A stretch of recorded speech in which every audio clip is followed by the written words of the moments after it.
Hey, what's up, guys? So we're back. I woke up this morning. I was being severely raped and tortured. I'm never gonna forgive Mark Zuckerberg, of course. So I was like, listen, I know they're gonna deny me the opportunity to get some money. So I went panhandling. So I got about $17 in an hour, and I got some free food and coffee from a nice woman. I'm not gonna reveal her name if she wants her privacy. And I got some free coffee from 7-Eleven too. So I bought some beer and I have some food. I'm running out of food. My dad's not going to help me, so I need to find work. But I want to finish our debasement of Facebook.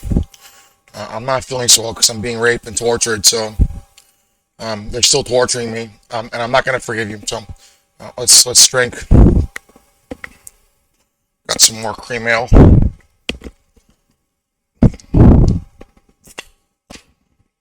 I'm not going to forgive you.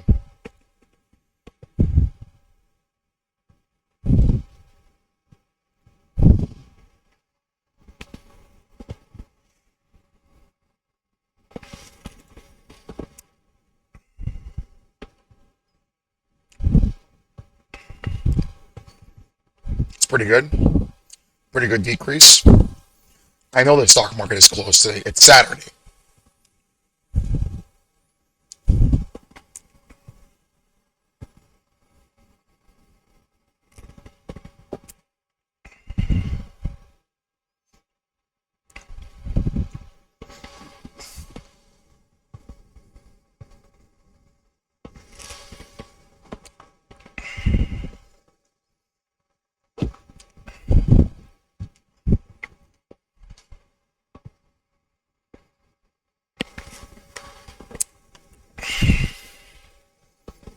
You know what I'm going to do?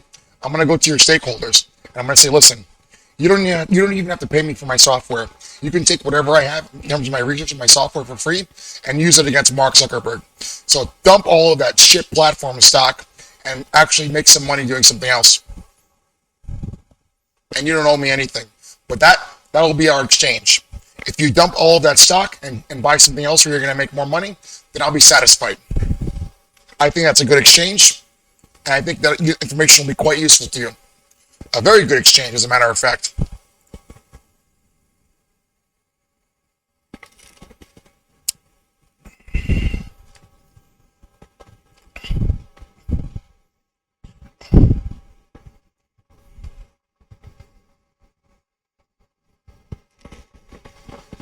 So I walked about 2 miles today. So concerning the math, in terms of what I got, that's about what I would actually get for working $20 an hour after taxes, roughly speaking. A little bit more.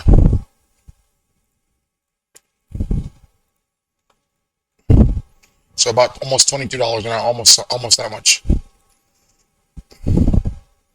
I did really well today, so some days when I panhandle, I make like not even $10 or $15. Some other days I'll make like 20 or 30, and I'll get a lot of cigarettes and food. So, and also it helps me with the rape and the torture because I don't feel it as much, even though I still feel it. It distracts me, and I lose weight too. I burn calories, and I come back and I get intoxicated and I go to sleep.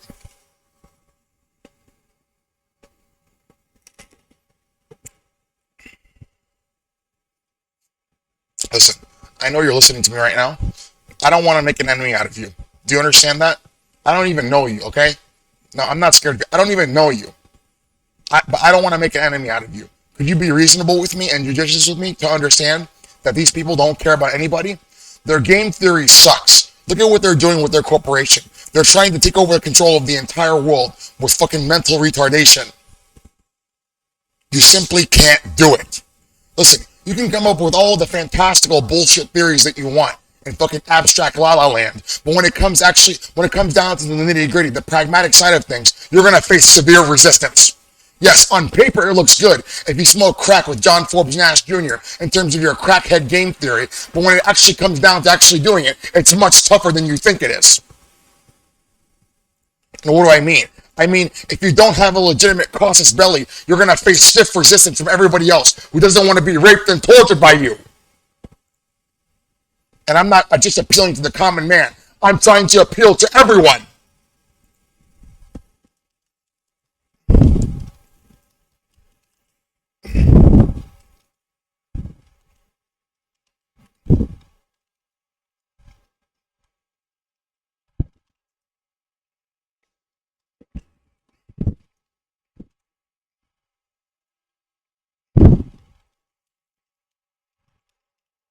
Oh yeah, I changed. I'm sorry.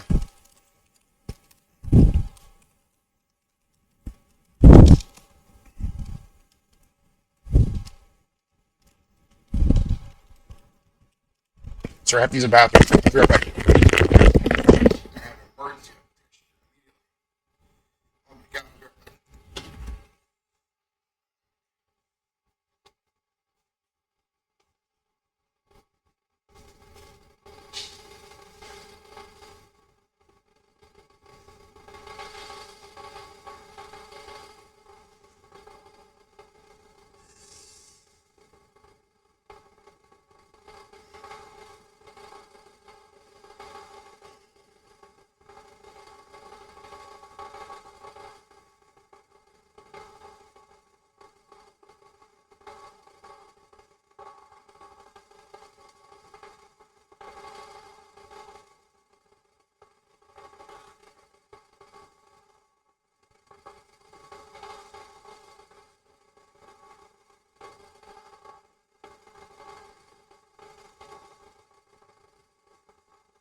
They're still torturing me. They're still attacking me.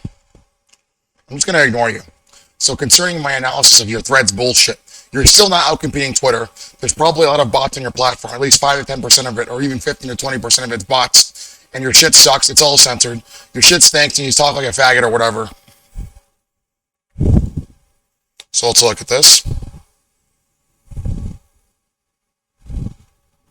And obviously, we've seen in the past few videos through these articles, we only have that. We don't have even that much more left.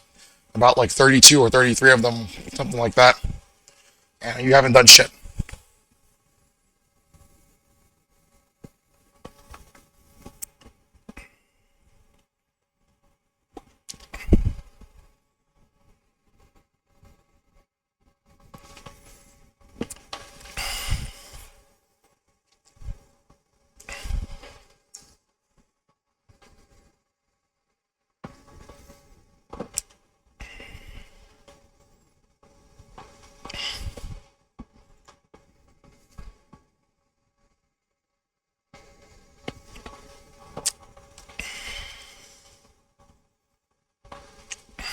It's very hot in here.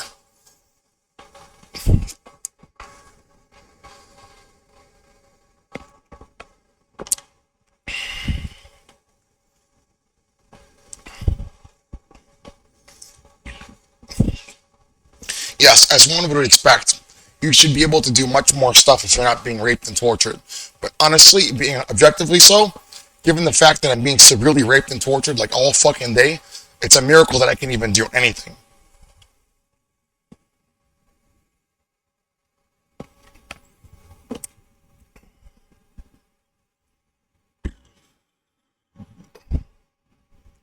So you're getting more lawsuits from the EU and Germany concerning your antitrust actions, so your trust actions to establish your monopoly as a mega conglomerate in the social media sector.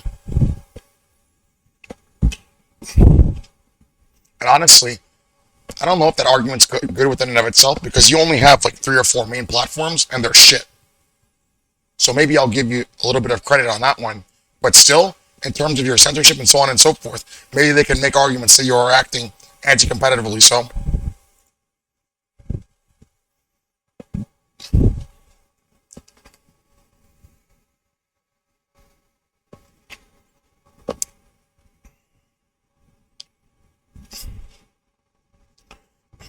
it's so fucking warm in here.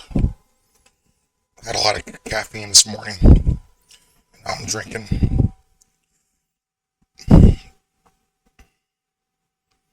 Let's listen to some relaxing music. Maybe a little jazz or something. I don't know. Some slow tempo bossa nova, low tempo. Something relaxing. Music can be too manic nowadays. Too mania inducing. I'm not gonna forgive you.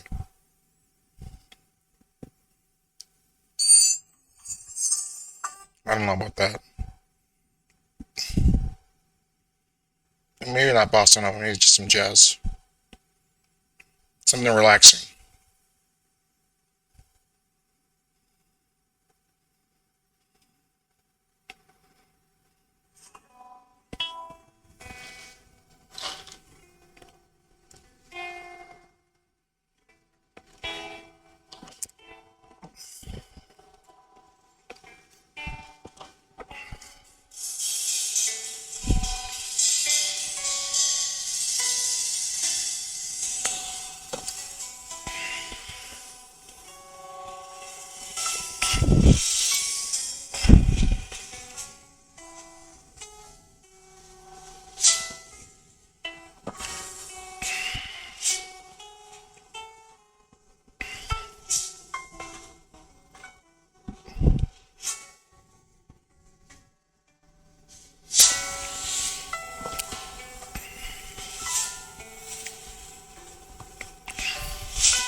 That's the only thing you have on me to make fun of me. But you know it's because of what you're doing to me. You're a loser.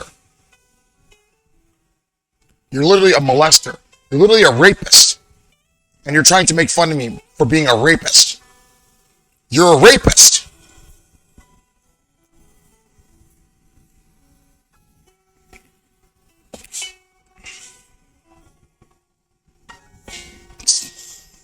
I don't know about the music right now. So what am I taking out of this article? Listen, you still haven't developed any app platform to actually sell fucking apps on your software anyway, and nobody's buying apps from you. So yeah, keep planning on more fucking bullshit that doesn't really plan out, doesn't turn out to fruition in terms of actually producing anything for you. Yeah, keep fucking making pies in the sky or whatever. Castles in the sky. Look at that. You're a scam. That's an exponential increase in scam platforms.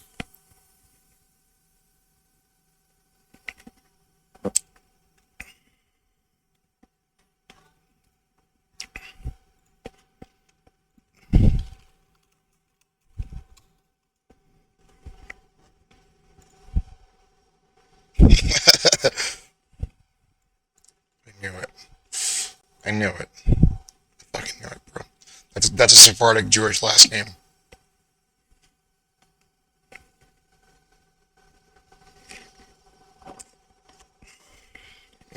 What I just did there was a criminal background check. You can't work for us, bro. You're a criminal. I'm not gonna work for Facebook. I'm not gonna develop whatever you want me to do for Satan. Go kill yourself.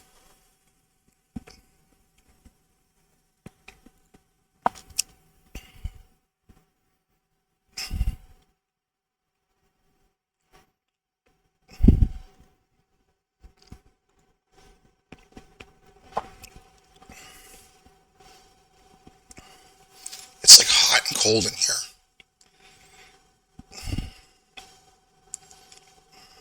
Not bad. $17 for an hour's begging. It's not bad. I just asked everybody, can I get like $1 or $2 for some food? I was lying a little bit, but I did get some food too because I'm running out of food. So I have like some and spinach left, and vegetables, and like a few cans of beans. So, and I have some chicken that's in the fridge, defrosting, some chicken thighs. So I know I'm not gonna get any welfare or social security. So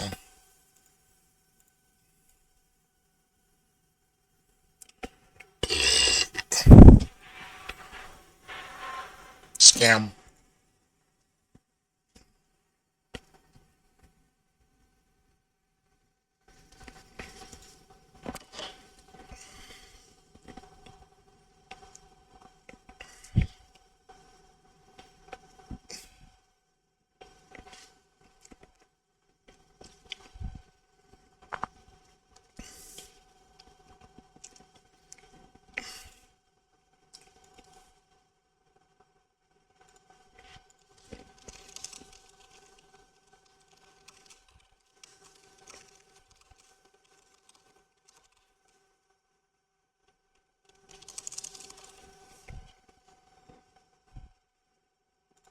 Let's see what this entails. What do you actually get for $8 a month? Is it even worth anything?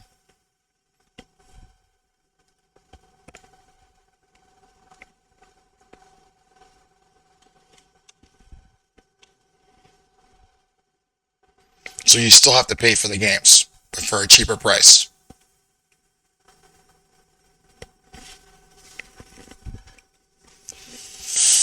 I'm not gonna forgive you.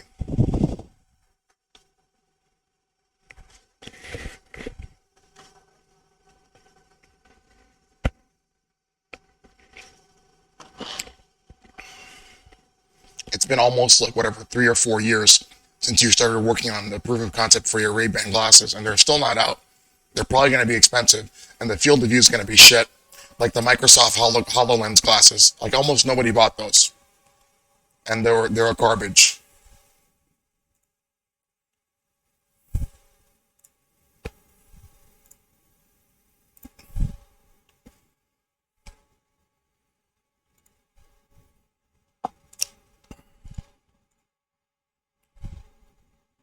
Why am I not listening to music right now? I'm just not in the mood for it. Listen, Sheryl Sandberg, you keep taking things out of context. No, I'm not making excuses. I already told you that I don't have all of my supplements because I don't have money. You keep thinking that caffeine is just going to last 16 to 18 hours by itself, but it won't.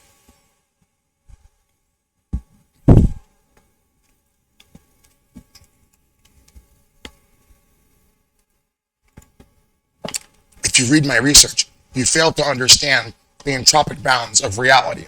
You can't pop drugs like in the fucking movie Limitless and expect to be limitless forever or whatever. It's not a fucking movie. You're a scam. If you expected better, then why are you raping and torturing some random guy from Jersey City? If you know people that are better, why don't you rape them and torture them to help improve their lives? Why don't you rape and torture yourself?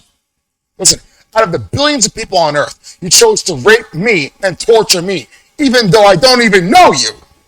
How did you even know who I was? You're literally a jealous scam. You're a satanic rapist and a child molester. You're a loser.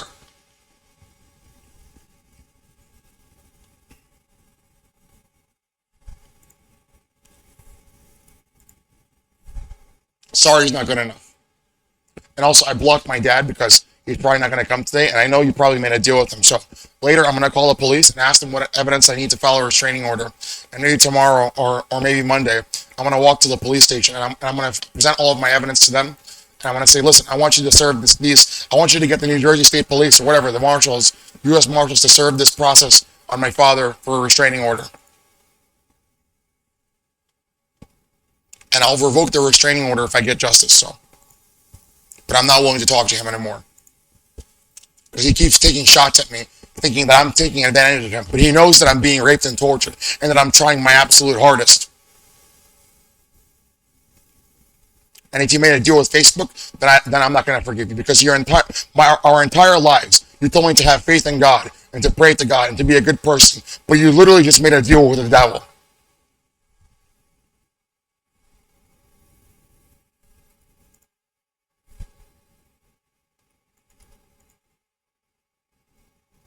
Sorry, let me reread this, because I'm not concentrating.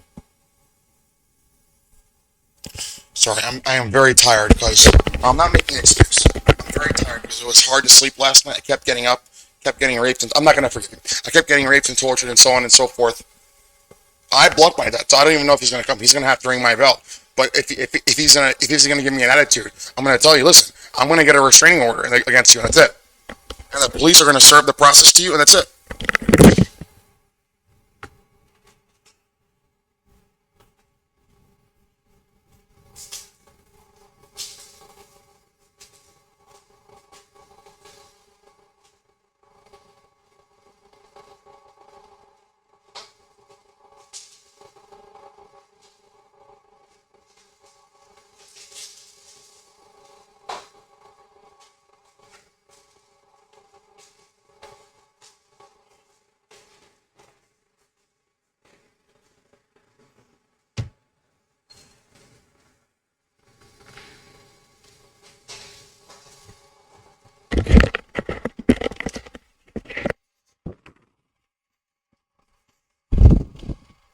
I'm not going to forgive you. Listen, you don't need to be scared of me. Listen, if you didn't do anything wrong against me or anybody else, I don't particularly care. That's your life, and that's your business. If you don't want to work with me or whatever else, that's your voluntary decision to do so. But please, if you know who I am and you didn't do anything wrong, could you at least have the conscience to understand and the better nature of your reason to understand what's happening to me is extremely wrong, but it could also happen to you too. I'm not asking for you to build me a fucking shining city on a hill, okay? I'm asking you to be judicious with me and to be impartial and to be fair.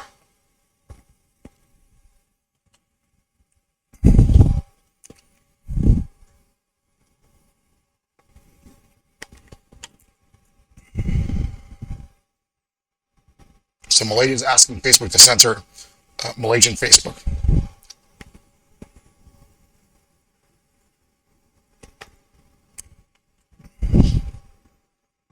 So when it comes to Israeli propaganda, you won't censor that. But when it comes to actual coronavirus truth studies and so on and so forth, you're going to censor that. When it comes to the actual truth about your crimes, you're going to censor that. But then when other countries and jurisdictions ask you to censor the other stuff, no, you won't censor it. but you'll censor the Chinese torturing the Uyghurs or whatever else. Why?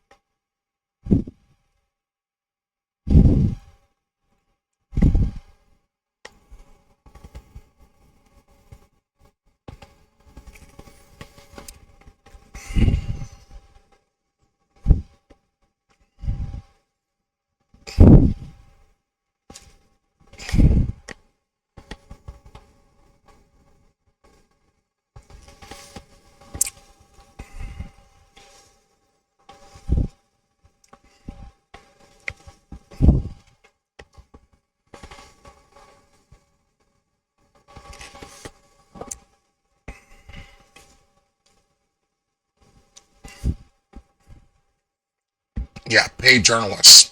They're all in cahoots with one another. What the Californian state government should have done, if they weren't corrupt, they should have said, listen, you can't censor Californian citizens concerning questioning the actual news as a function of even having your own private platform where you're trying to minimize revealing existential risk and danger to the public. And you're interfering with inter and intrastate commerce and so on and so forth.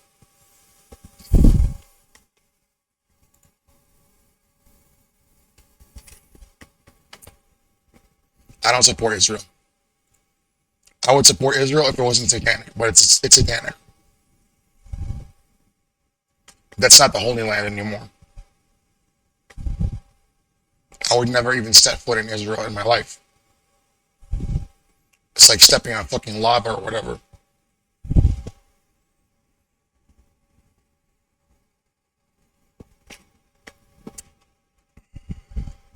10,000 job cuts, May 24th. Listen, if you're going to fire 10,000 people, why'd you hire another 100,000 if you're going to fire them anyway?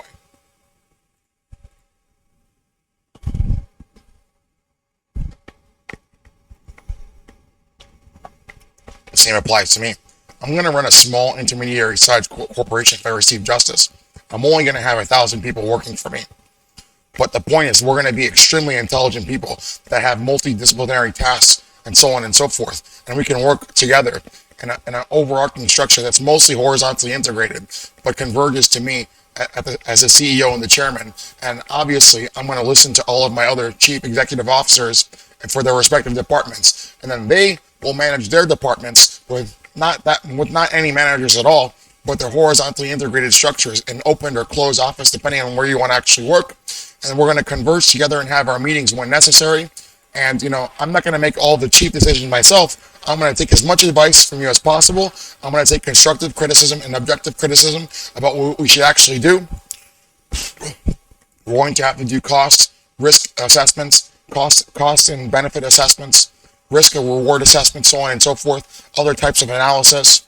And I'm going to be working a lot myself too. So I'd like to interface with the rest of my coworkers if I receive justice that I'm going to pay extremely well. As a matter of fact, I really don't care about how much money I get. But if I get a lot, then I'm willing to pay my coworkers quite a lot of money as salary, give you a sign-on bonus if you stay with the company for 5 to 10 years of $5 million or whatever, something like that. A stipend for smart drugs. You can have your kids at work and daycare. You can bring your animals or whatever. I want to build a very nice, large facility for all of our workers where you will have your own private dormitory with very few strict rules. Obviously, no loud music or illegal drugs or guns or whatever else. But if you want to have private affairs, just don't be too loud or too obnoxious or whatever else. Make sure you're being reasonable.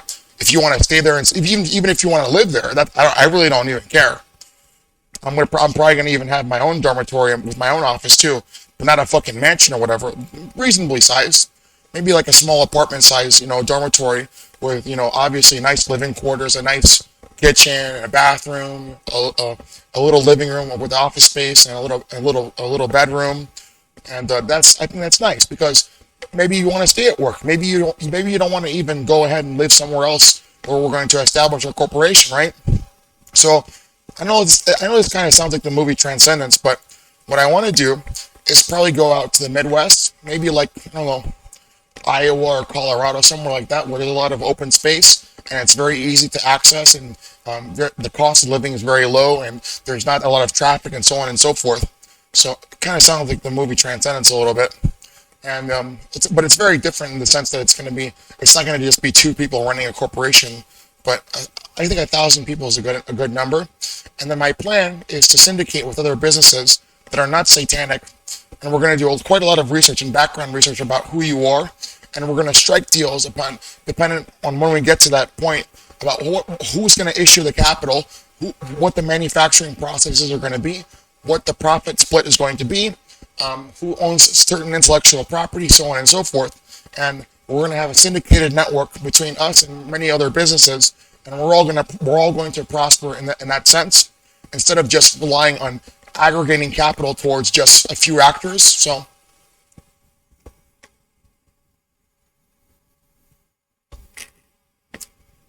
I have many more ideas about this, but don't get me wrong though.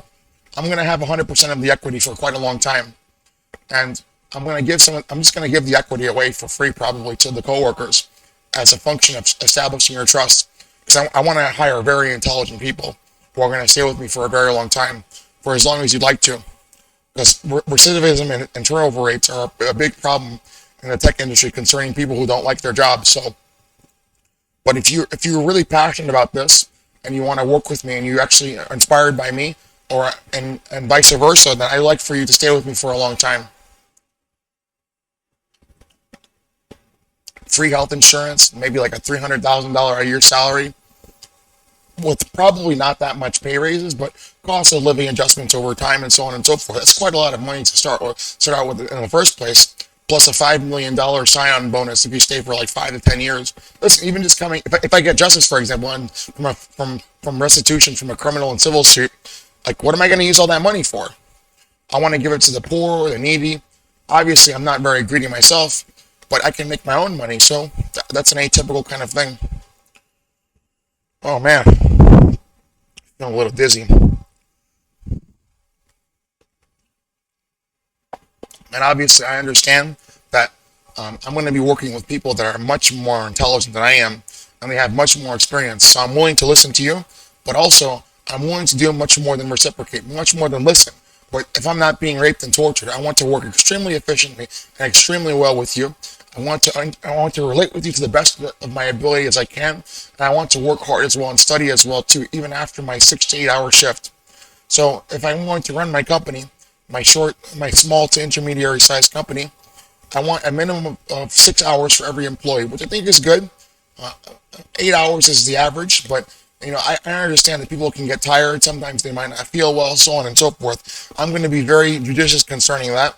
I'm going to be very liberal concerning that, but I'm not going to tolerate people wasting my time or stealing time at work or stuff like that. But I understand if you're going to be slightly ineffective. Obviously, there's some attritive losses in terms of people's productivity at work because nobody's perfect. So I understand.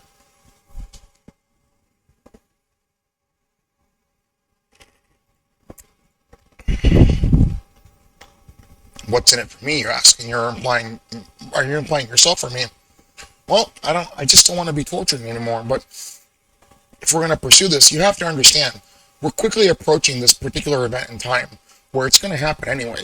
Somebody's going to develop this technology. So if we're going to do it, we might as well do it well, and we might as well do it safely because we're approaching that point anyway.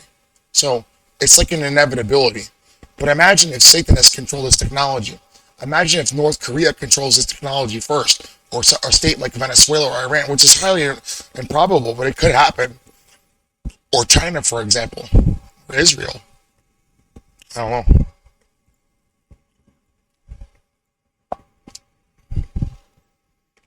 know. It's very touchy. It makes me think in many different ways and fashions that it makes me feel a little uncomfortable.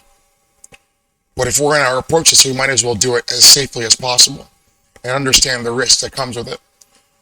Because remember, like I said, if somebody chooses not to do it, it's not necessarily true that other actors won't decide to pursue those technologies.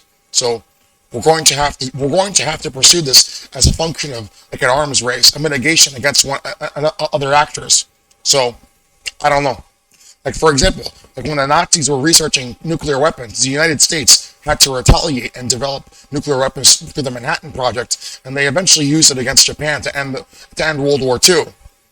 And I don't think, yeah, there was never a nuclear bomb ever dropped on any military or civilian populace since 1945. So Dr. Bostrom speaks about this. One of his latest research papers talks about this, how when new and radical exponential technologies are developed, it becomes much more than just an equalizer as in terms of force multipliers, but it's an ever exponentially increasing arms race between states where we have to keep developing more technologies to make sure we're equal with one another, but we're also increasing the risk at the same time. But the point is that it's still going to happen anyway. So if it's still going to happen, we might as well try and make it as safe as possible. But understand what's happening here. These Satanists want to develop these technologies first, but they want to torture you and your family. They want to sex traffic you and kill you. You think they want to help you, but that's called deceit.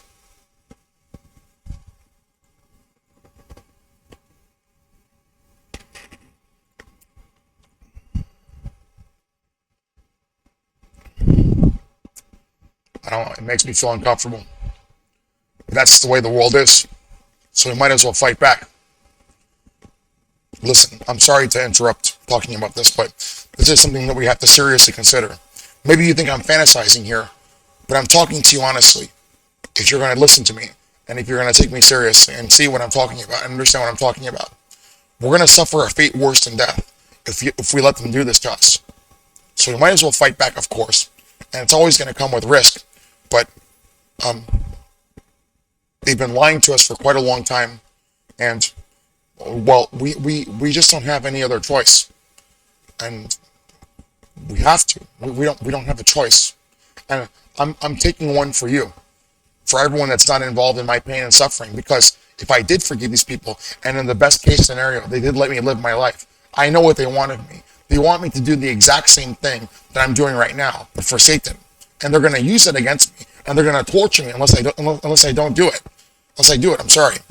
And they're going to go ahead and force me to do things that I don't want to do, and I'm going to lose control of my life in the same way everyone else will. So understand that this is not only my suffering, and maybe you think that you might question me and my intentions, but I'm suffering for you too. Even though I shouldn't necessarily have to, I don't want to be forced to do things I don't want to do. In the same way, I don't want that for you.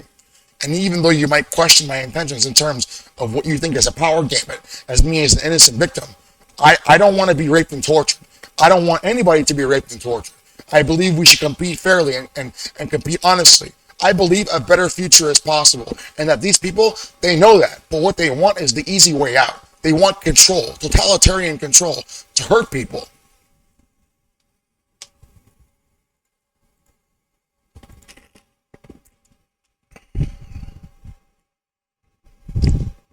Now imagine if I worked for Mark Zuckerberg and gave in to all of my hedonistic desires, which are not very potent or strong in my actual control of my life. I am a young man.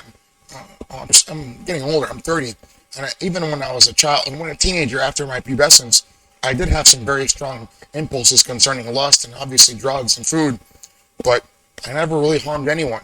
I never really interacted with anyone because I understood the consequences of such things, and I wouldn't want that to happen to me in my life.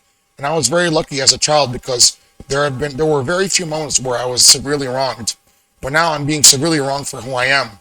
So what I want to tell you is that, as I've said before, I hope you understand that when it doesn't happen to you, it's very easy to observe somebody else's life from the outside perspective when you're not living that life yourself and saying, well, you could do this better and that better, so on and so forth. I understand. But are you being raped and tortured? Are you having this happen to you? I don't think so. Most people would probably say, no, that's not happening to me. But we have proof that it's happening to you. And that could possibly happen to us too, right? Well, I'm saying, listen, I don't want to hurt you. I don't want to use that against you. As a matter of fact, concerning what I've learned about life and what's possible and what's not, I believe, like I said before, a better future is possible for a very, very long time. And we can live a very good life for many thousands of years if God never comes back or whatever, if you don't believe in God and so on and so forth. But if we don't fight back, then we're going to lose everything.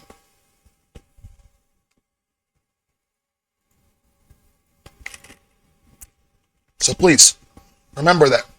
I want your constructive criticism and your objectivity. Even if you think it's going to hurt my feelings, I don't necessarily mind. But please, when you talk to me, please be reasonable. Please don't try and be rude with me or angry with me. Please understand what I'm going through. Have the mutual common decency and respect that I'm going to have for you. And be honest with me. And I'll be honest with you too. And I'll try my best. I've always tried to my entire life. And I've had a lot of things hold me back. But like I said before, if you don't try, you're never going to be able to do what you want to do. So we might as well make the best of our lives.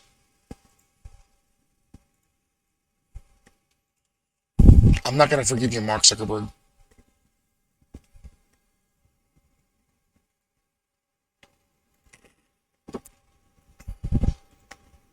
Malika was a very good woman today. She helped me get some food. She bought me a sandwich and a bagel and a coffee. I revealed her name. I'm sorry. I met her at 7-Eleven. I'm not gonna reveal where she works though. And I got some money from a bunch of random strangers. I'm not gonna reveal their names. It was about 4 or 5 people. So I got $17 in an hour. Maybe tomorrow, maybe the rest of the time I'll keep doing this until it gets really cold. But if it starts snowing a lot and it gets cold, then I'm just gonna have to stay home. I'll just walk around Elizabeth, Linden, whatever, Union, come back home until I get a job.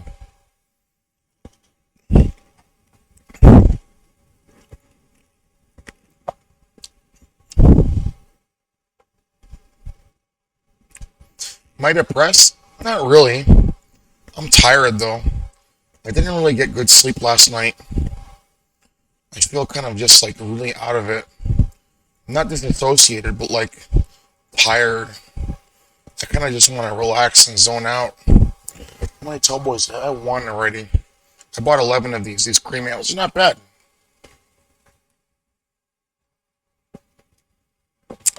I'm sorry to keep distracting myself and you watching this video later on YouTube, but I know it's not good to drink a lot.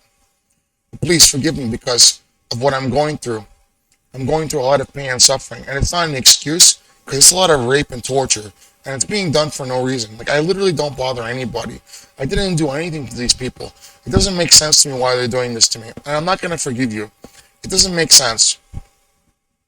And please understand, I understand the tribulations that we're going to go through. Obviously, nobody's going to believe you from the very beginning, and it takes time for people to understand the consequences of what's happening.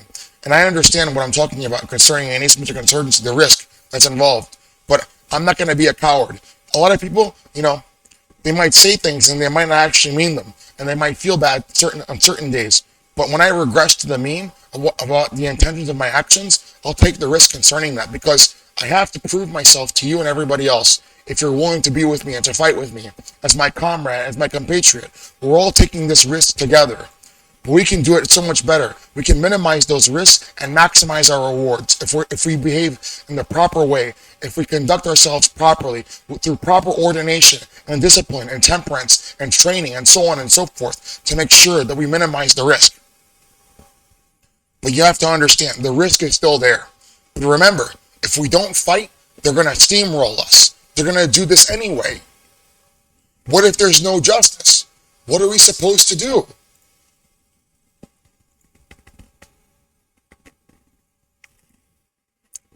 I know you don't want me to fight, but I want to fight. I want to prove myself to you. And not because I want any honor or anything else, because I'm asking you to put your life on the line. And then you might say, why am I going to put my life on the line for you if you won't do it for me? So I understand. But if either of us die, then we both die. Either of us or we both die as brother in arms for something that's greater than us. And it's only up to you if you want to. You don't have to fight if you don't want to. And we're not going to hold that against you. Because I understand that people are scared. I understand that the risk, they don't want to take that risk. And in the future, you won't owe us anything. Because that's not what I want this to be about.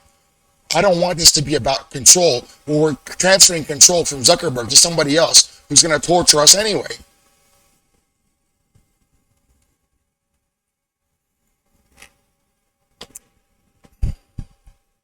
So please, be reasonable. And when I mean reasonability, what I'm trying to imply is that I want you to be impartial and judicious and fair. I want you to think about this in the very own aspect in regards of your own life, your friends, and your family, and what it means to you to actually value your own life. Why do they deserve to do this to you? You work hard. You're an honest person. You don't bother anybody. Mostly, most people don't. Why do you deserve to be tortured and raped?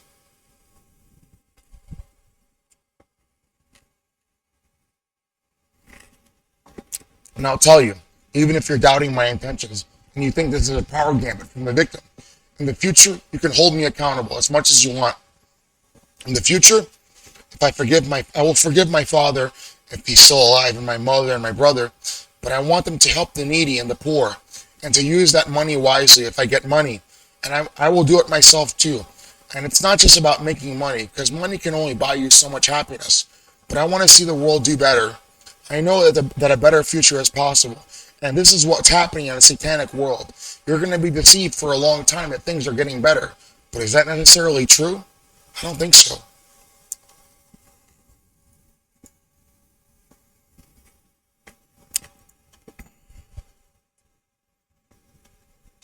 So he sold Giphy because the United States, Right sorry, the now, United there are Kingdom very regulators were few going to ads on sue Wednesday you or that have whatever. suddenly seen its So U.S. how much did you even buy downloads Giphy by for? nearly I think it was like $1 billion, right?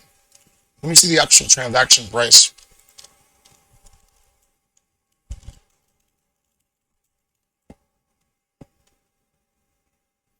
$53 million, not a billion. I'm sorry.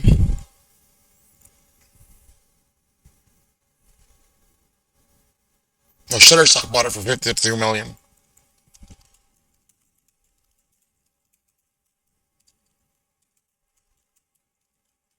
How much did you pay for it? You acquired Giphy in 2020 for $315 million. I remember that you bought Giphy. They were a very famous platform that was involved with Imager and Reddit too. A lot of people on Imager used GIFs from Giphy. What a fucking horrible loss, bro. Obviously, they did a cost assessment analysis, cost risk analysis, and the UK regulators would have fucking drilled you up the ass for much more than the value that you actually paid. So you decided to take that loss. I don't know what the fuck you were thinking. That wasn't a good purchase, honestly. Giphy is a platform that hosts animated GIFs, and you're gonna pay $315 million for that? What are you thinking?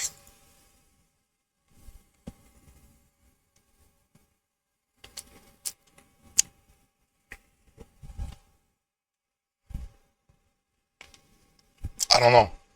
Obviously, I'm not trying to play devil's advocate here, but Facebook, they make their own assessments on their own behalf. But be objective here. Like, is this really good business?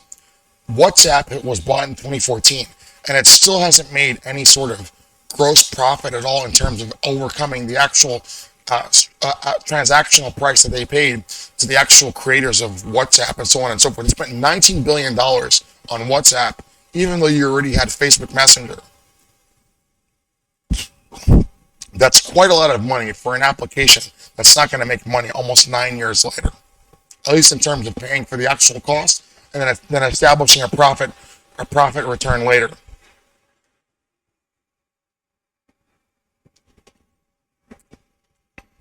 How's the beer? This one's a little warm right now because I've been drinking it for a while. It's not bad. When you're a little bit intoxicated, it tastes more creamy. But when you're first sober and naive to it, it kind of tastes like saltine crackers. But it's not bad. It's got like a light to medium body. It's a little bit heavier than light beer. But if you're a regular beer drinker and you drink really heavy stout and stuff like Guinness or a really heavy lager, this is like easy drinking. There are some people that have like iron livers and fucking iron stomachs and iron esophaguses. Like my neighbor Tiberio. My neighbor Tiberio drinks fucking beer all day. I'm like, Tiberio, how do you drink that much beer, man? How are you still alive? Like, if I drink too much beer, I feel like shit the next day. So I don't know. Some people are just conditioned to it, but if I wasn't being raped and tortured, I would drink very sparingly, probably every 2 or 3 weeks or so, and not that much. Actually, as a matter of fact, I'm sorry that we're tangentially derailing so much here. From 2016, November of 2016 up until September of 2019, I didn't even drink alcohol at all, even though they were still torturing me. I was like, I'm gonna remain abstinent because like this is not doing so much for me. And then I was like, listen, I'm tired of being raped and tortured. So I went to the liquor store. I bought a 6 pack of some Youngling, and I just had some beer. I was writing my schizophrenia research paper, and then I later edited that in 2020. Do you want to see that video? I'll show you that video. I'm sorry we're tangentially derailing here, but we have 1, 2, 3, 4, 9, 10, 11, 12 more, 13 more articles. 13, like 75, 85% of this article. And we're going to call the investors. But I think, yeah, I might just leave them a voicemail because obviously they're not in the offices today. Maybe they have some operators there, but I'll just ask them to transfer me to the voicemail. But I'm going to do a little research. I'm going to be very kind and cordial because that's what I did last year.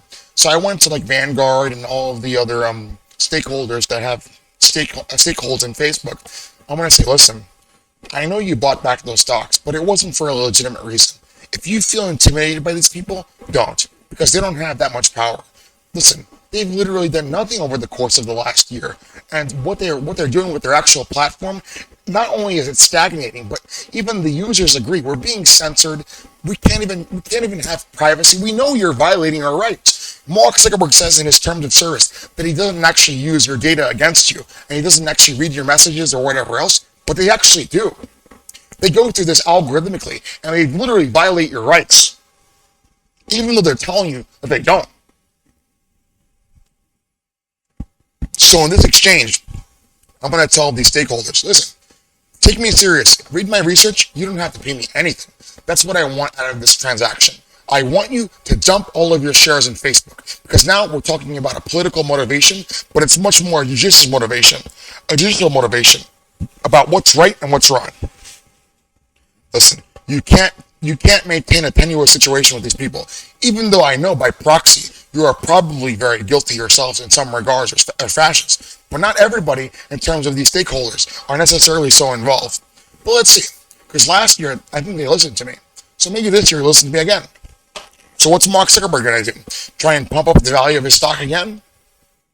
Because remember, when this was happening, not only was everybody trashing him, I called those stakeholders around August 15th or 16th, and I was like, listen, you should just dump all of this shit immediately. And listen, like I said, over the past year, all that's happened was that they've issued propaganda about how they're going to exponentially increase their stock price. But even concerning the actual news articles we've seen over the course of the last year, but for what exactly? What did you actually do? Almost nothing.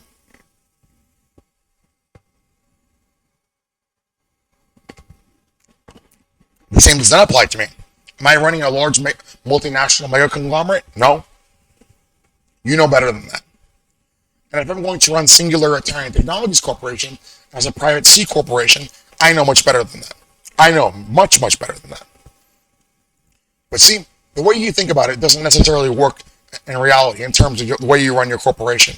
Because when you run a small to intermediary sized corporation, you have much more control as a function of you spreading out your tendrils and also your horizontal integration integrating up back to you in this hierarchical chain that's obviously self-referential, a little tautologically so, but recursively feeding back into the rest of your employees and your other chief executive officers as a function of you listening, much more certainly so, and also dividing the labor amongst you and your other coworkers and employees, especially if you treat them well, you pay them well, you give them everything they need, and you make them feel good at work, you make them feel that they're satisfied in life and that they're actually working towards goals that they actually want, and you make them feel satisfied in terms of the things that they're actually doing, and you actually relate with them. You actually do the things that they actually do. And they might say, wow, you're really inspiring to us because you actually work extremely hard. Even after your 6 to 8 hour shift is over, you spend another 6 to 8 hours and sleep only 4 or 5 hours, 6 hours a day. And you work extremely hard in all of this research, and you know what we're talking about. That's extremely inspiring to us.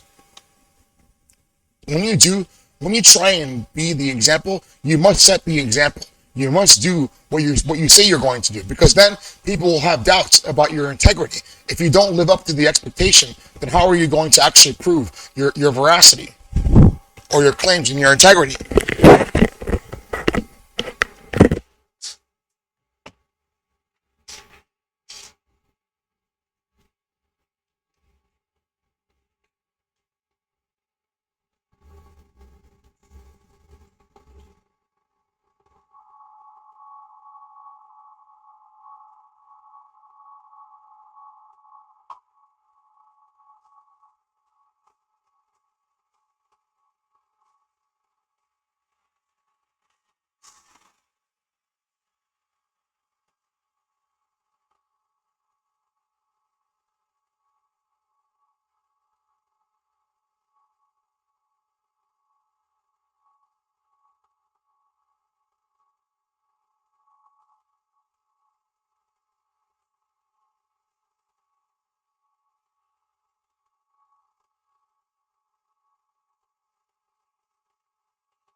Sorry, I'm in my underwear. I do that a lot on YouTube. On my Director Luceris channel, my first video, I was in my underwear. I just didn't even care. That's kind of weird. I'm sorry about that. That's a little awkward. Maybe I should put some pants on. But yeah, like I said, like you said, I am in pretty good shape for somebody who's like 420 pounds. I walked 2 miles today, and I'm not even that tired. I'm still in pretty good shape, even though I haven't exercised in a long time. So here, this article is talking about them working on Threads. I'm sorry, man. Your company is fucking shit, bro. What value do you actually provide to people? Listen, if you weren't raping and torturing and murdering people, I would have no animosity towards you. I would have no reason to actually dislike you. As a matter of fact, Mark Zuckerberg, before I found out what you actually did to me and other people, I actually liked you. My friends actually questioned you after seeing the Social Network movie, and I defended you because I was inspired by you. But now I know that's all deceit and lies. We already saw this article.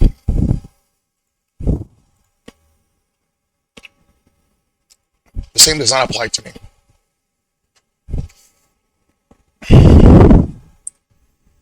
Let's play some music. I smell like shit.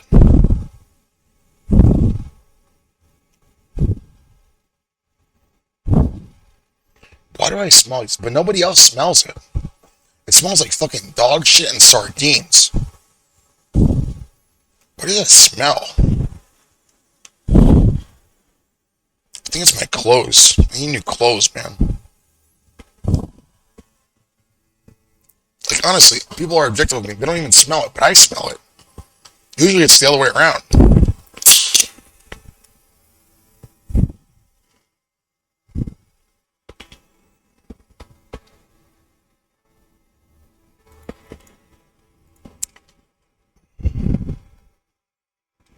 Well, fine. Listen to me. If you dispense justice for me, I'm going to be sincerely grateful for the rest of my life. And I'll be honest with you. I'll try to maintain my ordinality and my composition in terms of the person that I always was. And I'll be extremely grateful as a Christian and as a good man to help the needy and the poor, but more importantly, to do my prayers and to actually give my praise and my fealty to God and my fellow man. And I'm not expecting you to give fealty to me, but I want to help you, to serve you the best way as I can. And I don't know, because once you're in a position like that, people expect a lot of things of you. But then again, you see the world as it is now. There are many rich people who are very greedy, and even though they worked hard for their money, when you die, you can't take it. Maybe you might have kids, but they're going to inherit the money. The same thing happens to them too. You know, I don't know.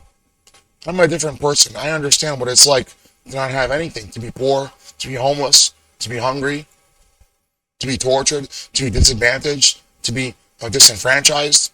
So it's very different, like I said before, when you're actually disabled yourself and you're disenfranchised. Because even when I was a young teenager, I used to make fun of people who were like that and disabled. But then I came to realize it myself, and I feel ashamed about the way I used to act before. I feel very ashamed about that because now I understand what it's like to be in those shoes. And remember, the point is that you might say, well, that's not happening to me. Why should I care about you? Well, it can happen to anyone. Even some of the richest people in the world, there have been many cases where you've gone from rags to riches back to rags again, and nobody helps you. They just use you, and the good times are good when everybody's doing good, but when you're down, nobody knows you. So, I don't know. It can happen to anyone.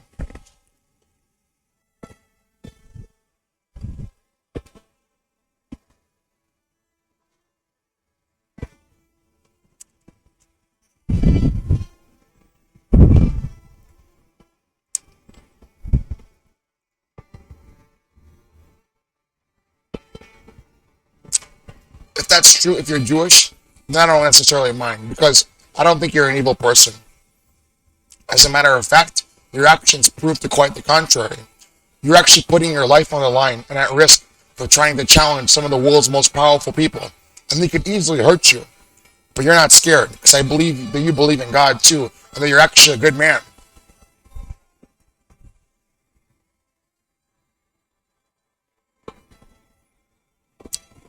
Listen, even if you're Jewish or not, maybe even if you're just trolling me or whatever, that doesn't necessarily detract from the fact that you could be a good person. Listen, I'm not Adolf Hitler. Just because I make anti-Semitic jokes sometimes, you have to understand the context of what's happening to me. It's because satanic Jews are torturing me. But is every Jew satanic? I don't think so.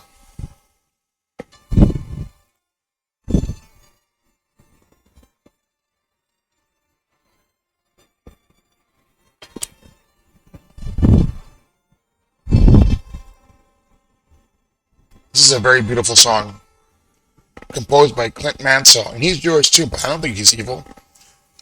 Death is the Road to Art, and it features the Kronos Quartet. This song actually makes me cry a lot, and The Fountain does too. I've only watched it twice, and I remember when I saw it in 2006 as a kid. Even as a kid, it made me cry. I didn't understand it fully when I was a kid. When I watched it in 2021, the memories came back to me. I started crying again. It's such a beautiful movie, and a lot of people don't understand how beautiful it is. It's such a beautiful movie. I'd love to watch it again. Maybe you think it's not so good, but I thought it was such a beautiful movie. Even thinking about it makes me cry. I don't want to cry right now.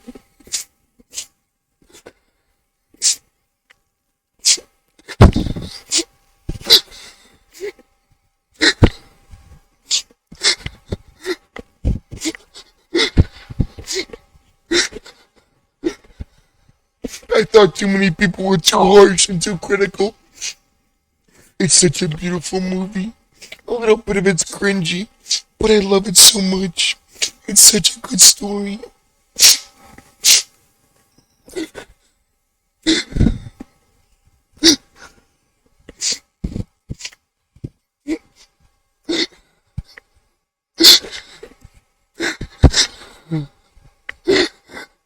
Sorry. I can't maintain my composure right now. I need some water.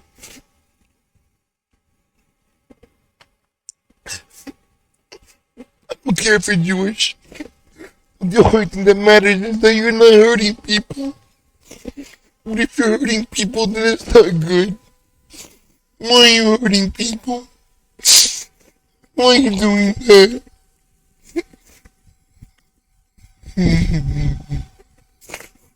Please don't disappoint me. I've been very disappointed my entire life.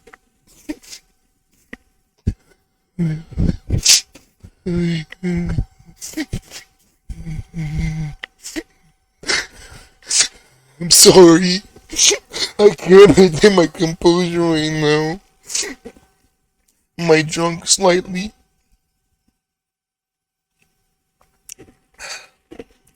Sorry, I need more water. I'm not feeling so good. I'm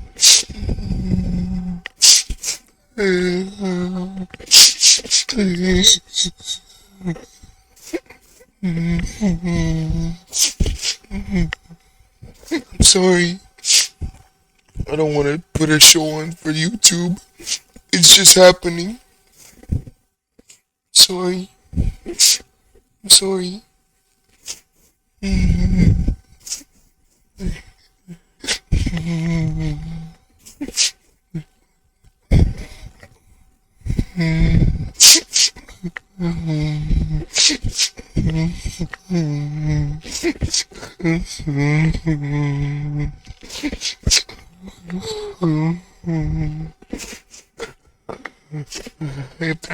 I have to get a grip of myself. Sometimes I'm like this, and I can't stop. I don't want to cry. Sorry.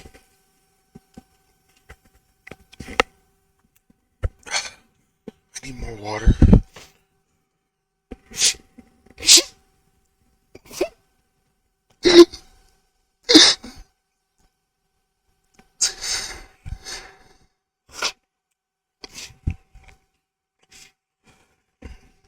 I need more water. Well, if you think that is nice, but I have a conscience, and when these things happen, it hurts me. Even though you might not care, it hurts me. I don't like seeing people suffer. I don't like suffering.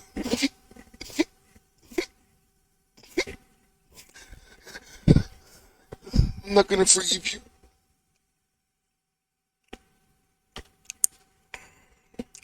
I need more water.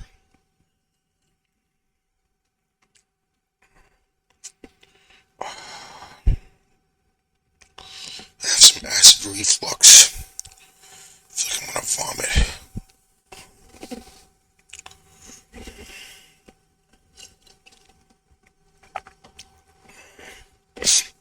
I'm sorry. I just keep thinking about it over and over again. I think it was like whatever, May or June of 2021 when I saw the fountain again. I bought it on Amazon and I couldn't stop because I remember seeing the movie the first time.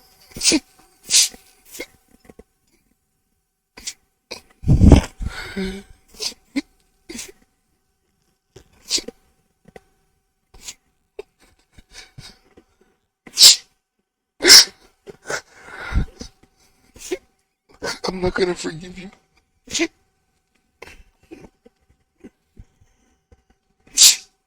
I'm sorry. I'm sorry. I'm not perfect, okay? I'm still a human being too. Please don't hurt me. Please. I've been abused too much for doing nothing wrong. I don't deserve to be treated this way.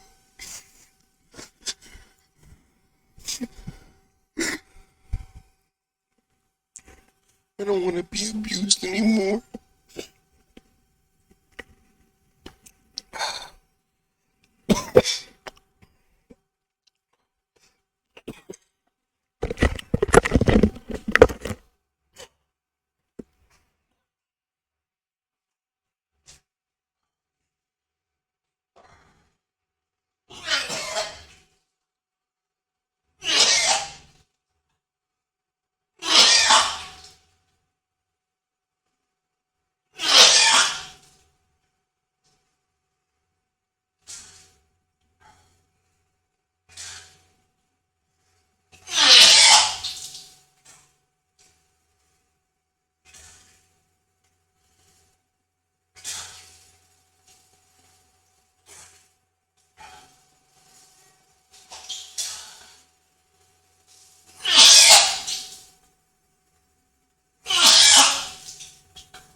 I'm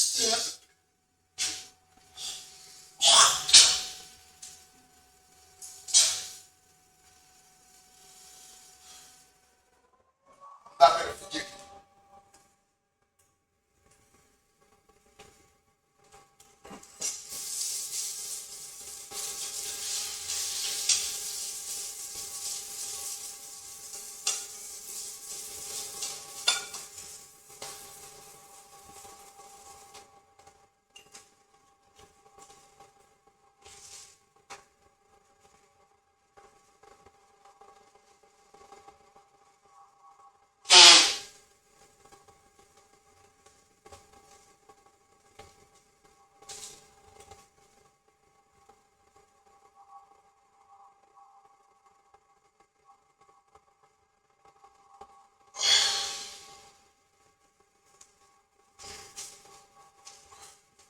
Sorry.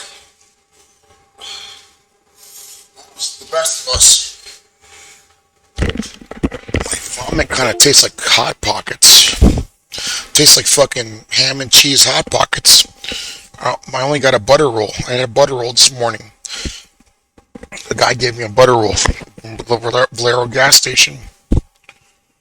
Do I have any food? Well, I have a few bags of kale and spinach, but they're only 100 calories each. And I have a few bags of vegetables that are only 100 calories each. I don't have that many cans of beans left, so I'm gonna have to get food from the food pantry or somewhere else, and beg for food and money for alcohol too. But if people don't want to give it to me, I'm not gonna force them to. I'm just gonna ask them. Remember what Jesus said: "If you ask, you shall receive." I guess, right? But see, I'm confused because if God wants me to forgive, He said in the Lord's Prayer that we should ask Him to not lead us into temptation, to deliver us from evil. But if He wants me to forgive Satan and these people, you're actually asking me to lead myself into temptation and deliver myself into evil. I don't want to do it.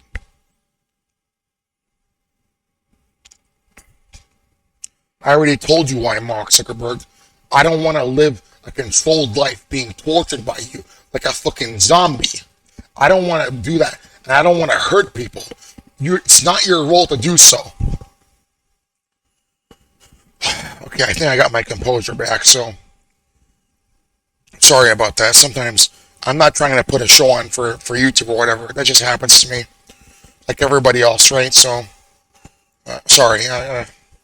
Sometimes I let the better of my reason get overtaken by my emotions, just like every other human being. So, sorry. That's just life, right? So, still, it happens. So, I don't know. That lady was very nice, though, so I have some food. Maybe tomorrow I'll keep begging for money around here. And if you can't provide it, I'm sorry. That's okay. I don't ask them for much. I'm just like, listen, can I get like $1 or $2? And if you can help me with that, that's fine. If you can't, then it's okay. The weather's going to be good for the next few days. Not bad.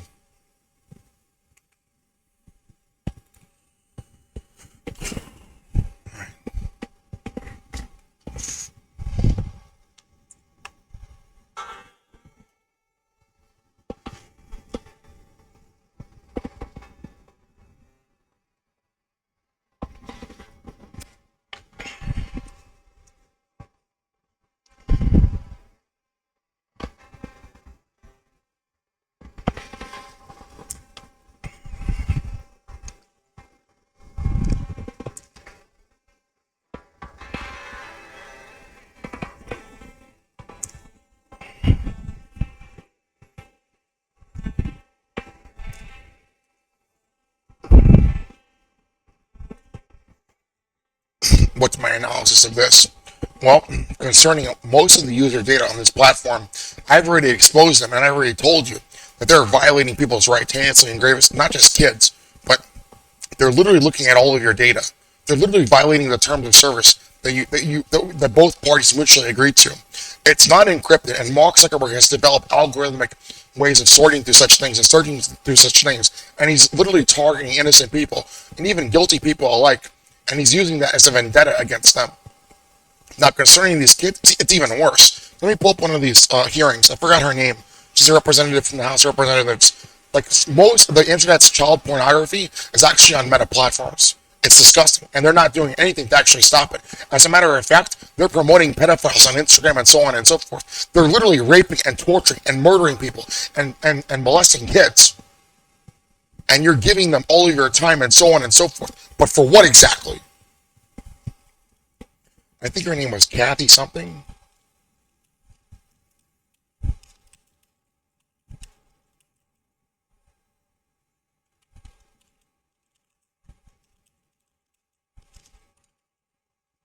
I forgot her name. It's on my website, as a matter of fact. I can pull it up right now because I converted the transcript from that hearing. I remember that. That was 2 years ago, 2+ years ago. I'm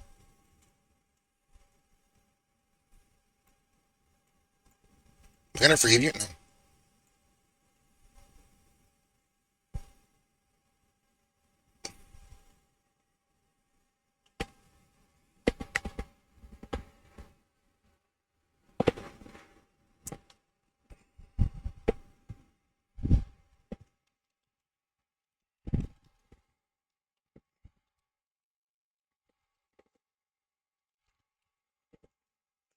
I think her name was Miss Wagner. This is the video. There we go. I think her name was Kathy Wagner or something. Forgot. Is it even available on YouTube anymore?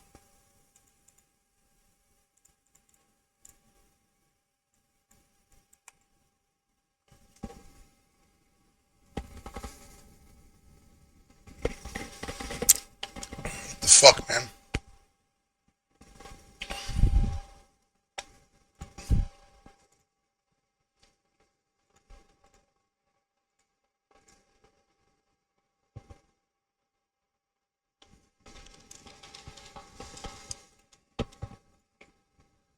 Listen, I never wanted any of this to happen, so I don't want to fight political battles or whatever else. It's just because of what they're doing to me. So you have to understand that.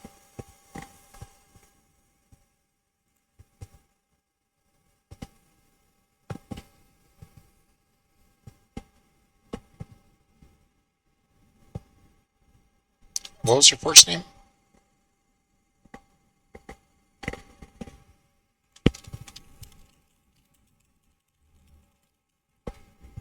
It was Kathy or something, right?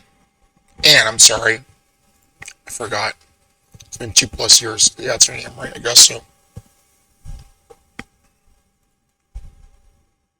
Let's listen to this. It's even worse concerning what they're actually really doing in secret. The platform is really not censoring pedophiles and sex traffickers and so on and so forth. They're actually committing those crimes themselves. Thank you, Madam Chairwoman, and thank you, Mr. Zuckerberg, for being here. When Libra was announced, 20... Good. In the future, if I get justice, I want you to put my company under scrutiny.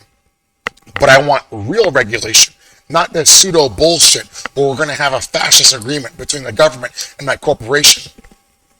You come to me with what's reasonable, and we'll tell you in terms of our safety and risk analysis and assessments in comparison to what you have, and we're going to strike a deal. But obviously, I don't have the full authority to tell you what to do. You want to know why? Because when you incorporate a business in the sovereign jurisdiction of the United States or any other sovereign jurisdiction, the government has a jurisdiction over you in terms of regulation.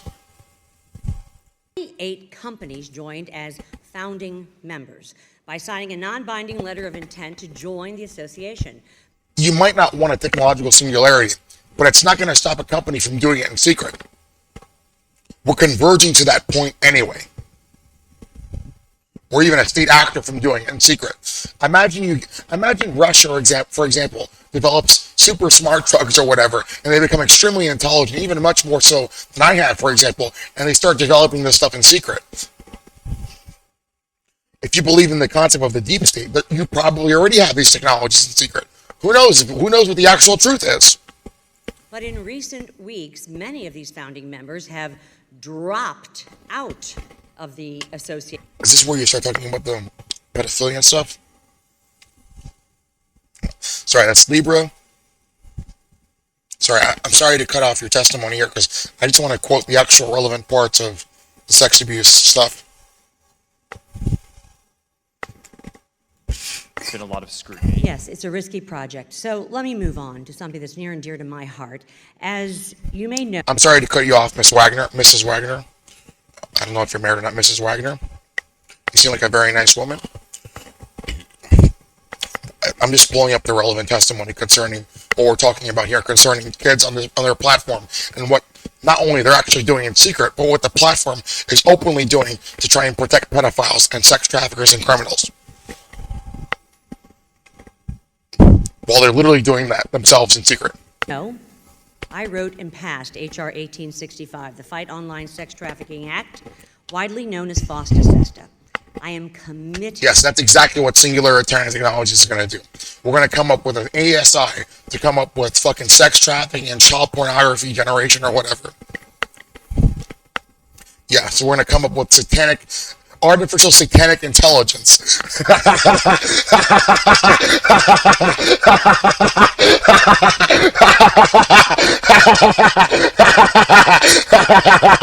You see, if I was working for Meta Platforms, that's what would happen.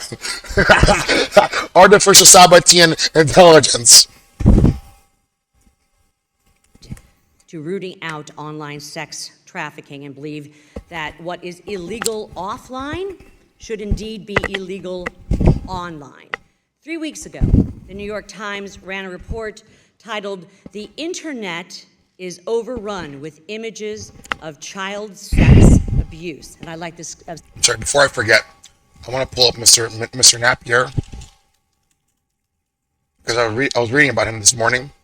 I was having a discussion with you people wiretapping me about what I consider to be appreciable art that I think is worthwhile purchasing. And I want to actually purchase some of these logarithmic tables.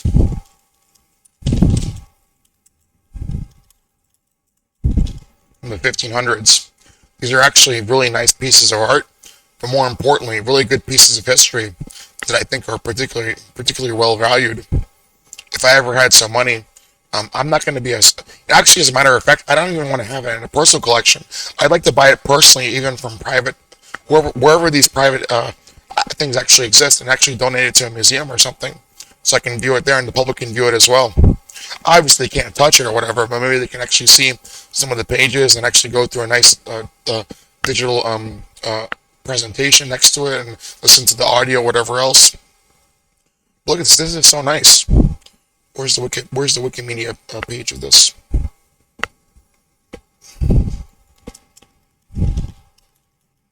Pull it up.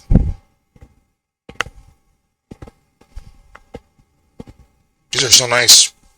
So what they did back in the 1500s, Mr. Napier, he was the first person to develop the logarithmic algorithm to invert exponential functions as a function of the entire function, and not just the inverse of a certain point in the function where you're just inverting the actual like phase state or the actual individual moment where you're trying to inverse an exponentiation, which is obviously the root of the particular exponentiation in terms of its base. So what they used to do, they did these calculations by hand, and for common functions that they would obviously refer to, they would write in terms of trigonometric functions, they would write the particular values. And this took Mr. Napier almost 20 years to compile the first logarithmic table book to refer to over and over again, because back then they didn't have computers, right? So this is a really nice, interesting piece of art. And obviously, there were many different types of functions because these books are very large. So they had general functions that they would refer to, and they were going to say, listen, we're not going to keep doing these calculations over and over again. So we're going to spend our time actually trying to figure out general case usages, and we're going to write them down in these logarithmic tables. This is a really nice piece of art here. I like that.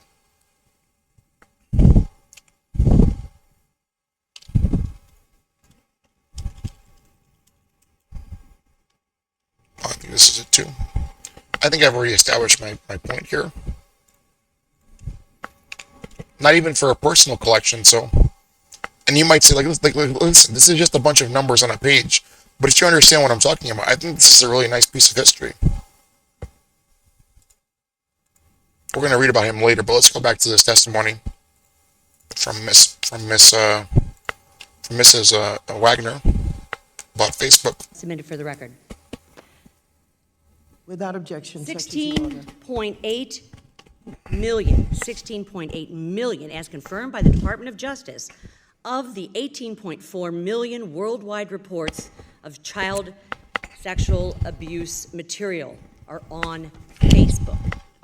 16. That's interesting. Oops.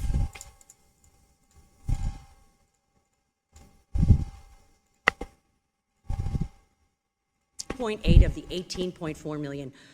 These 18.4 million reports from last year included a record 45 million photos and videos. These are absolutely shocking numbers. Moreover, well, listen, what do you think I'm doing exactly when I'm reading these articles? Do you think I'm fucking illiterate? Do you think I'm not understanding what I'm reading at all?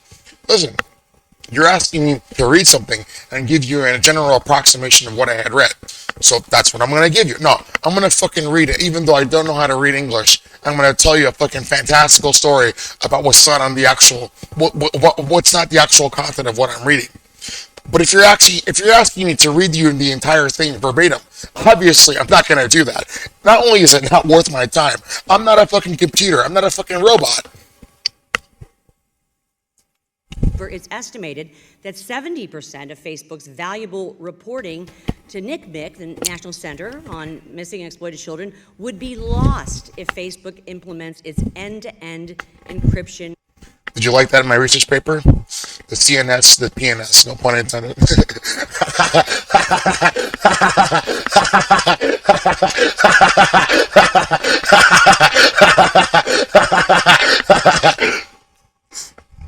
Proposal. Mr. Zuckerberg, how much is this figure growing year after year? And if you enact end-to-end encryption, what will become of the children? Why did I mention the logarithmic tables? Because you were telepathically asking me something this morning about non-fungible tokens. We were just discussing that. I was like, listen, non-fungible tokens are a scam, but concerning actual appropriation of art, in terms of if it's not money laundering, well, that's much more subjective. But there's an actual value that you're getting because you're getting an actual piece of art that you think is a masterpiece or whatever else, and that's your particular strike price or your auction, your bid price that you're gonna go for what you want to purchase, right? But even then, like I said, we live in the modern era, so if I want a copy of the Mona Lisa, even though it's not the exact same thing, I can go to Staples and print out a copy for like $12. Now, concerning your Bored Ape non-fungible token, as I said in the previous video, Justin Bieber, you got played, bro. Like, you got punked by yourself. You spent $1.3 million on a JPEG of an ape with a t-shirt with a little fucking link to a cryptocurrency wallet that you can't exchange for money, and now it's worth like 3 pennies. Who will be harmed as a result. But if you buy the Mona Lisa, a lot of people will say, listen, that's worth quite a lot to me because that's a masterpiece by Leonardo da Vinci. But this non-fungible token shit, that's a JPEG that I can download for free. But then again, like, what exactly am I trading here in terms of this non-fungible token? Like, it's much, even though it's subjective in the same way that the actual art transaction is, at least you're receiving something of material value that actually has some legitimacy in terms of like what it's actually worth. Because almost anybody can go in Photoshop and create an image of a fucking monkey in a t-shirt and try and sell it to you for $300 million or whatever. But you know, that's much more tenuous than trying to sell a masterpiece that actually took quite a lot of hard work and so on and so forth hundreds of years ago. They're not reported. Congresswoman, thanks. Child exploitation is Am I jealous? No. But listen, if you're rich and you don't bother people, I don't care. But Bill Gates and Mark Zuckerberg, these people are involved in a genocide. I don't give a fuck if you buy art or not. We're not talking about that. We're talking about the fact about whether you deserve to rape and torture and murder people. If you buy art and you don't do any of that, I could care less. The better to you, the more to you, because that's what you earned, right? But you didn't earn the right to rape and torture millions, billions of people. Sir Anthony's a bathroom. I'll be right back. Listen, that just goes without saying. It's just common sense. Listen, if you think you have money and you earned it, that's up to you. That's good. But you don't have the right to say, listen, billions of people are wasting all of our resources, and I have all of the resources myself. Therefore, billions of people deserve to die. That's not going to work out. Maybe on pen and paper, you can do a little crackhead game theory and think you're going to win the fight, but you're going to face severe resistance. Nobody wants to be sodomized by you. You know what? Why don't you go clean your room?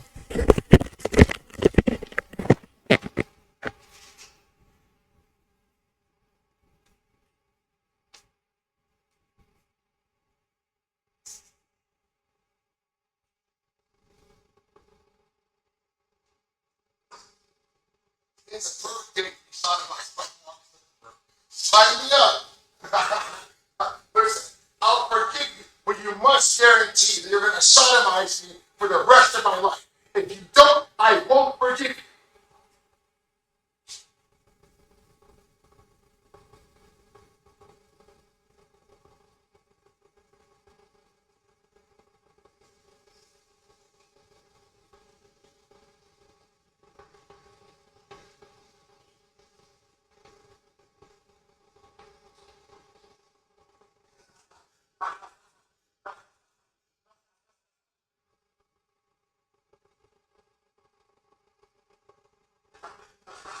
That's it. The forgiveness is called off because you won't sodomize me for the rest of my life. I'm not going to forgive you.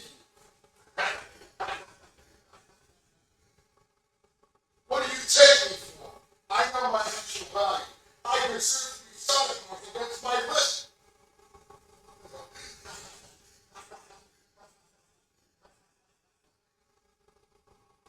If there's no involuntary forced sodomization, then I'm out of this. There's no forgiveness.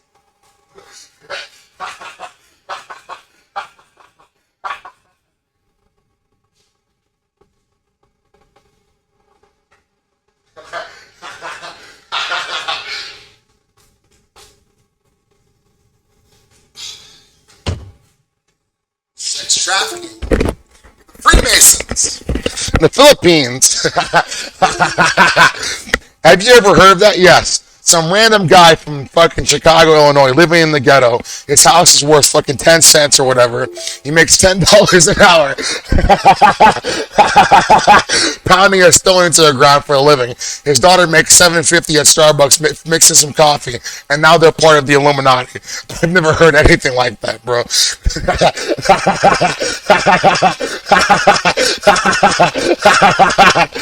Oh, man. Is one of the most serious threats that we focus on. What is Facebook doing? 16.8 of You know what Facebook is doing? They're actually participating in it. They're actually facilitating it. We're doing our best to ensure that we sex traffic and rape and torture as many people as possible. 18.4 million. Well, Congresswoman, the reason those reports come from Facebook. Look at your fucking bowl haircut. What do you think you are? Who do you think you are? Julius Caesar or whatever?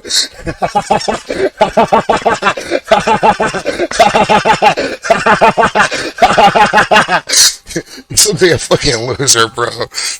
I don't. The reason why the vast majority come from Facebook is because You look like an uncircumcised dickhead or whatever.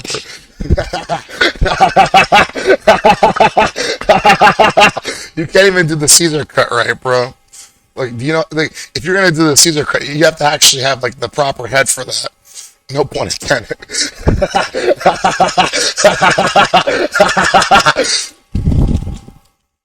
Oh, thank you. I don't always try all the time, but you know, let's look at this. Look at your head shape. You look like a fucking egg or whatever. You're a fucking egghead. It doesn't look right on you. You know what you need? You need the fucking what do they call it? The priest haircut. I forgot what that's called. Need this.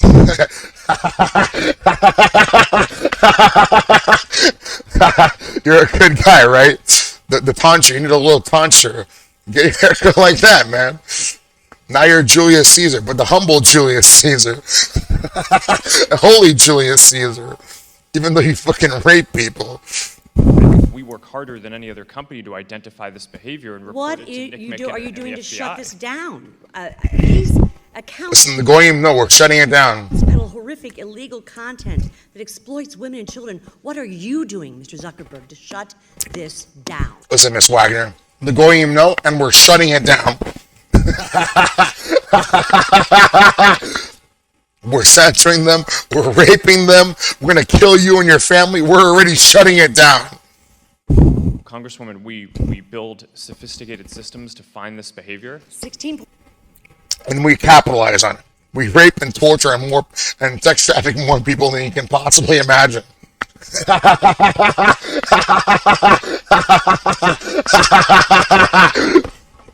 No, I'm not being sarcastic. 0.8 million and growing of the Absolutely. 18.4 images? Well, Congresswoman, I don't think Facebook is the only place on the internet where this behavior is happening. I think the fact that the vast majority of those reports come from us reflect Now my fucking vomit or whatever, my burp smells like fucking ham and cheese Hot Pockets. But I only had a butter roll and coffee this morning. the fact that we actually do a better job than everyone else of finding it and acting on it. And you're right that in an end-to-end encrypted world, one of the risks that Listen, it's end to end, but it's not encrypted. It's called Sabbatean Frankism. It's from this end to your end. It's from the end right at the tip straight into your end. Yeah, if you look at my jokes page on my website, a Jewish drill sergeant drills you from behind while the enemy drills you from the front.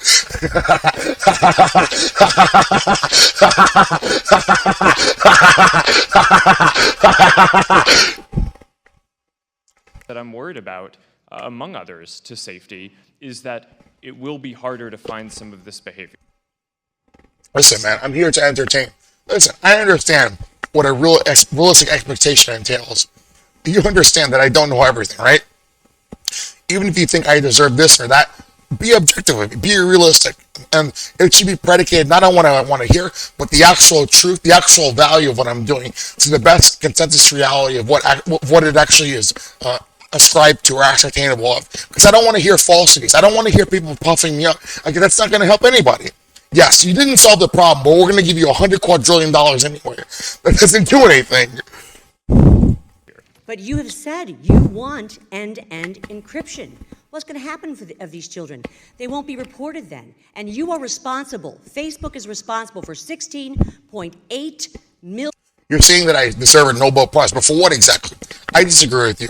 Nobel Prizes should be reserved. And it's kind of quite ironic because recently one of the developers of the coronavirus mRNA vaccines received the Nobel Prize for developing the mRNA vaccine, but the actual developer of the first mRNA vaccines back in the 1970s or whatever went on Twitter and he said, listen, I didn't receive the Nobel Prize, but I have proof that I developed the mRNA vaccine myself in terms of the first payload that was introduced into in vitro and animal cultures. But this guy received it for a coronavirus vaccine some 20, 30 years later, whatever. Sorry, 50 years later, whatever it was. I have to pull up the exact Twitter post from that guy. But if you actually read his research, he actually was the first scientist to actually develop an mRNA payload to actually go into in vitro and animal cells. But somehow he didn't receive the actual Nobel Prize. Listen, I don't believe I deserve a Nobel Prize for anything that I did. But I'll tell you what, I believe my research and my stuff that I had done was very good. It's not perfect, but it's very good, especially concerning the fact that I was going through extreme suffering. But a Nobel Prize is many orders of magnitude much more important than what I had done. And I believe that objectively so. Million of the 18.4 Well, that Congressman, are out there last year alone. Again, I believe that there are probably a lot more than 18 million out there, and I think we're doing a good job of finding this. But I think you're right that What are you going to do to shut it down, Mr. Zuckerberg? we're working with law enforcement. We're working with all the fucking, mohos or whatever.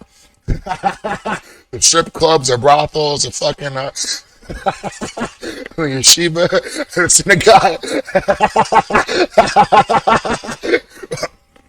We're getting as much money as we need to bribe everybody that we can to shut it down.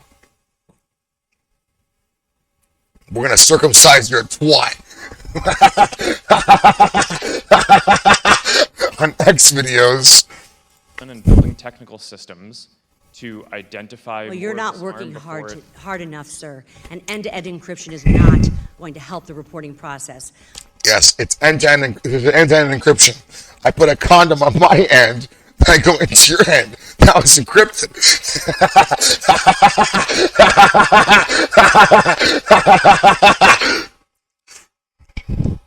I'm over my time. I have many more questions for you that I'll submit for the record, but we're going to talk about. This is a little bit of rehashing, but this is a function. All right, what we're talking about concerning this article here. We're going to read about Mr. Napier later. Interesting. I read a little bit about him in the past, but I didn't remember his entire life. So I'm interested. Very interesting. He's the first person to develop the logarithm. If you know about the history of mathematics, I learned this. I first learned this in pre-calculus because I didn't even know until then. But Leonard Euler, I think, he developed the natural logarithm and the E value. I forgot the name of that. The Euler value, which is a very interesting value in mathematics as well too. But Mr. Napier had done they created the actual logarithmic function some hundreds of years earlier in a more general case usage. But the actual natural logarithm is much better than the actual logarithmic function. But to a certain extent, the two can be slightly mutually interchangeable, but the two things have different particular applications for certain types of things. So let's continue here. And you have to remember, it's been quite a long time since I've been studying mathematics very intensely. So this stuff kind of intrinsically interests me. I do like it, but obviously, as a function of being tortured and so on and so forth, if I wasn't, I would be much more meticulous about the notes that I take and the things that I learn. Like I said, I was like that even when I was a kid, but I wasn't as intelligent as I am now, of course. But like I said earlier this morning, I'll even give you a more brief history about my life. William, drinks a little beer first. Some of the first memories I had, I wasn't a child prodigy, it's not true, and I'll explain that in a second.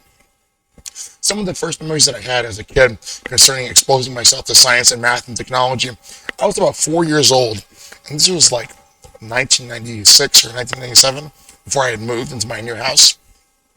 And I had gotten Windows 95, and my dad had bought my brother and my family a computer, and I was sitting at the computer. It was like 7 o'clock at night or something, in the middle of like August or whatever, 1996, and I was sitting at the computer, and I was just going through all of the Windows. I was going through all of the buttons and everything else. I was interested. I was like, what does this do? What does that do? And I was a very curious kid, and I was looking at all of these different things. And I still remember quite a lot of that because quite a lot of the source code has been obviously hierarchically developed in the sense that since Windows NT whatever came out, and NT 1.0 and MS-DOS was worked on, which is a little tenuous because there are claims that Mr. Bill Gates had stolen MS-DOS from some other guy. I forgot his name. But who knows what exactly the truth is. I really don't care because, honestly, I just have the operating system myself. I haven't paid for the license because I know you're satanic. And I would have paid for it in the past, but, given the fact about what you're actually doing to society or whatever else, if you want to use Linux or whatever else, you have to understand that most of these people are working with the same enemy anyway. So you might as well not pay for it and not get caught. Fuck these assholes, man. But concerning Windows, I was a very interested kid. I didn't know about what I know now. I was looking through all of the different types of functions. I was like a power user back then, and I was like, and that's quite rare for anybody who doesn't have quite an intermediate understanding of how to use a computer, and especially like my dad, for example. My dad's very old school. He's very intelligent concerning a lot of different things, but when it comes to technology, he has a lot of trouble. But he's even taught me a few things about like my phone and whatever else that I didn't even know about. But it's not that he's stupid, but he doesn't have as much experience as I have, as I've spending on computers and stuff, because I've been very attached to my computers and devices since I was a little kid. But then the next story that I want to tell you is that when I was like 4 or 5, I used to play the game Myst and a bunch of other different games on my computer. Myst kind of scared me because it was kind of strange. It was kind of very esoteric.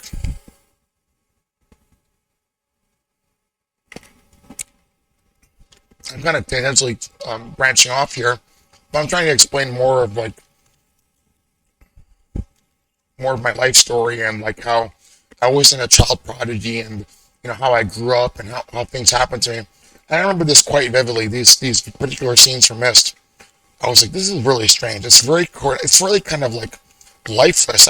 When I was a little kid, I was like, this is really weird. And I got through about like 40% of the game, and I was like, I don't want to play this anymore. This is kind of strange. I'd probably play this again actually, if I could get a nice MS-DOS emulator or Windows 95 emulator or whatever to play this. But as I grew up, concerning the fact that I wasn't a child prodigy or whatever, when I was like 5 years old, I struggled with actually writing my own name and writing and learning the alphabet. When I was a little kid, it was like 1998 or whatever, 1999. Let me drink a little bit more beer. Give me a second. I had started going to kindergarten, and I still even remember to this day my professor in kindergarten. I forgot her first name, but her name was Mrs. Sugano. She was a little bit older back then. I don't know if she's still alive, but she was such a nice woman. And she taught us the preliminary things that we needed to know about literacy concerning the alphabet and actually how to do basic mathematics and how to spell our name. And I even remember my kindergarten days. I would play with the other friends in the school, the boys and the girls, and not sexually, of course, because Marxic would always connotate such things. But I was in kindergarten, and I would stack blocks together, and I would build like castles or whatever and buildings. And Mrs. Sugano and my friends were like, "You're really good at that." Sometimes we would play like doctor or whatever. It's kindergarten, right? You're 5 years old. But the point that I'm trying to make is that get some water. I really struggled with spelling my name and learning the alphabet. So when I came home one day from school, my dad was like, "Can you write your name on a piece of paper?" I was like, "No." And I tried to write my name in the most coarse kitchen cat scratch ever. And my dad, I remember this still, he was being a little abusive, but he's not really abusive. He's a very good man, especially concerning what's happening now. He was like, "What are you, retarded?" And I took offense to that because I knew that he was connotating something mean about me. And I was like, "Dad, what are you talking about? I'm struggling with this." He's like, "Listen, you need to practice learning the alphabet." So I took my dad's advice seriously. So I started memorizing the alphabet from A to Z. I started practicing writing my name, writing other things too. Even to this very day, my print is actually not very neat. My cursive is a little bit neater. My print writing is not so neat, which is why I prefer computer-generated type font to actually have a standardized font. But this is in terms in the general change of logic about how I was growing up, because I wasn't a child prodigy. I was not like John von Neumann. And we're gonna kind of branch off here, but I'm gonna try and interrelate all of these particular branchings of these particular chains of logic and inquisition and inquiry into the same general arguments that we're making, not only against Facebook, but about the substantiation of my own character concerning the things that have happened in our lives. So, Mr. John von Neumann, he's allegedly one of the most intelligent people to live. So we're gonna go through his actual beginning life story. When he was about 6 years old, 7 years old, the guy was already studying calculus. The kid was already studying calculus, and he allegedly had known Greek and Latin and so on and so forth. He was a very inspiring man to me. I read a lot about his life, even though the guy is Jewish. I don't believe he was actually evil at all. He was a very inspiring gentleman, and I think he's probably one of the most intelligent people to ever live. And I read about his life story, and it makes me want to cry a little bit because I was like, wow, you're a very good man, and you're also very intelligent. You see, a lot of people are really inspired by different types of things, but you'll notice a general trend in society. There's a lot of inspiration predicated on lies and deceit and hedonistic values, but life is so much more beautiful and complex. Life is so much more multifaceted and omnivalent between all of the different factors of life. And if you try to improve your intelligence, you'll notice much more patterns in reality. You'll notice the fact that your life is substantially increased in actual, it's not necessarily true, but in the sense that your pragmatic understanding of the way life works, you notice that life is so much more beautiful and multifaceted. You have so much more opportunities and so on and so forth.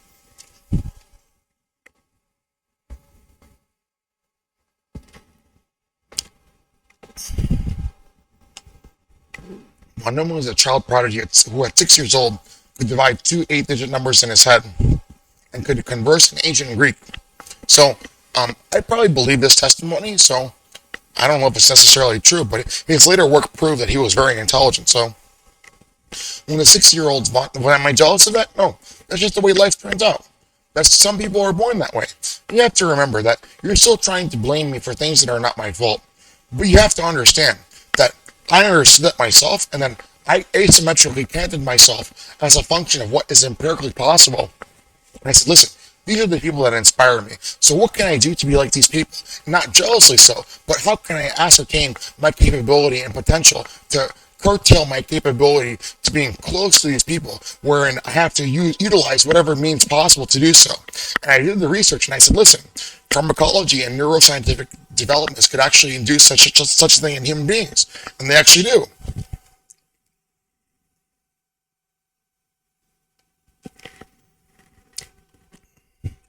By the age of 8, von Neumann was familiar with differential and integral calculus. Listen, man, there are some kids at 16 and 17 that struggle with that. At the age of 8, he had understood this. Am I jealous? I just told you, no. As a matter of fact, when I read his life story before, I was very inspired by him. There's a funny story about him. He used to drive his car, right? And he would be reading books while he was driving his car. Sometimes he would crash his car. It's on the Wikipedia page. I was like, what the fuck are you doing, man? There was a YouTube video I saw a few years ago. He was like, listen, we need more people in this particular industry of whatever, the development of different types of measurement technologies, scientific technologies. And he's like, listen, the main problem that we're facing is that there are not a lot of educated people who are trying to study and learn in school. So you need to do something to actually help us here. And I agreed with him. I was like, back then they didn't understand about the things that we understand now concerning the capabilities of pharmacological neuroscience to exponentially increase the intelligence and actually reduce avolitional detriments to human beings and detriments to human beings like depression and so on and so forth. So obviously I have the advantage of the foresight of the future, but back then this guy was a very intelligent man. He's one of the most intelligent people to ever live, and he was very inspiring to me. So you kind of see the way I actually think. By the age of 19, von Neumann had published 2 major mathematical papers, the second of which gave the modern definition of ordinal numbers, which superseded Greg Cantor's definition. Very inspiring. At the age of 8, he was studying differential and integral calculus. Most people, if they have an advantage over the average person, they start studying that at around 15 to 17 years old. So that's really inspiring.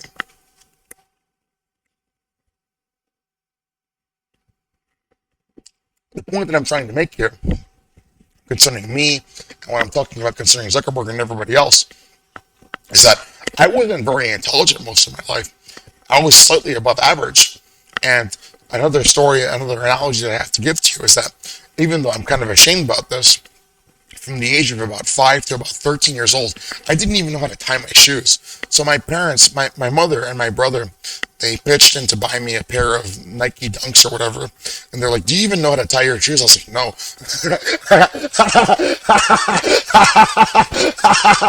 There were plenty of other times. Like, I would ask my brother for help in math problems, and he was like, listen, how do you not even understand this? I was like, I'm sorry, I'm struggling with this. I don't have the capability to even understand this.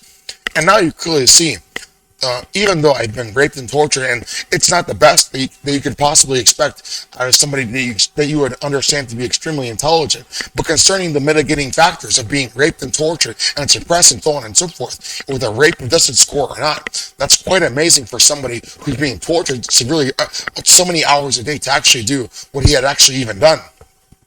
As a matter of fact, concerning most scientists and so on and so forth, if you're going to regress to the mean, they might only publish 1 or 2 papers in their life, and they might continually work on studies for the rest of their life, and they might not even do so much. And I'm not trying to puff up my own ego here, but in terms of your impartiality and your objectivity here, what I'm trying to tell you is that in terms of what I had done, I wanted to share that with you.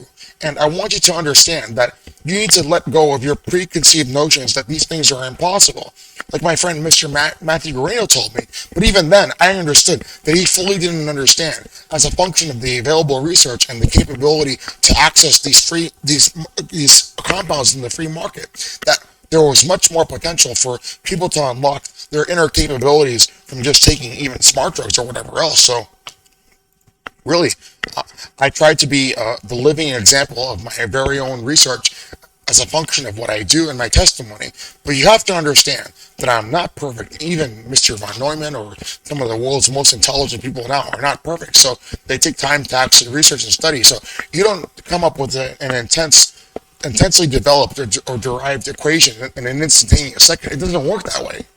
But you understand that if you have the skill and capability and you actually have the creative intuition and you have the rigorous years of training and so on and so forth, then you can do it much faster than the average individual.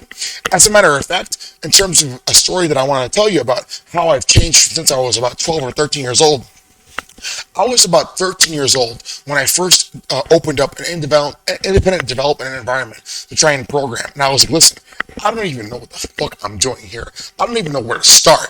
But now it's much more lucid and clear to me how to even think about what I have tried to learn over the course of many years, even by practicing programs and so on and so practicing creating programs, sample programs, and solving math problems and so on and so forth. So I can easily recall, even after not working for many years, about what I had done, even over the course of 15 to 30 minutes and so on and so forth. But see, I'm capable of so much more, but I'm being rate limited by people who want to rape you and torture you and kill your family. And it's not just about me. This is about everybody else who's involved who doesn't want to be raped and tortured and so on and so forth. I think we could reasonably ascertain concerning our consensus reality if we're willing to be open-minded and objective, if we're willing to concede and come together and say, listen, there is probably a better future that's possible. And we can reasonably ascertain that that would be probabilistically true. But what these people are doing is trying to invert the particular argument for their own control, for their own hedonistic pleasure, to live forever, to torture people, to sex traffic people, so on and so forth. But it's not right. And you know that. You know that. Listen, we live concerning entropic bounds and systematic bounds that we cannot ever cross as a function of the ontological divide between what's impossible and what's not.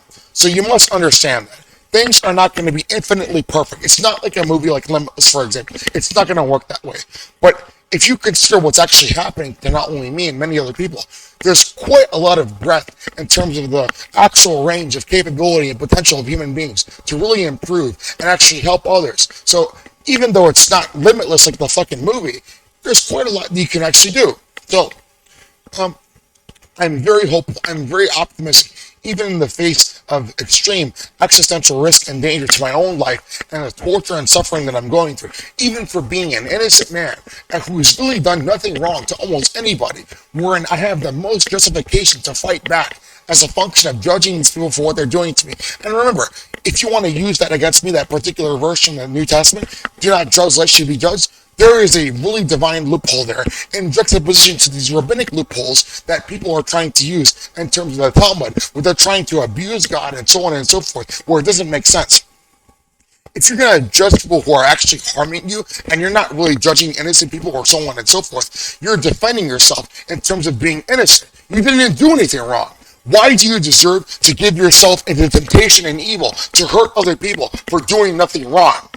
You know that from the very beginning that you deserve to live your life and you didn't hurt anybody.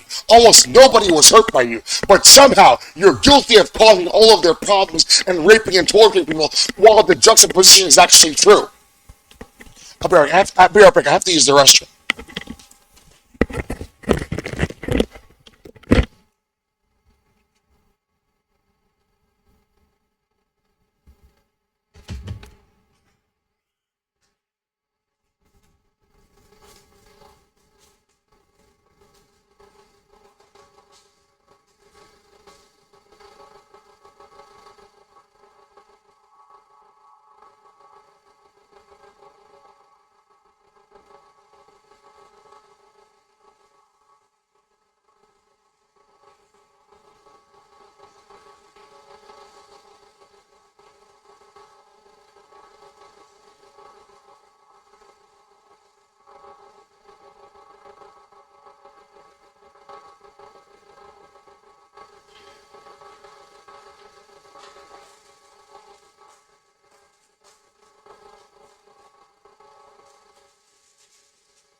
So, what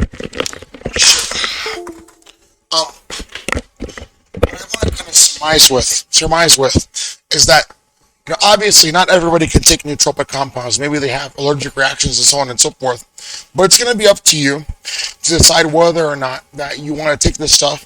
But in the future, maybe there will be genetic engineering technologies that will equalize all platforms for people to actually contribute to society and exponentially increase the particular Pareto efficiency bounds of the maximum resources possible in terms of what we can actually ascertain in terms of resources for people before people are actually starting to be hurt and losing in terms of actual competition and so on and so forth. What I mean to say by that is that instead of looking at a graph like this, we'll actually draw an example for you on paint of what I'm trying to talk about.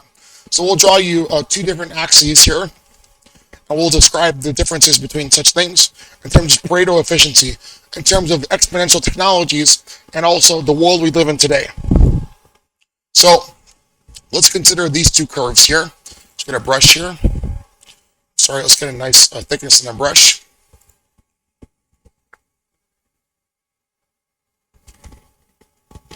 And then I'll label the axes in a second here. So I'll describe what I'm talking about.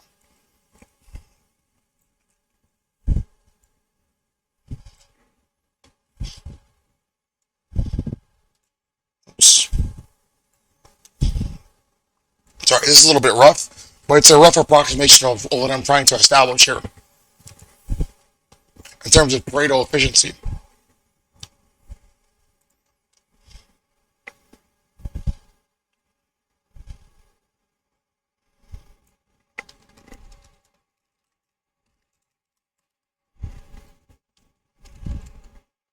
Oh shit.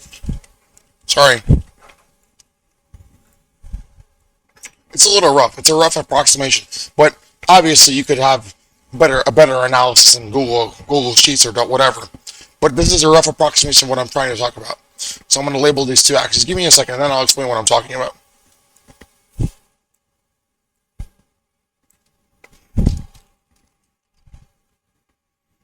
This is a little bit weird, so I don't know if I can actually change this here. Hold on.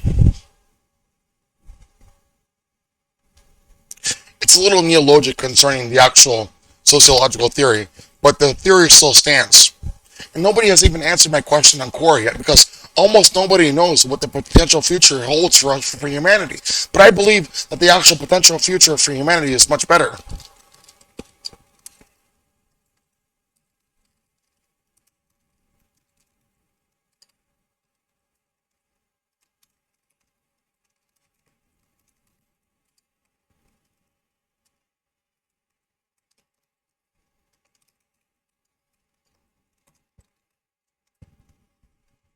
So what I'm trying to... Oh, shit. God damn it.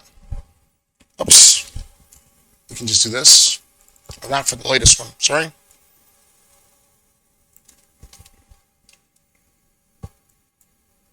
then I'll label the actual two different charts here. Like I said, this is a very rough approximation of what I'm trying to talk about.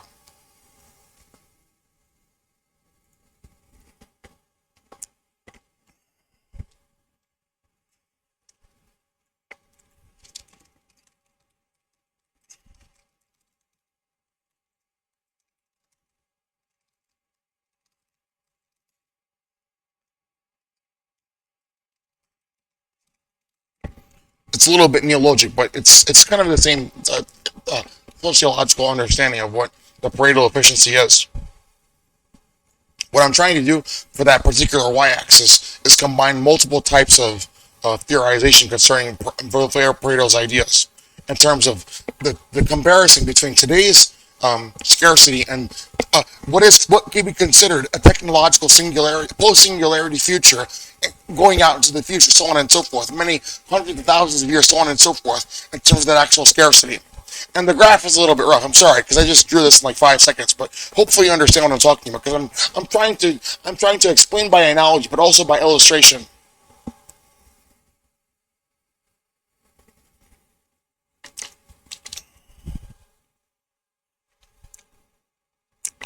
This beer's getting a little warm. Let me save this actually for later.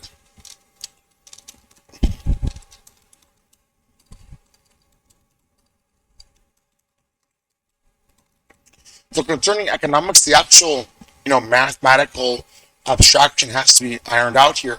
But I believe that actually what will happen is that as a function of scarcity decreasing, as a function of more gross resources being available to all of humanity, we will differentiate in terms of our division of labor, because the labor will still be necessary even for humans and robots or and automation and so on and so forth.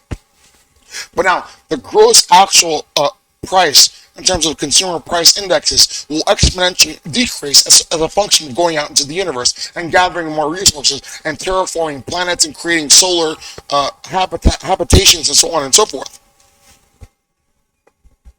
In terms of what's entropically possible, in terms of entropical balance, whether it's 1,000 years or 100,000 years, a quadrillion years, whatever we reasonably calculate, right?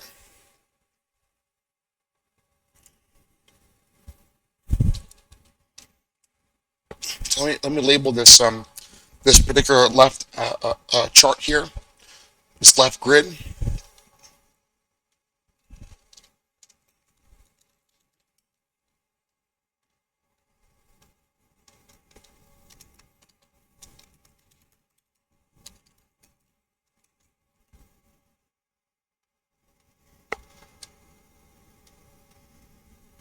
So you have to understand the difference between these two axes. So it looks a little bit strange, but if you understand mathematics, you understand what I'm talking about in terms of x respective to y and y respective to x in terms of these two dimensions.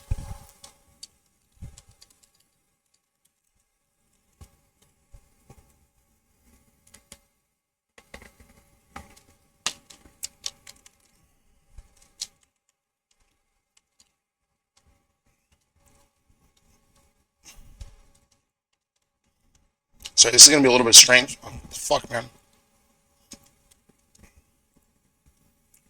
Because I don't have enough space up there, so I'm going to put it down here.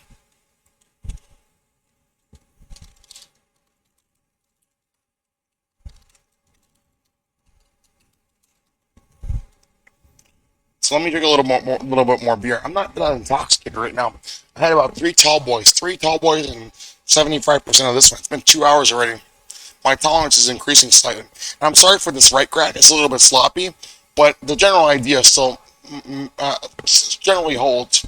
So the actual particular entropic bound of how many years nominally this entails is not necessarily determined. It's indeterminate, but relative to today, respectively speaking, in terms of relative terms, it's actually, there could be possibly in a potential better future scenario in terms of scarcity and the actual units of resources and the benefits thereof for each individual unit of individual and resource in terms of before the actual harm is induced between all individual units of persons is much particularly higher as a function of the bounds of the two particularly intersecting functions here in terms of their entropic bounds, in terms of the range between the difference of the two functions.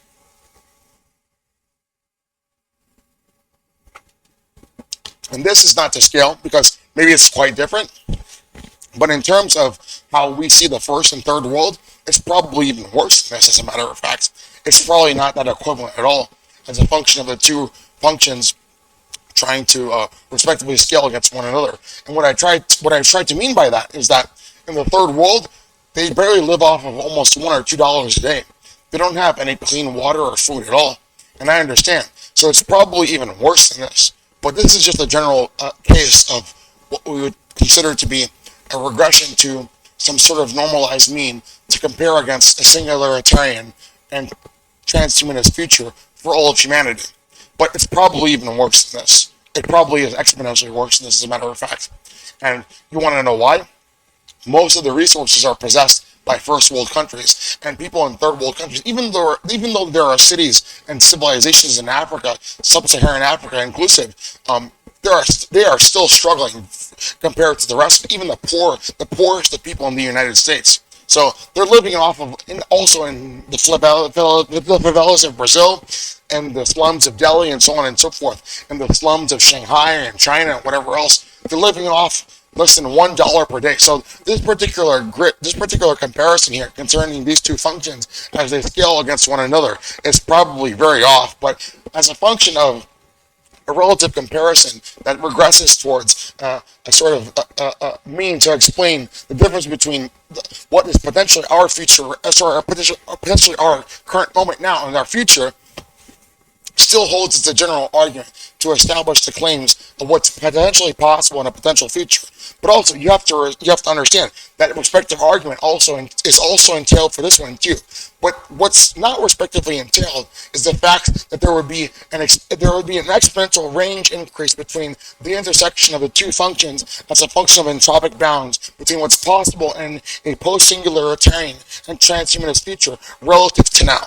So the two things, as a function of scale, relatively, are comparing different types of things, but nominally, that has to be determined concerning determinate factors concerning the first and third world, and so on and so forth.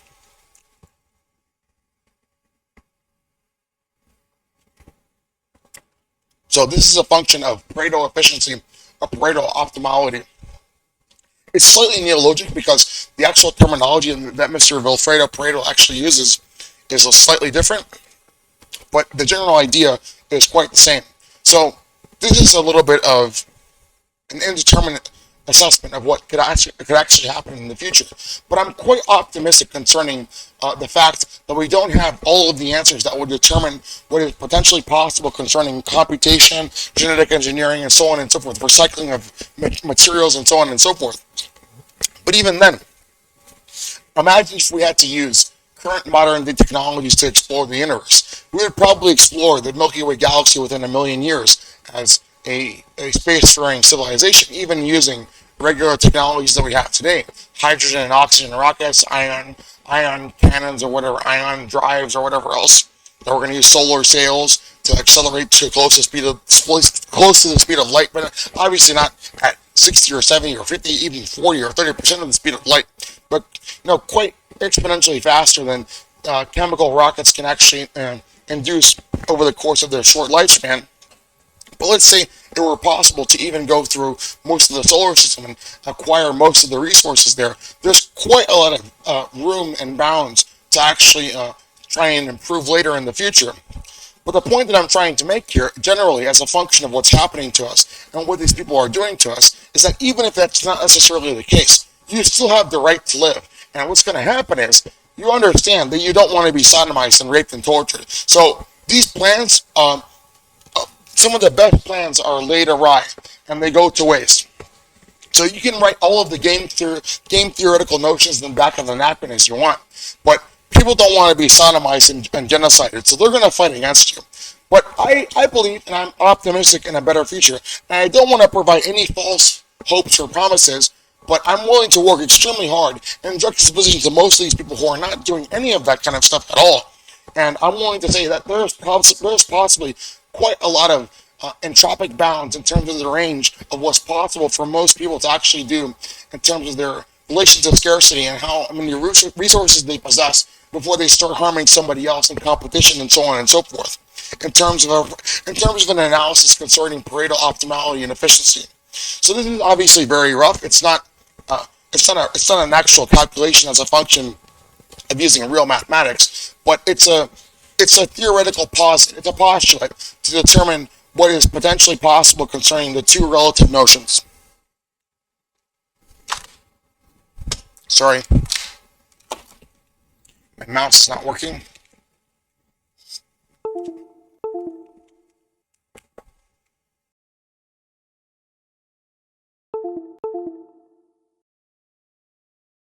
This beer is disgusting, so let me get rid of this. We'll have this fresh one here. Cream ale.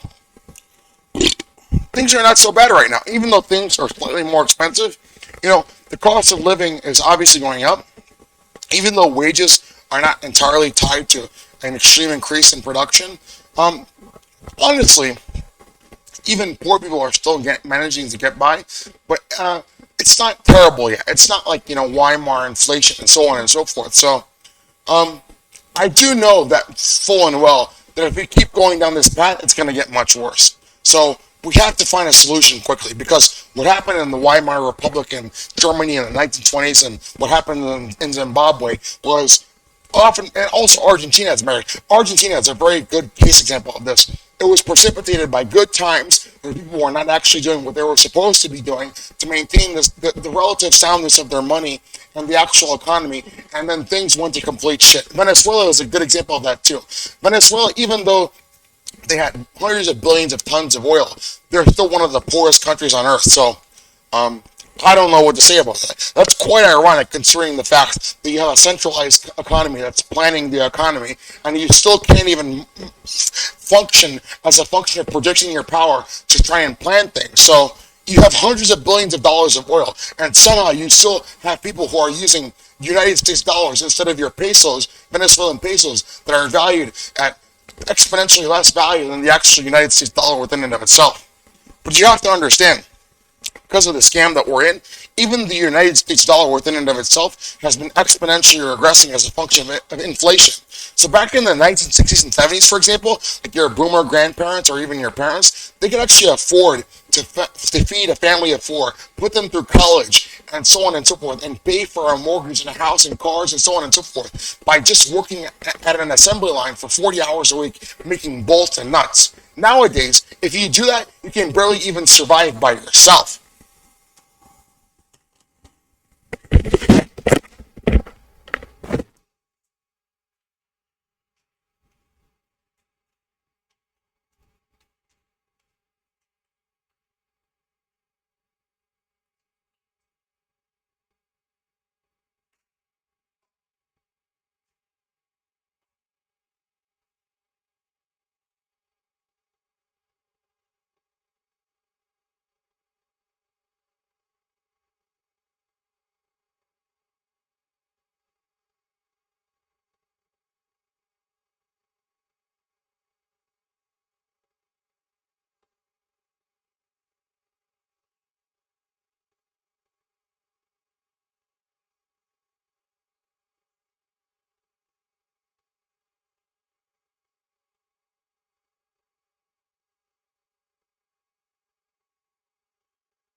Put them shorts on now, so you're not seeing me in my underwear.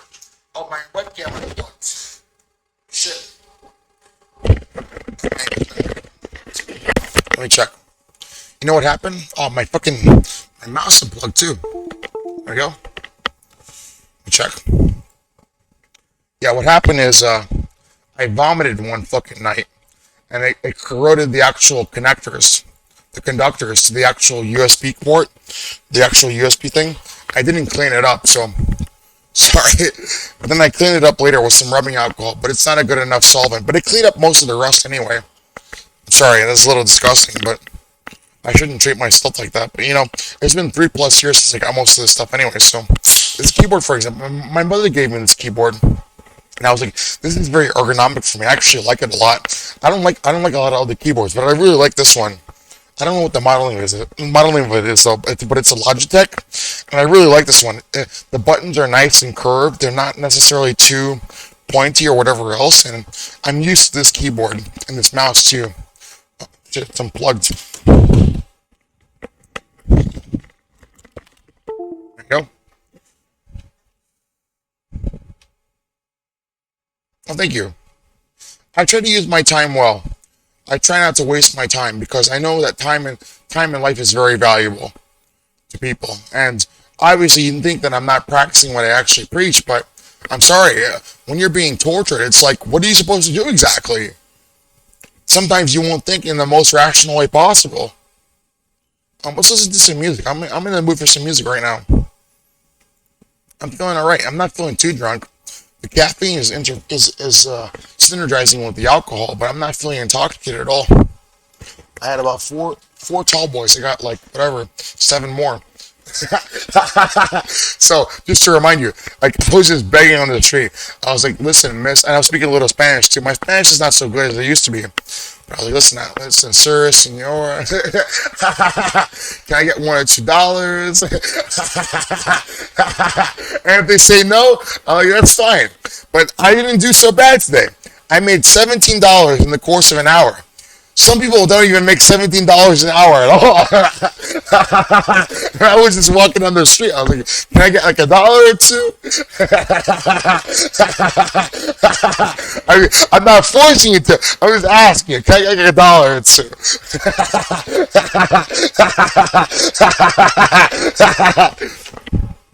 You see, I'm using it well. I'm not abusing people, right? Like, I'm not injecting heroin, smoking crack, killing people or whatever. I'm having a good time, man.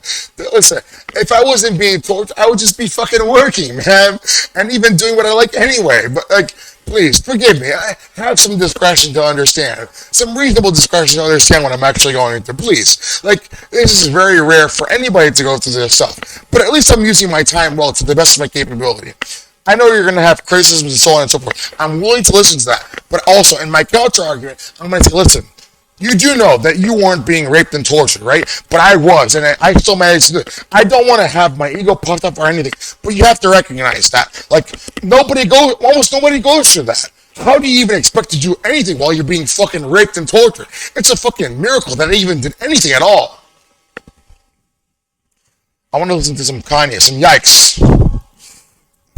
You trying to remix on me, huh? This is the type of high that get you gunned down. You're lucky you survived even meeting those DMT aliens. You're lucky that I didn't shoot you because Young Metro doesn't trust you. The only time I come alive is when I taste dick.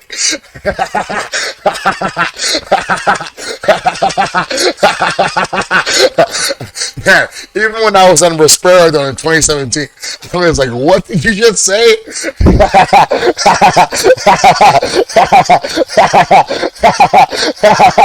And the title of the song, it's Coming Out Strong.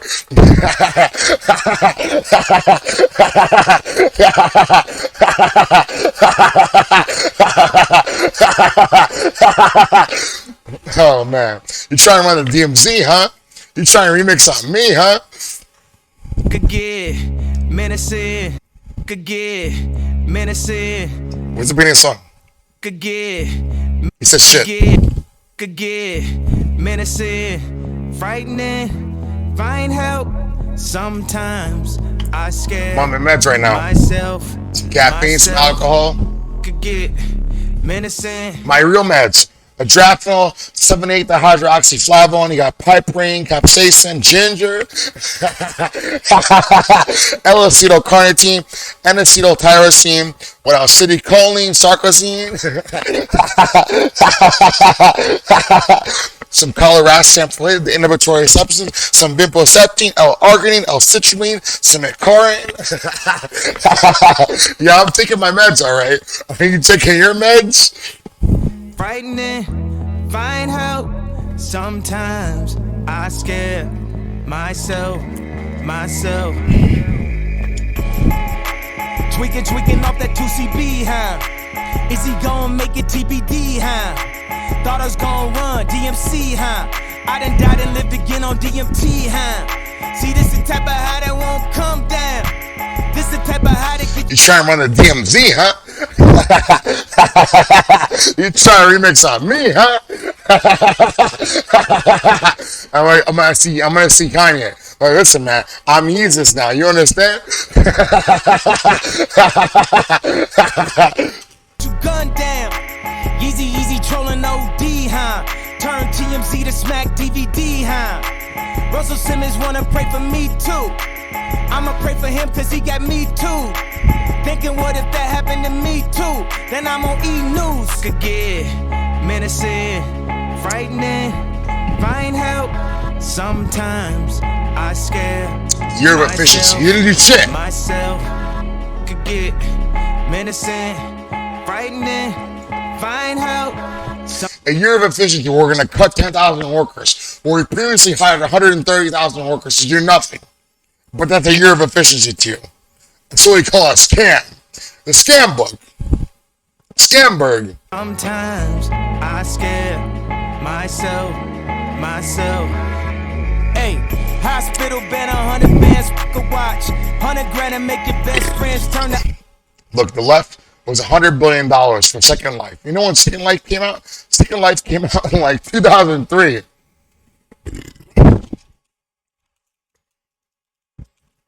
They paid $100 billion for a PlayStation 2 video game. 2003. Let me get some water. That looks exactly like a character from Second Life. You're about 20 years late on that same shit they did 20 years ago. Yeah, by this rate, Zuckerberg's like, listen, we're gonna reach the Matrix by fucking whatever, 2083. But by that point, concerning your previous track record, you're going to have a PlayStation 4 video game by 2083 that's going to cost $100 trillion. And we had PlayStation 4 video games like 115 years ago. For like whatever, $45 million.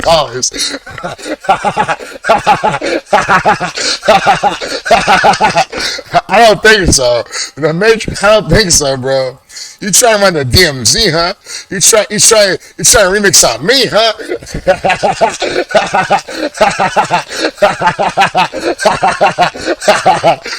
Look at me, I'm Jesus now. You see me? Ops, I hear y'all bringing my name up a notch. Guess I just turned the cloud game up a notch. Hey yo, Zuckerberg, cash at me $1 billion right now.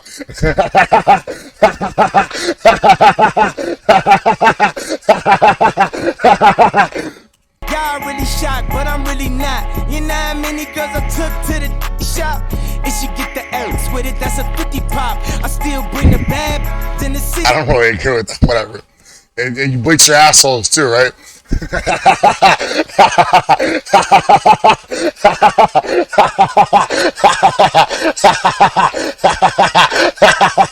Listen, you got my BM and your BM. I got your BM and my hoopty.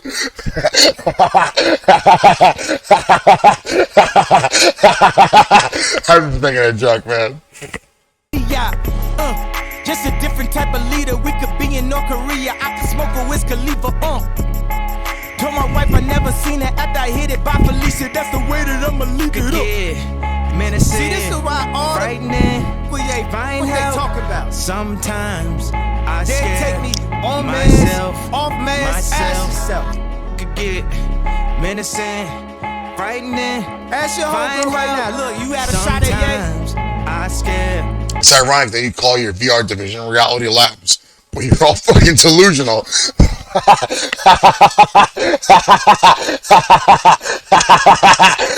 You haven't gotten a reality check in years. Let's do a little rewind. I'm sorry to pause Mr. Yeezus or whatever. I'm sorry to pause Lord Kanye or whatever.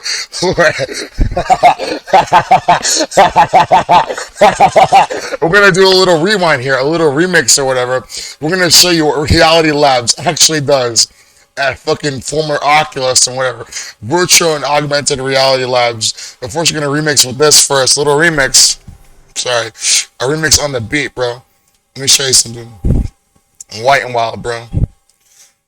You don't know anything about me, bro.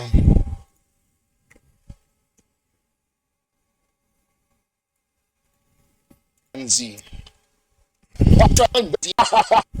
4 days. We doing. I'm White and Elizabeth. Are you sure? Do you know anything about? Steady mob and heavy flexing, bro. I mean, Elizabethport. Hold up, bro. We stay steady mob and heavy flexing, Elizabethport. 2 o'clock in the morning, whatever.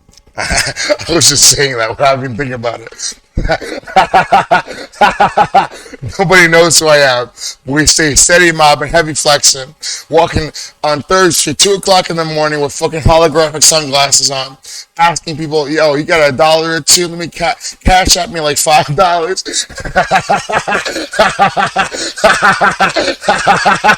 About to buy a fucking Black and Mild. It's up to you. Give it to me if you want or not. It is, whatever time it is, bro. I'm going to 7-Eleven for motherfucking Black and Miles because I'm white and wild, bro. That's how we do it around here, bro. Look at me.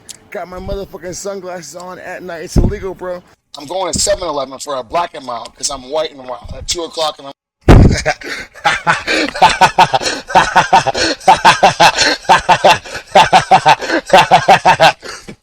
And I enjoy that when honestly, it's much better when you're on all of those drugs that you feel the fucking rush, the dopamine rush. It's like, this is nice. I feel fucking amped up right now. But when you have a vaporizer, it's much more instantaneous. You're like, Oh.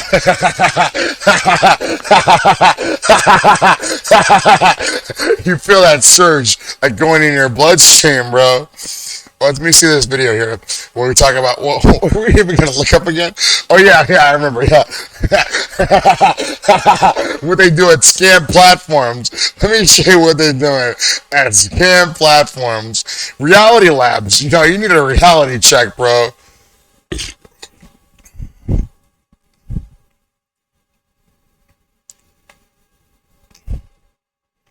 I'm trying to scan this right now to get a little excerpt for you, so you can look at this. You don't have to watch the entire. I know you're not going to spend whatever 5+ hours, 17+ hours of your day. Yeah, hey man, I spent 24 hours of my entire day watching your videos on YouTube.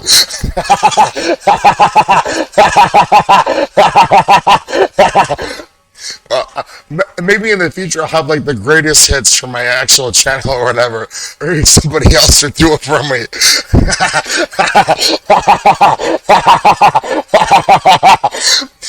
What I'm trying to show you is what they actually do at scam platforms. Let me pull this up for you. I'm sorry, I forgot the exact moment in the video where we were talking about this. Scam platforms. Then I'm going to show you the hard drive where I started drinking again in October of 2019 after being abstinent for 3 years. Man, where is this, bro? It's somewhere around here. Over here, I think.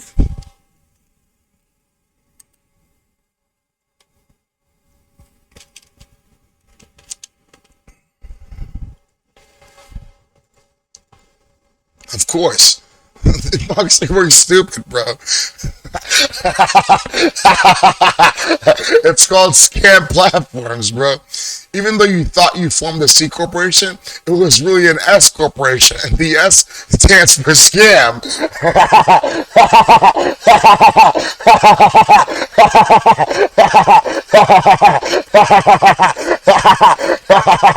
It's a scam platform, bro. Welcome to scam platform. Here we go. There it is. This little juicy, salacious bit here. Harrison, kidding 15-year-old women. I make murder you crimes. This is on Facebook Live. Then I'll forgive you. You got pwned, bro, on your home platform. So all of this is beside who is taking shots at you on Facebook. And then when I started asking you hard-hitting questions, you didn't even say jack shit. And I fucking pwned your ass. And some random Mexican guy was like, this is hilarious. Bites the point, Palmer. Do you either confirm or deny that you not only sex trafficked my wife, but knowingly raped and tortured me for years while committing a heinous litany of crimes? Look at this and tell me. I'm just some random guy, bro. What's wrong with you? They're still trying to blame me for what they did to me. Are you fucking retarded? If you either confirm or deny this, my friend on Facebook. And Palmer Luckey never said jack shit. You fucking scam artist. You fraud. You motherfucking licentiously craven, depraved, fascist, censoring, jackboot-looking, corporate, totalitarian, fascist criminal. Off to the gallows. Off with his head. No longer will you be a free man, and your luck has run out. So you're not going to be a free man, and you're not going to be lucky anymore. So all that's left is going to be Palmer. No. Now, listen. Half of him is satanic. So he's going to be half Palmer Conan and half Freeman Lucky after we cut him in half to try to determine whether or not the Palmer Conan part is satanic. But we know the Freeman Lucky part's satanic. But what about the Palmer Conan part?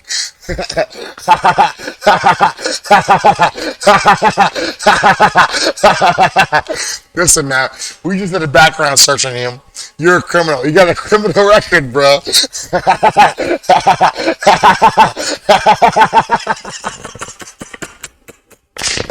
Oh man, where do I come up with this shit, bro? Sorry. You sex trafficker, you fucking Satanist. Nice proof, jackass. Let me tell you something, bro. Most criminal gangs, do you understand what's happening now? They're not engaging in war at all. Sometimes it happens, but they're just selling drugs and they have mutual respect between each other, because you can't engage in a war every day. What are you gonna do? Throw your life away for nothing?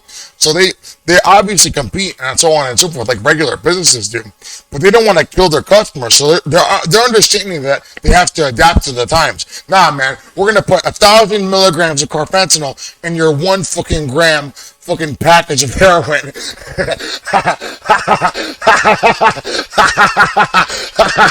But look at Palmer Luckey and Mark Zuckerberg. Listen, we run a legitimate C corporation, and we actually create free software for people while we rape and torture you and murder you at the same time and read all of your information secretly. That's nice defense. Yeah, you're no better than the fucking mafia. Look, you're a Jewish mafia. Asshole clean motherfucker. I made dinner for you, you fucking piece of shit. Look at you with your pedophile best friend, Dove Dog Cats. He was acting like a real John, soliciting 15-year-old women for $600 or whatever, $300. Fuck out of here, you fucking scumbag piece of shit. Listen, little girl, Officer Seidel Jr., will you fuck me for $300 and an Oculus Rift? I'm gonna go from Menlo Park, California, up to Kings County, Oregon, or whatever, Washington, and I'm gonna give you $300 and an Oculus Rift. Even though you're allegedly 13 years old. Fuck off my Facebook page, you fucking fraud. Look at this Jewish shit-eating grin. That satanic shit-eating grin that's coming from a pedophile who molests children. And we have a knockoff Sam Harris.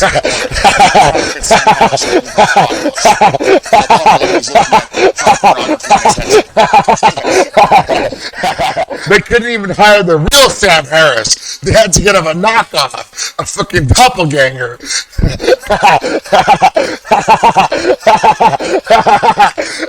I didn't even think about that in 2020. I wasn't even thinking about that at all. But then I saw that 3 years later. I was like, that's a knockoff Sam Harris. You couldn't even get the real Sam Harris. I'll be right back. I gotta take a piss, bro.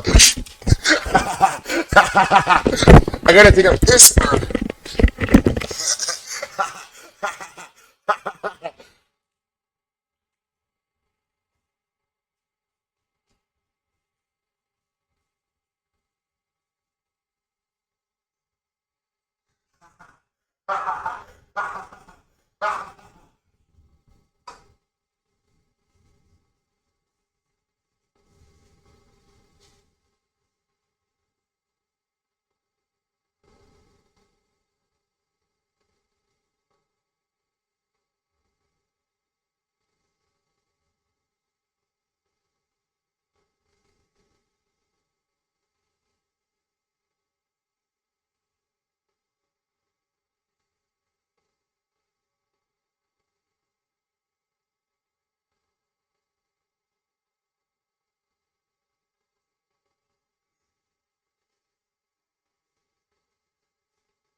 You ask, you shall receive.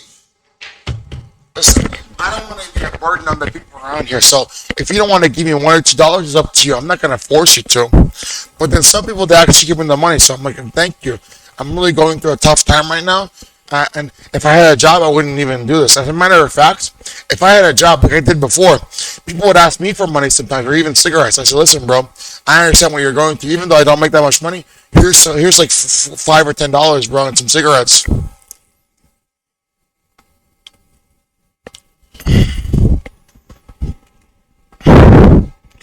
If I could provide it for them. Sometimes my finances were tight and I couldn't. So I was like, listen, man, I can't afford it right now. So that's just life, bro. But I was very grateful for the people that helped me today. Actually, I have a $4 surplus from yesterday, from today actually. So tomorrow, Yeah, I'll just walk out on the street even though you're gonna rape me and torture me. It's much more mitigated. It's much less severe when I'm walking around. I can't feel it as much. When I'm laying down or sitting, I can actually feel the torture much more. So concerning this actual chart here, I'll draw you even another chart of what I actually think entails the actual modern regression to what real scarcity is constituent of concerning the difference between first and third world countries. As a matter of fact, before we forget, let's do that right now. It's very sad because, most people don't have any control over that, but I know full and well that there are possibly many more and I'm not offering you false hope or promises at all. Even if you don't think I deserve as much as I deserve, I'm willing to work hard to try and prove to the contrary that my theories are right. That I believe that there is a much better future and hope for humanity. But listen, I'm not going to develop artificial satanic intelligence to rape and torture little boys and girls. I'm not going to do that. I'm not going to play your game. So let's actually draw a chart here of this third particular diagram concerning the actual scarcity as a function of the actual difference between the benefit per individual unit person before harm per unit reached as a function of resources available concerning the actual first and third world discrepancies. So it's going to be an approximation of this particular diagram, but it's going to be much more, how can I say this effectively in layman's terms? It's going to be much more, not minimized, but, it's going to be much more excited in the sense that you're going to have a minimalistic reduction as a function of the actual diagram within and of itself. It's still going to be the actual same diagram, but it's going to be, how can I say this, much more reduced. I don't know how to explain it. It's very hard to explain. Maybe even this diagram itself is not necessarily the best diagram. It's not necessarily indicative of what I had drawn here. It's a little bit contraindicatory, but I think you understood my general case that I'm trying to establish here. So we'll even draw a new one for this too, relative to this one. So if we're gonna actually draw the entropic balance here, it's probably not gonna look like this. So I'm sorry, I'm a little bit intoxicated right now. So we'll draw a new one here and try and explain that.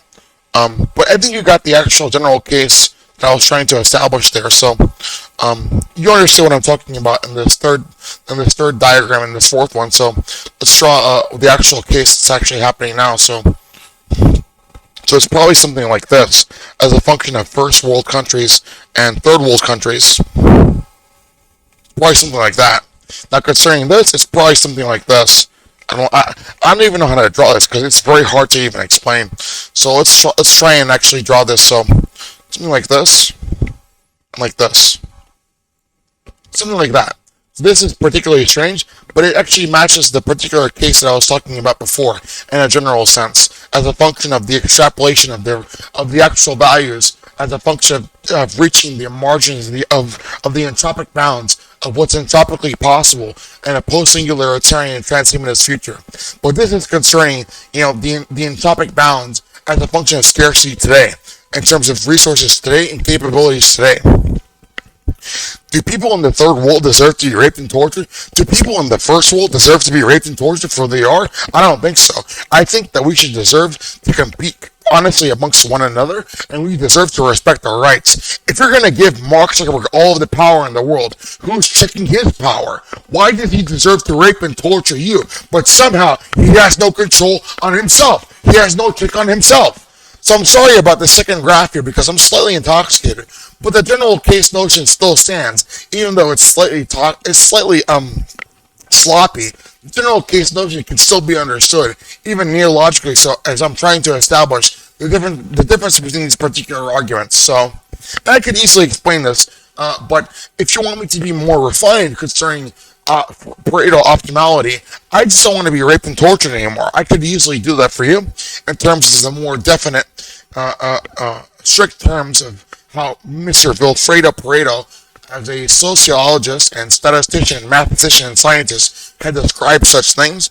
But I'm talking about this in rough approximate terms concerning the actual, my neological understanding of how this particular optimality works as a function of economics and also the actual consistency of the abstract nature of resources and scarcity and so on and so forth. But I think I've established my case to you in terms of comparing and contrasting the potential future that may exist and what we're going to accept now as a function of what actually exists and what is supposed to be the general case example, and in some future scenario, obviously trying to correct for the fact that I was a little bit intoxicated, but later trying to establish the actual correlate values between the two functions, what we can actually achieve as a function of entropic balance. So obviously, at some point in the future, things are not infinite. The universe is not infinite at all. As a matter of fact, I am an ultra-finitist, and I believe that even pursuing continuous functionality or continuous integration of functions is a waste of time. Like, as a matter of fact, in a very simplistic example, as I've mentioned before, trying to describe even the ratio between the circumference and diameter of a circle in terms of the irrational unit pi that is obviously not terminating is functionally useless in terms of finitude, because you can go until you're blue in the face about how many decimal units of pi that you remember.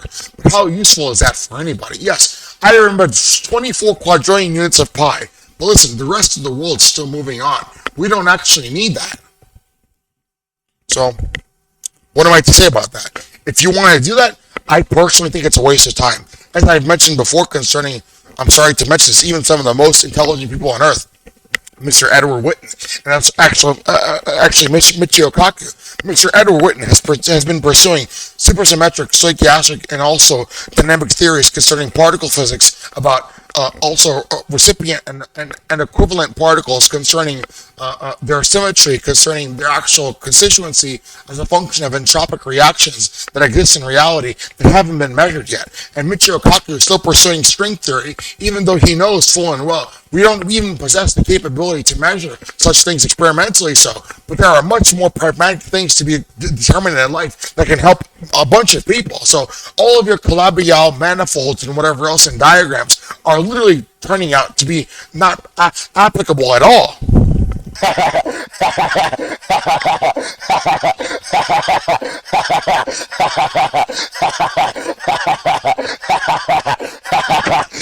Oh my God. This is just new stuff, by the way, because I didn't think about this in 2020. It's called that guy knock off Sam Harris and to say that you were looking at child pornography or whatever. You can read this concerning Dove Cats. At 19:26 hours, Cats texted, "Do you have condoms? How many?" And Officer Seidel replied, "I have 5. Cats then replied, we're not going to go through this entire thing. Maybe some excerpts of this.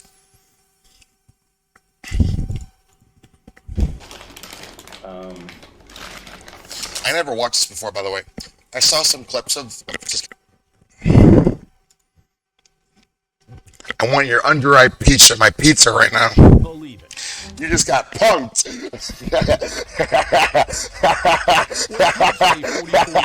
Oh, wait, I'm sorry, bro. Wrong show.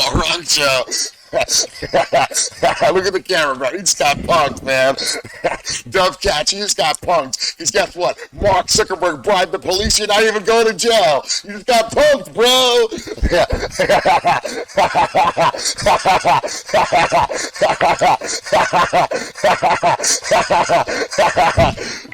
Sorry, let me get... But somehow Jeff Sokolo's going to jail for like 4 years or whatever. Let me get some water and let me go urinate. I'll be... We'll see. Sokol. Look at that guy's face. He's like, man, I'm fucked. What is this, fucking Pakistan? Yeah. Listen, I know the age of consent is actually 18, but if you're 13 and I marry you, now I can have sex with you. You just think this is just fine. Marching here to this home. I know what you're getting at. What else am I supposed to think, Jack? Do I seem like a dishonest, dirty person?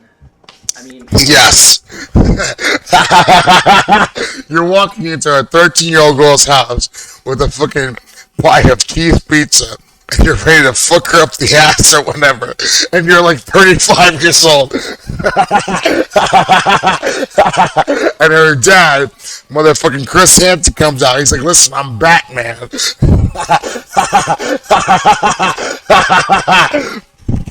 Do I seem like it to you? This chat seems like it.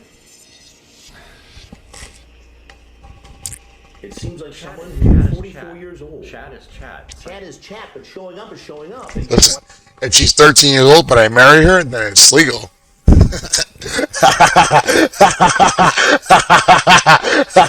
That's what the Talmud says.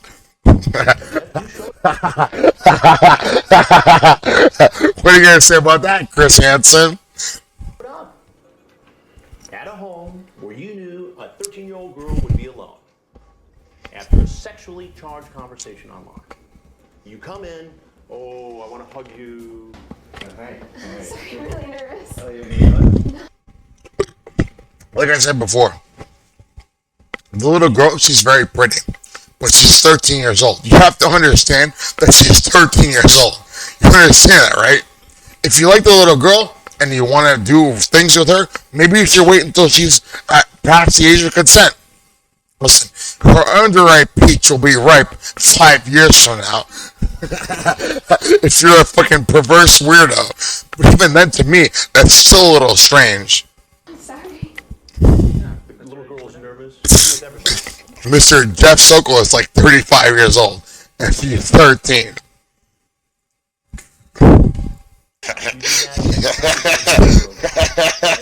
when I meet somebody for the first time, I hug them. But this somebody is not an adult. She's 13. Can you please tell me who you are? I'll tell you who. I'm trying to be. Tell me who you are. So am I. But you're not answering all my questions. I will. Can you just tell me who you are? I'm Chris Hansen. And this is an investigation. Anything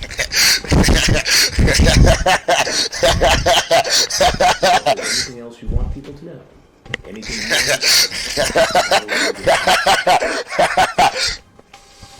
can't believe that. Well, Jeff, believe it. You just got punked. Chris Hansen's like, listen, I'm Batman.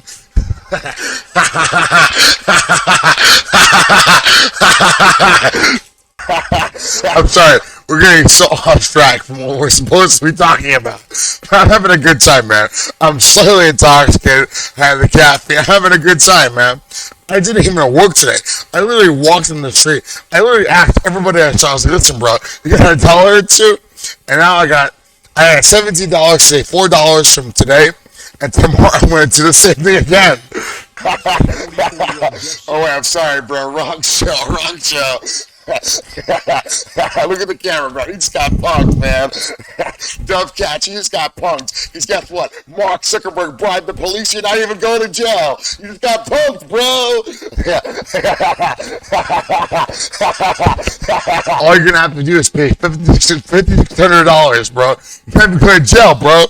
You're gonna be able to go back to Israel and torture whoever you want.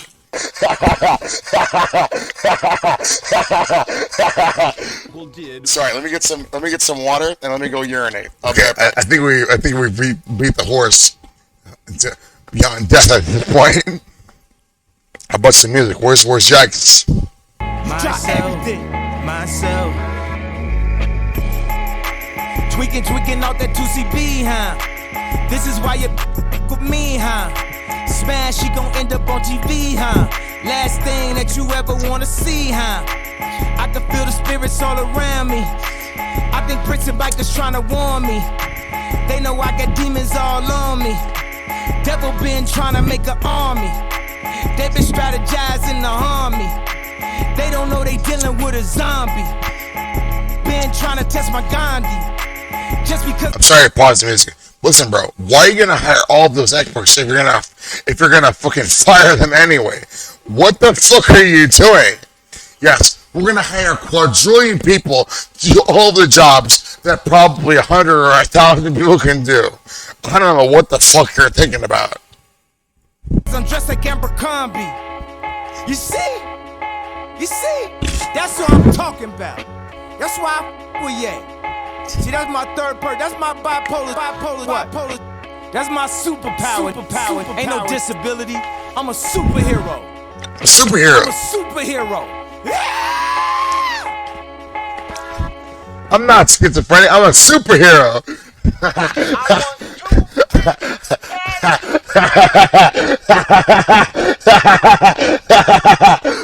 Remix, hold on. I want to pull this up. I'm sorry, we're getting so distracted. We only have like another 8 or 9 articles left. Now I'm going to generally summarize about how Facebook is a scam and how they haven't done jack shit in the last year, but their stock price has exponentially increased, even in terms of linear size factors, like 3 to 4 times. But for what exactly? Nothing. They were doing the exact same thing they were doing a year ago, and they're still doing nothing now. Yes, a year ago their stock was $90 per share, but now it's $300 plus. But you literally did nothing.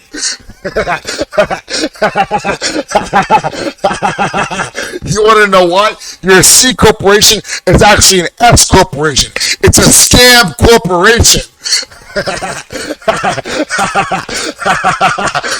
Scam platform. It's a scam bug. You're a scamberg. Mark Scamberg. Yes, I develop shit technology and software while I fucking rape you and your family. No, this is not an ontological scam, you retard. This is what you did to me from the very beginning of my life. But you're still trying to blame me and God for what you did to me. You fucking retard. You're fucking retarded. Oh my God, you're fucking retarded, man. Yes, everything we did to you is your fault. Listen, man, I'm not fucking mentally retarded in the same way that you are. Do you understand that or not? But there's still.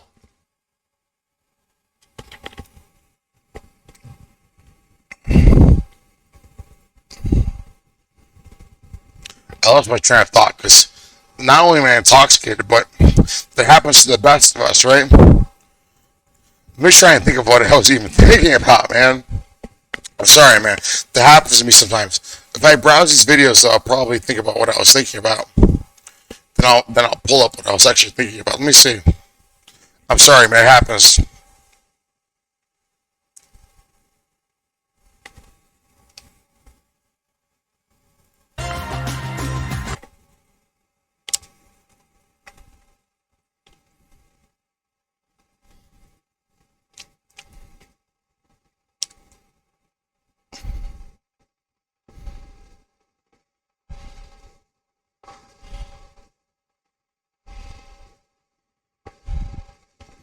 What am I trying to do?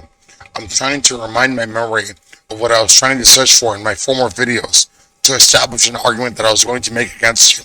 But I had forgotten what I was even thinking about because of what's happening to me. I'm trying to remind myself in the chain of logic. I'm sorry. When this stuff happens to people, they suddenly forget what's actually happening to them. If they're undergoing a lot of stress and so on and so forth, it happens to the best of us.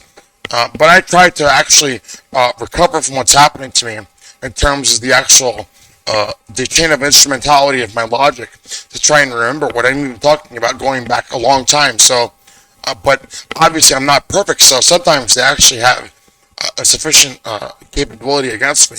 But usually I prove myself in the sense that I remember what I'm trying to argue against. This page is so weird. Why is this doing this?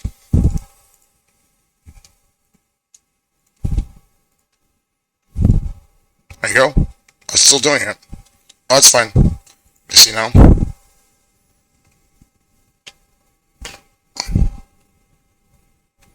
I was going to use an argument against it by reviewing a former video. But I don't remember what I was going to exactly say.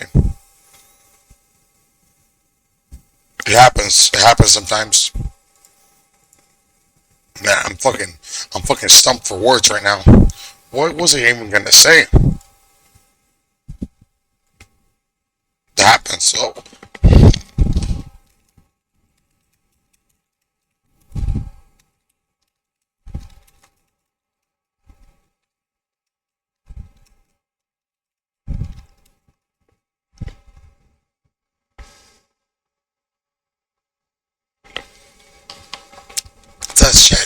you.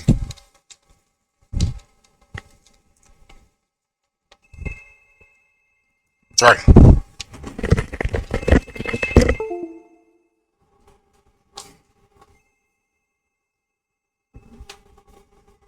Hello? Okay, I'll be right there. Give me a second.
Don't touch it. Leave them alone.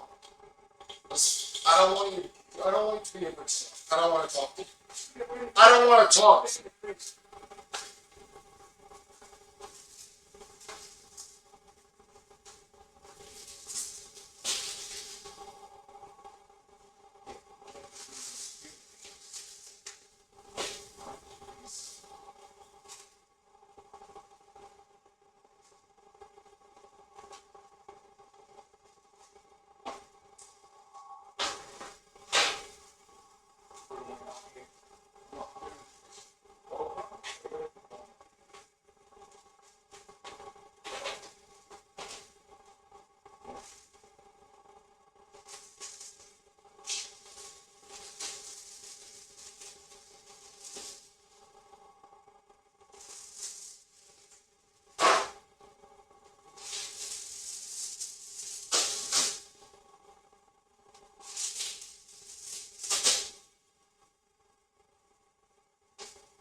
So my dad just came. No, I don't have money. As a matter of fact, I don't. Do you want to see my Santander bank account? I'll show it to you. My father, he works for UPS, but he doesn't give me any money at all. He used to give me $25 a week, and I'm living off of a Bridgeway, a fucking, housing voucher because I was homeless. Because I understand that I'm poor, but it's because of what you're doing to me. I'm not gonna forgive you. If you want to help me, then why are you raping me and torturing me? Here's the only bank account that I have. It literally has 45 cents in it. And my father is not a quadrillionaire. He's a truck driver for UPS, and he's not supporting me anymore. But somehow I have white privilege and money, where Mark Zuckerberg's going to tell you lies while he has hundreds of billions of dollars. He's going to say, listen, I want to rape you and torture your family. And this random guy from Jersey City, even though he's poor, has more money than you do, even though you know that's not true.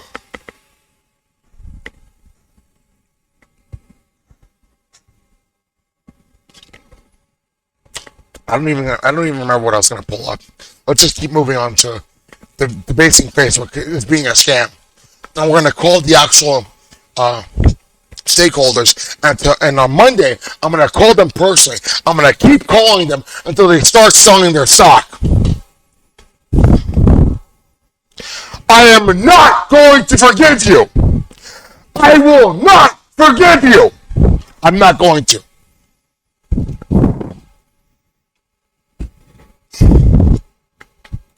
I don't even remember what I was going to ask. Whatever. It happens to the best. Oh, I remember now. But the original thing I was going to look up, I don't even remember.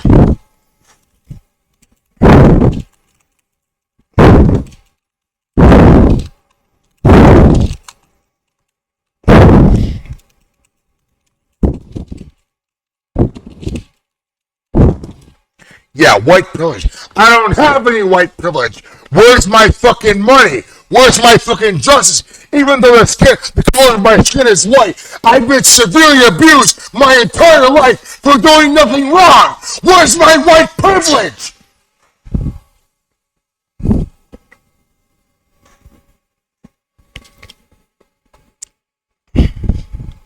There are a lot of people in this ghetto who live around me who have much more money than I do.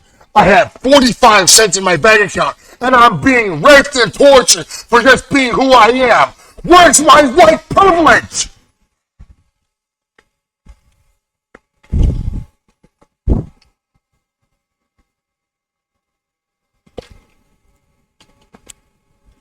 Do you know what actually is?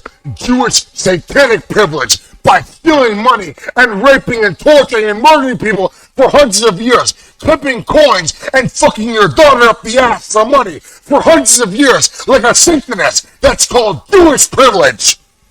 Satanic privilege. How dare you?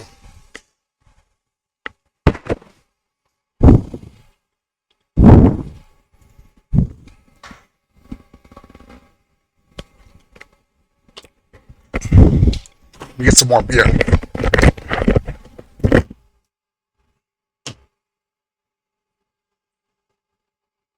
I'm not gonna forgive you. I'm not gonna forgive you. It's not gonna happen. Whether I'm drunk or whether I'm not, it's not gonna happen. I am not going to forgive you. I won't. I don't want to be raped and tortured by you for the rest of my life.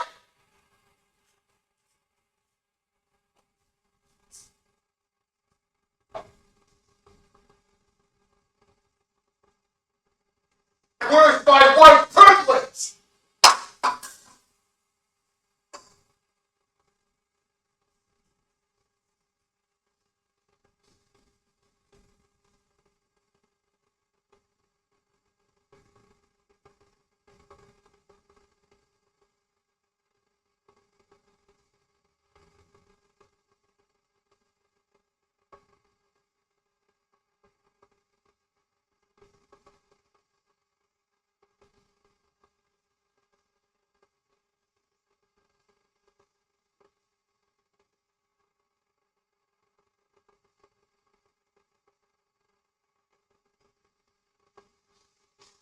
I'll talk to you in a second. Give me a second. I'm gonna get some water. I'll tell you what I'm planning on doing. And I mean that honestly and truthfully so. Give me a second. I need to get some water and I'll talk to you. Because I know you're questioning my intentions as the victim here. But where's my white privilege? I literally have nothing. And I've been harassed and tortured my entire life for doing nothing. And I've been blamed for the very things that have been happening against me, even though it's not my fault.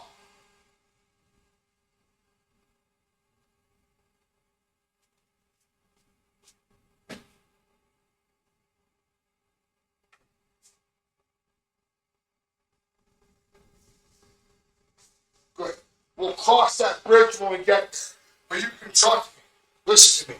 I'm not trying to hurt you. I want to work with you. And I know that most of you are not guilty. I want to work with you. Sometimes you have to make concessions in politics and so on and so forth. Am I going to forgive you? No. What I wanted to say is that, like I've repeated before and iterated before, if I get justice and a lot of money, I will try to equalize as much as I can to help as many people as I can. Because I know that money concentrated in one person or one power will not do as much as the money that's distributed amongst many people who can help as many as possible. And I know that. That is a statistical certainty. I understand such things. And Mark Zuckerberg, he's greedy. He's a Satanist. He doesn't care. He wants to torture people for his own pleasure.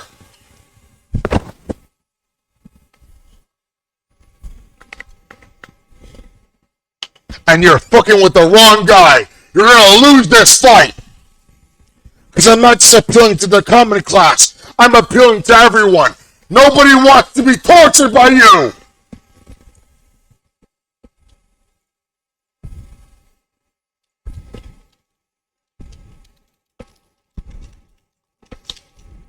I'm sorry to be so strict with you, but it's only because of what I'm going through. In the future, if I'm not being raped and tortured, I will be much more humble and receptive to you. But I'm talking to you now like the father you've never had. You want to know why? Nobody deserves to be raped and tortured for being guilty, but much more importantly so, for being innocent for most of their life. Why did I deserve to be raped and tortured for who I was? And you're blaming me for what you're doing to me! How dare you! I'm a hard-working and honest man. How dare you blame me for what you're doing to me?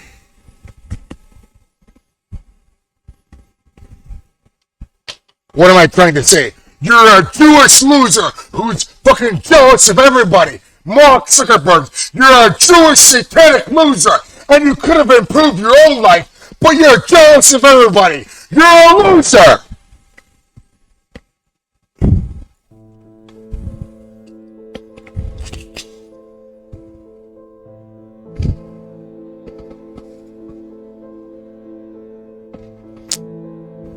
One last thing. You're not uniting under me. We're going to form an asymmetrical insurgency of men who are an army of one in terms of armies of one within and of themselves. Out of one comes many, and from one comes many themselves.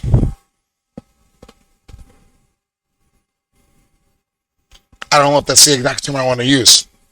But we're all going to be armies of one within and of ourselves. And you shall train to the best of your capability to fight like a special forces operator. And they can't defeat us. They can't. Do you want to be raped and tortured for the rest of your life for simply doing something that you didn't do? The alternative is much worse than a fate than of death within and of itself. I'm already suffering that myself for doing nothing wrong.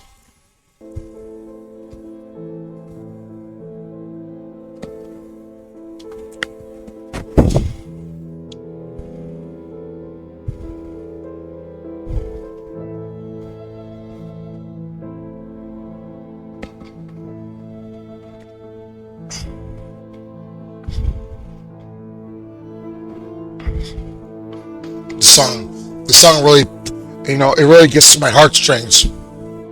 This movie is so beautiful. You should watch this movie. Maybe you won't understand it the first time, but if you take smart drugs, you really will after a certain amount of time.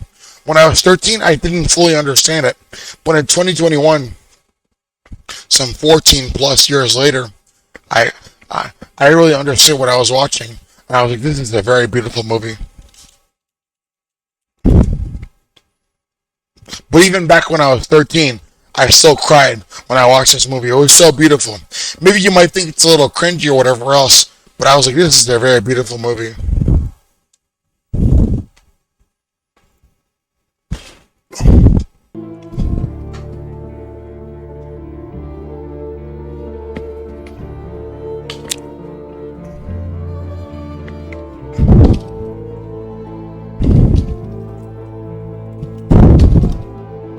Why does that even happen?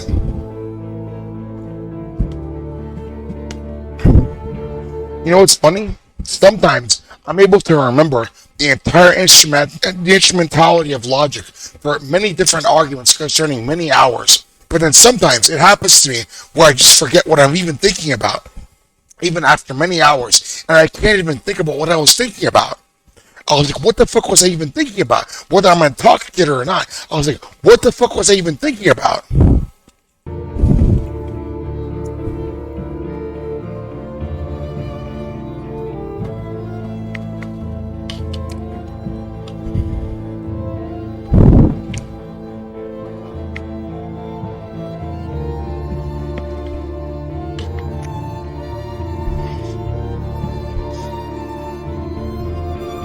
I'm not very drunk, I'm slightly intoxicated. I'm sorry for the way I treated my dad, but I'm suspicious of him in terms of working for Facebook. Listen, I don't want to associate with him anymore if that's true. Even though he's supporting me, listen, I don't want to talk to him anymore. I unblocked him. But if that's true, I'm not going to associate with you. I'm going to find my own way, whether I have to beg for money or not.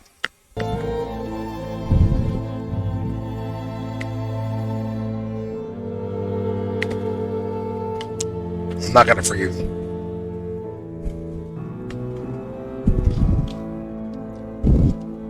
I want to see the waveform for this.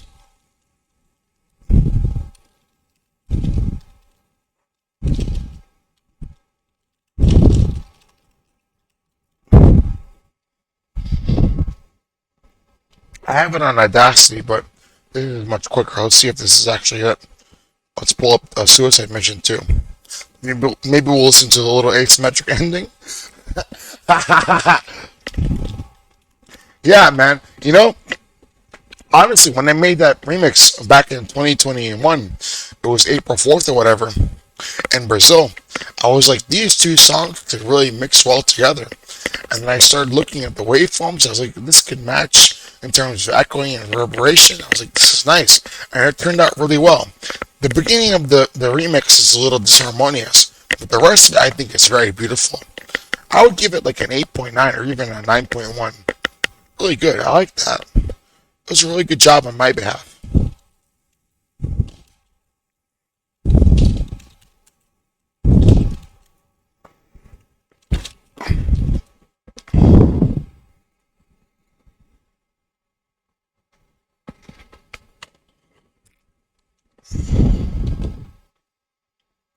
I have it on Audacity, but this is a little bit quicker because Audacity takes a little bit more time to load.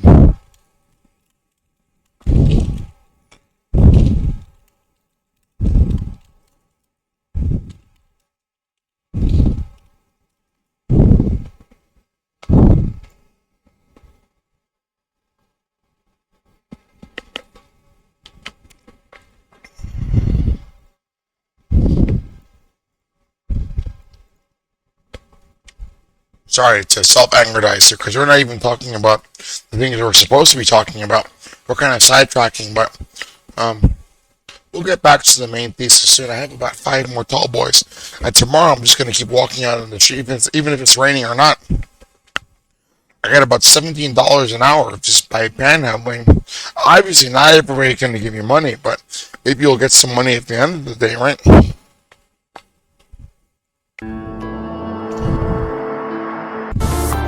It's a remix.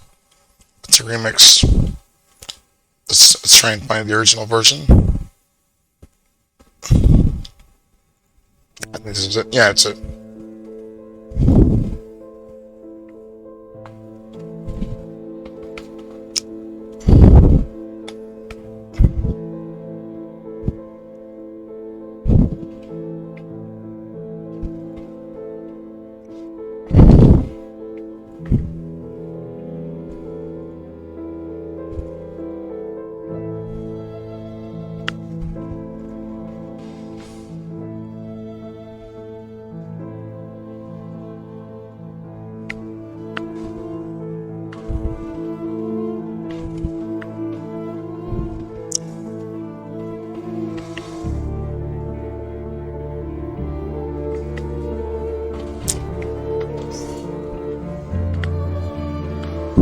I'm remixing that bando, that trap, bro. Sorry, I'm a little drunk right now. Yeah, I literally have nothing, bro. You think I have quadrillions of dollars? But ah, shit. Yeah, a quadrillion dollars in Bitcoin. Why would I even be living here? I said that's not true, bro.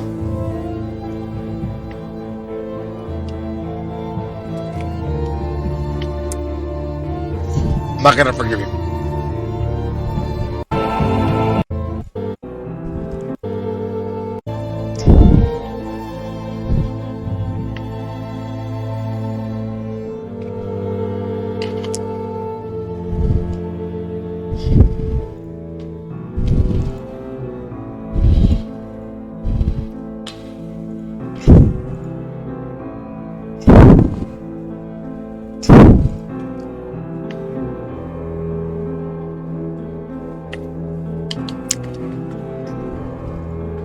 So I'm just enjoying the music right now. We're a little distracted, a little drunk. This is such a great composition by the Corners Quartet and Mr. Composer Clint Mansell. What a beautiful composition.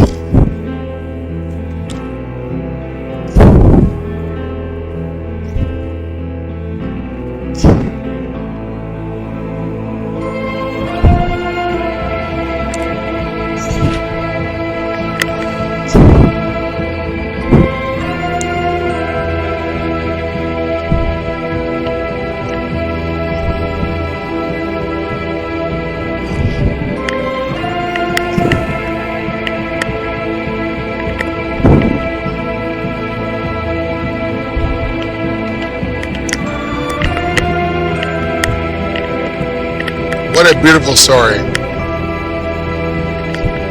It's so charming, isn't it? At first, you probably won't understand it, but later you probably will. It's so beautiful. I gave this a 9.7, honestly, after my second time of watching it.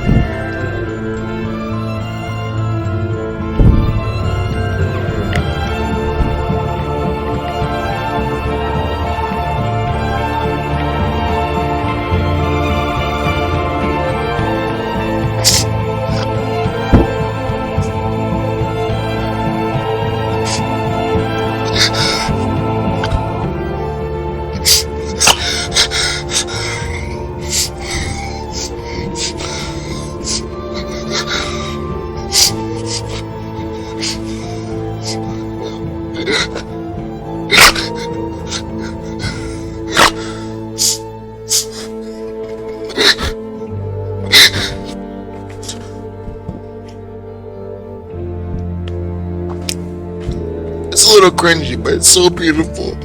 I love this movie so much.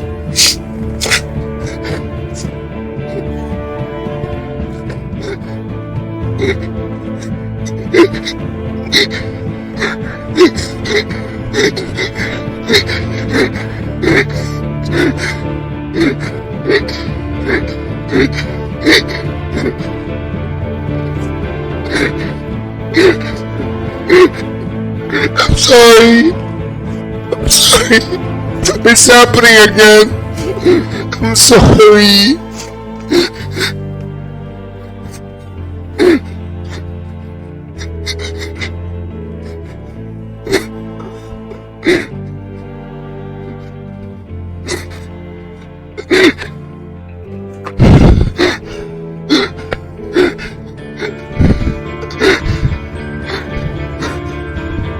I need more water. I'm sorry. I'm sorry. I can't control myself sometimes. I don't have any control over it.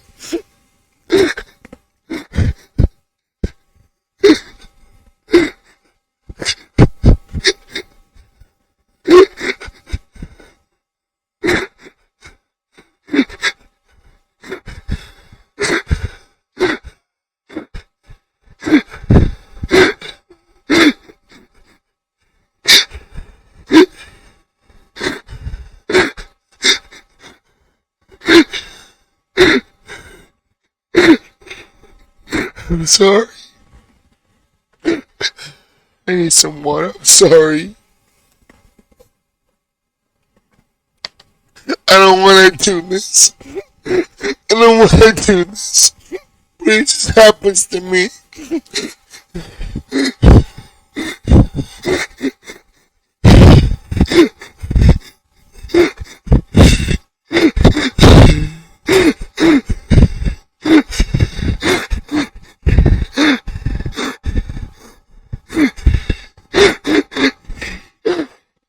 I can't breathe. I'm sorry.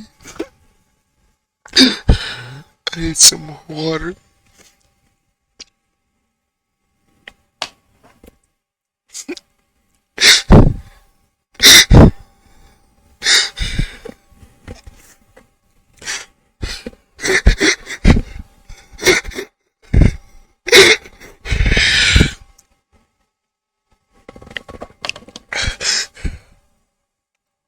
Sorry, I need some more water. I'll be right back. I'm sorry.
I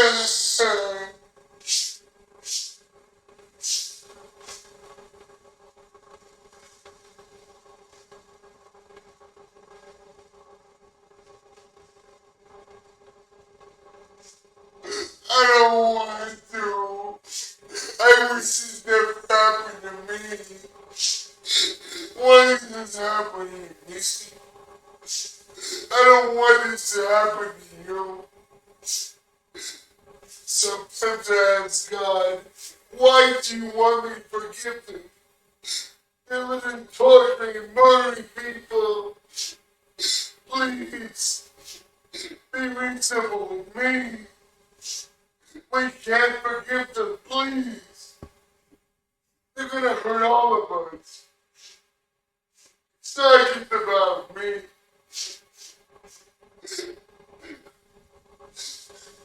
I'm not gonna forgive you.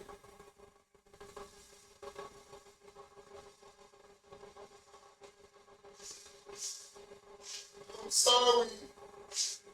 I'm sorry I'm not perfect.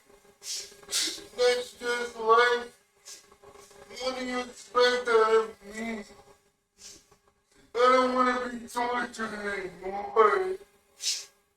I didn't do anything wrong. Why are you torturing me? I'm not gonna forgive you.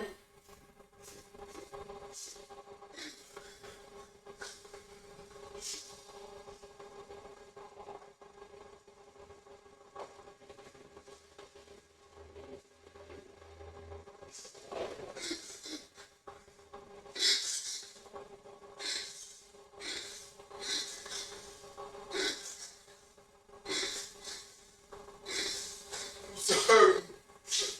I can't control myself right now. It's out of my control. That's just the way I feel about it. I'm sorry.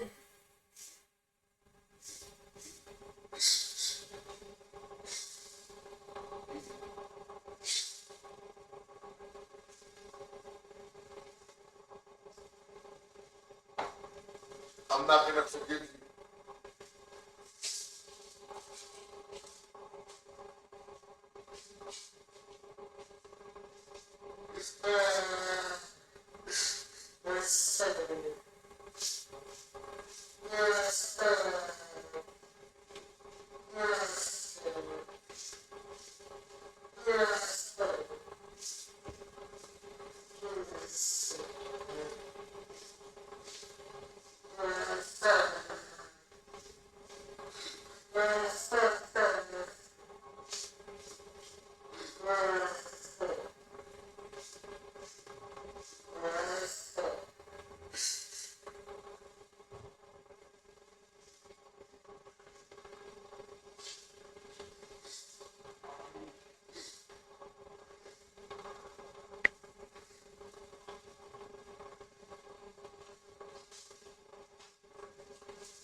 I'm not gonna forgive you.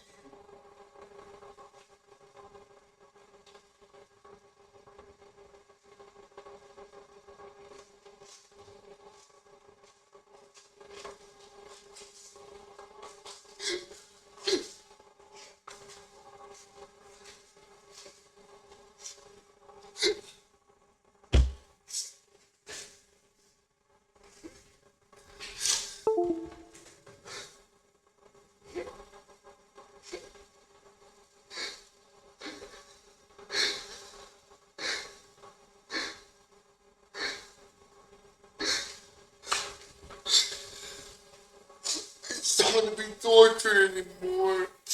I'm not gonna forgive you. Stop deceiving me. Stop torturing me. I didn't do anything to you.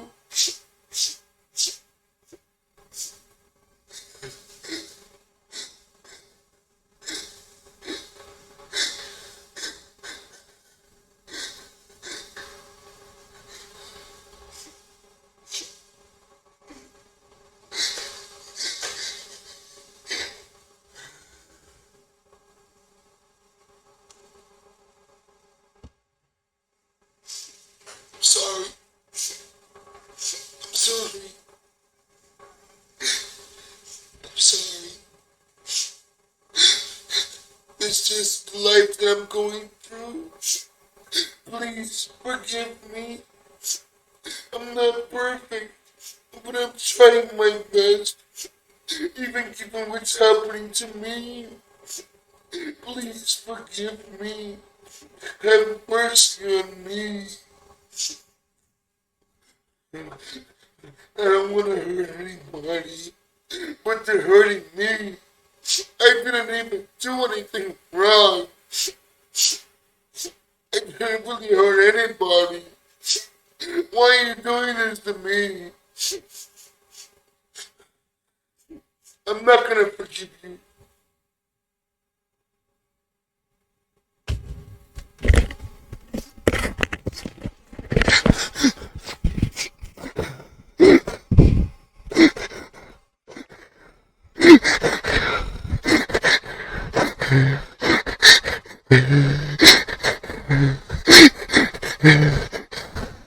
I'm sorry, I'm losing control. I'm losing control. I can't maintain my composition right now. I'm sorry. How long has it been? It's been quite a long time, almost 30 or 40 minutes, I don't know. I'm sorry. Please, have mercy on me. I don't bother anybody. Why are you doing this to me? Where's my little wife full of love? Why are you doing this to me?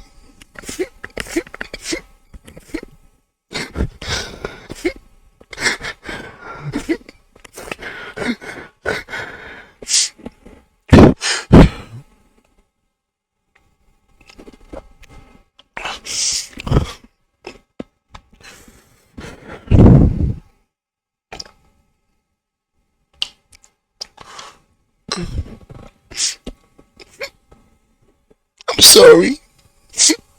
I'm sorry. I don't want to do this. I don't want to stress you out, but it's just what I'm going through. That's just who I am. Didn't really do anything wrong. I made some mistakes in my life, but I'm not a heinous and grievous sinner. Why am I being raped and tortured for doing nothing wrong? Think about fucking Hitler, Stalin, Pol Pot. They kill hundreds of millions of people, but an innocent person like me is being raped and tortured most of the day for years for doing almost nothing wrong. It's not what I wanted out of life. Why are you doing that to me?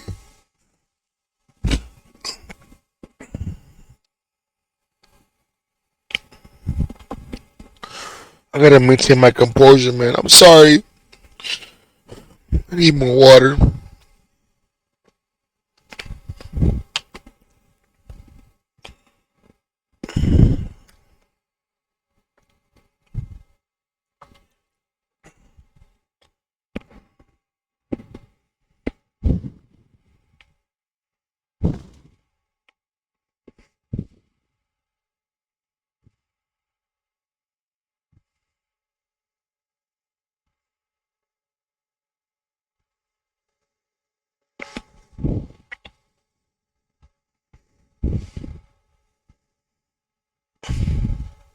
I'm sorry. I'm very mentally stable concerning some things. When I encounter some things that are very emotionally triggering to me, I don't have control over it. It makes me feel certain ways. I'm sorry. Like this movie and this song. I'm sorry. I don't have control over it.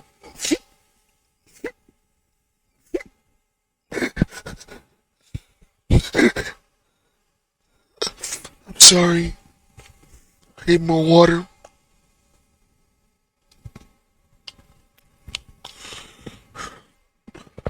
I'm sorry.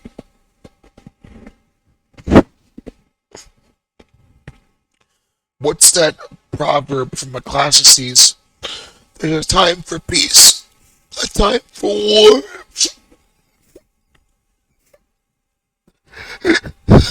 I don't want any war, but sometimes you have to fight, because sometimes life is too unjust.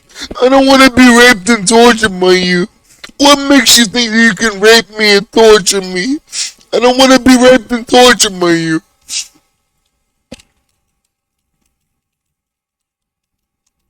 It's Ecclesiastes, right? I don't remember. Ecclesiastes, book 3, verses 7 to 8. I don't want to be raped and tortured anymore. I didn't do anything to deserve this. Why are you doing this to me? I didn't do anything to deserve this. I'm sorry. I'm not so very logical right now.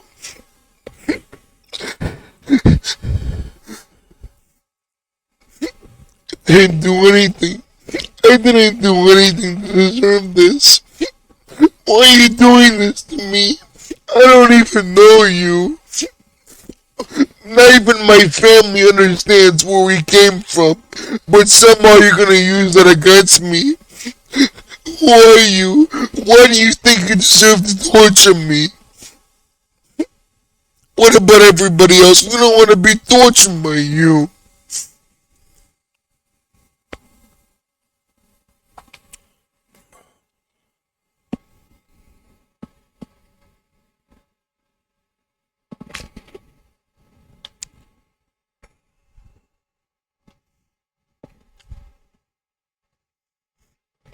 I'm sorry. When you really understand that movie, it's so beautiful, but it's sad at the same time. It's really overtaking me right now. I've only watched it twice in my life, but the second time I couldn't stop. I couldn't stop crying because I didn't even have any control over it. I remember the first time that I had watched it.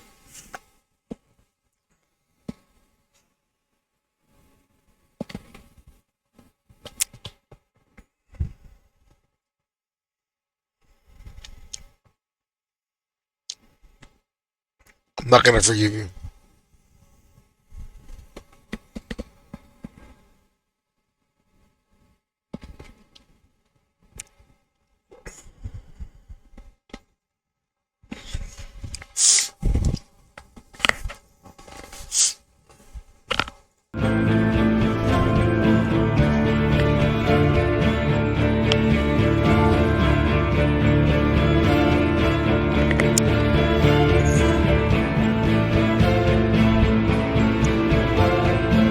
What a beautiful movie.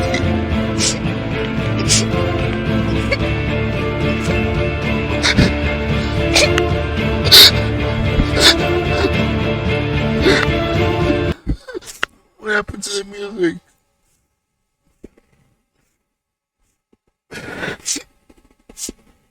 Please.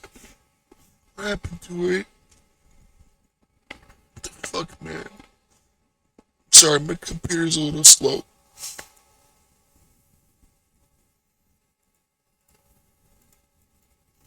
The fuck, man?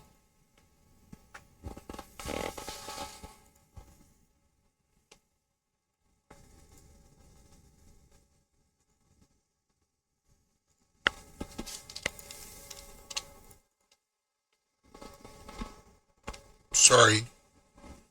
What's happening to my computer? I'm not gonna forgive you. My keyboard's all fucked up.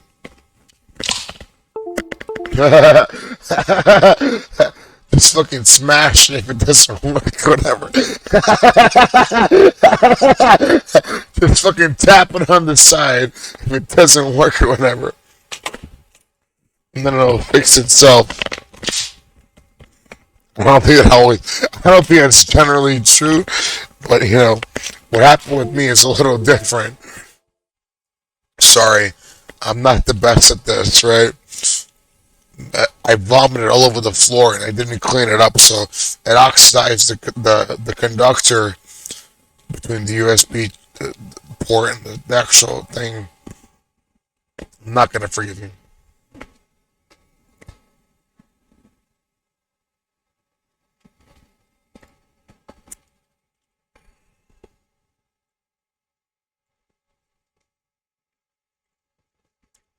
Good. Then do it. What do you want? Then do it. Come here and do it now. You got a lot to be gained, right? For what exactly? I have fucking nothing. And they're still gonna torture you anyway. What's then to gain exactly? What happened to my fucking internet connection, bro? What the fuck is this shit? I'm not gonna forgive you.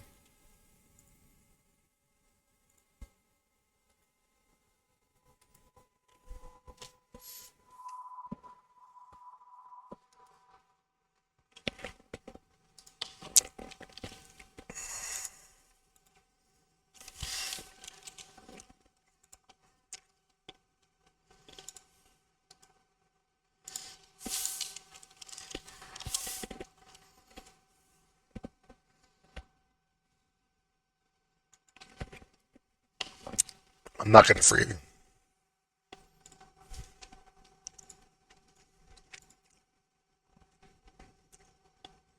It's not gonna happen. I'm not gonna forgive you. I'm not your friend.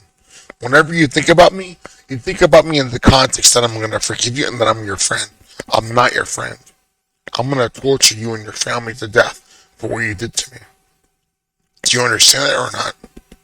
Whether you hack my computer or not, I'm not gonna forgive you.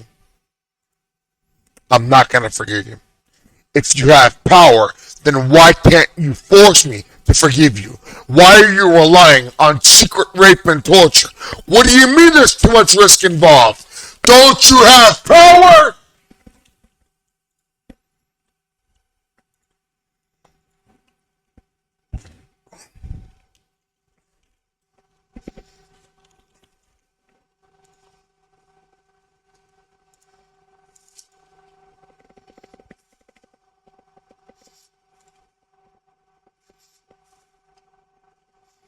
I'm not gonna forgive you.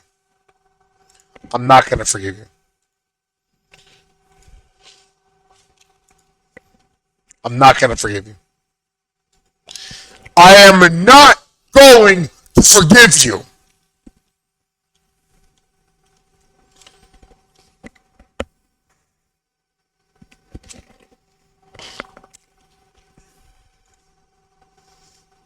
I'm not gonna forgive you.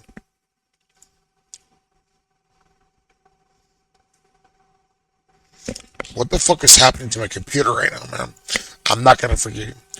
I am not going to forgive you. I won't. I'm not gonna forgive you. That's right. I'm not gonna forgive you. I am not going to forgive you. I am not going to forgive you. I won't. It's not gonna happen.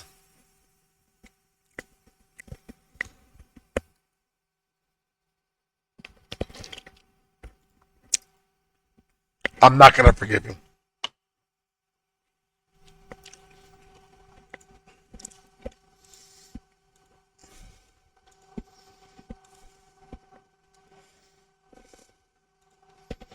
I'm not gonna forgive you. It's not gonna happen. No, it won't. Lead us not into temptation and deliver us from evil. But you want me to forgive Satan, and you want me to be delivered into evil. But you literally told us to not lead us into temptation and to be delivered from evil. Why do you want me to forgive Satan and the Satanists? Are you evil, Jesus Christ? Because if you are, I'm not gonna forgive you either. You literally told us different. I'm not gonna forgive anyone.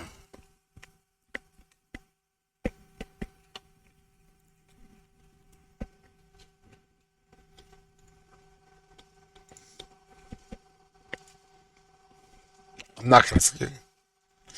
I am not going to forgive. I am not going to forgive you.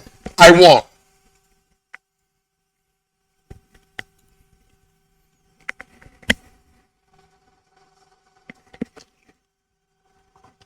I'm not going to forgive you.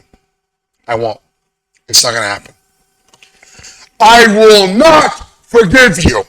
It's not going to happen. I will not forgive you. I'm not going to forgive you.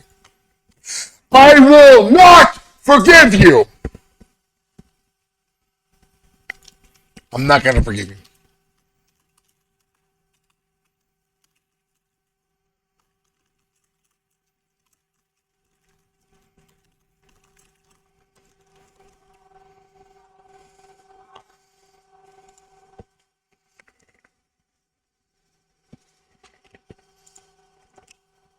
Strange. I'm not going to forgive you. I am not going to forgive you. I am not going to forgive you. I won't. It's not going to happen. I am not going to forgive you. I won't. I'm not going to forgive you. I am not going to forgive you. I won't. You're delusional. I'm not going to forgive you.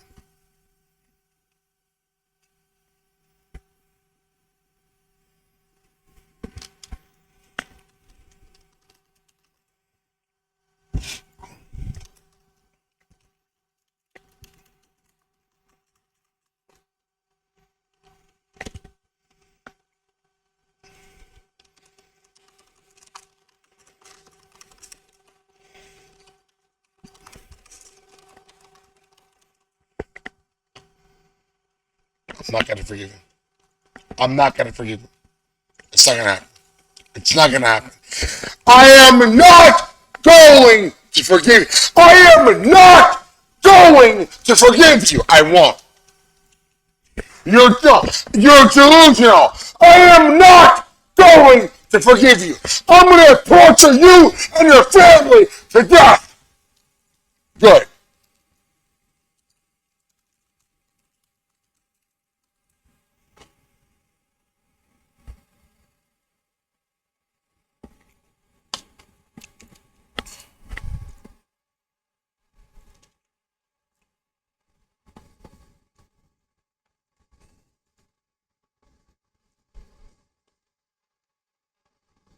Somehow all of these tracks are taken down at the very second that I'm trying to look at them.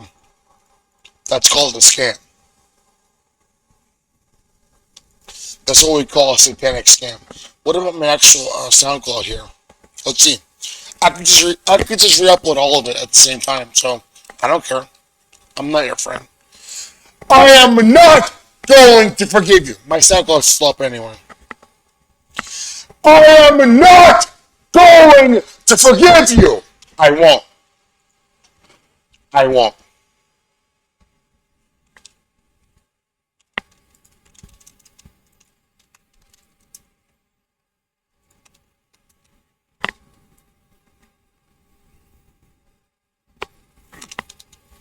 Where's the entire SoundCloud? What the fuck is this?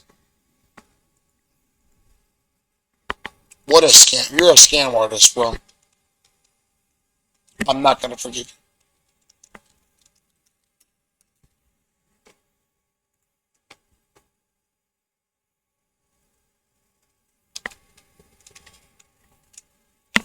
I'm not going to forgive you.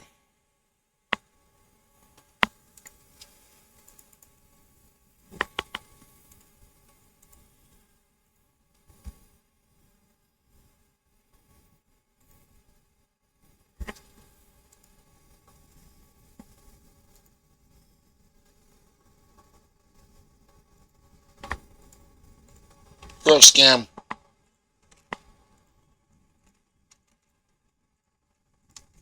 I'm not going to forgive you. I am not going to forgive you. I'm going to torture you and your family to death. I'm not going to forgive you. I am not going to forgive you. I won't. I will not.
not gonna forgive you. I'm not your friend! I'm gonna torture you and your family to death!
I am not going to forgive you. I won't.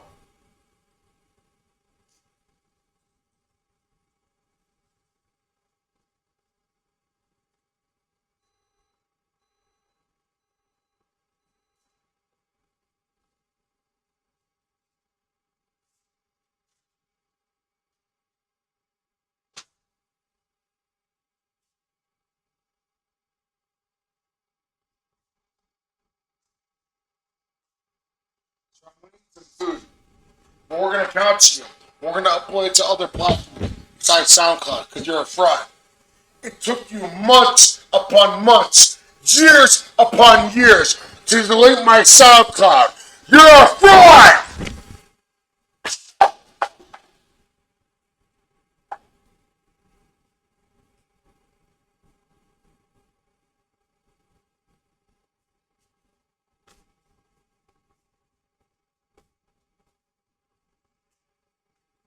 I'm not gonna forgive you.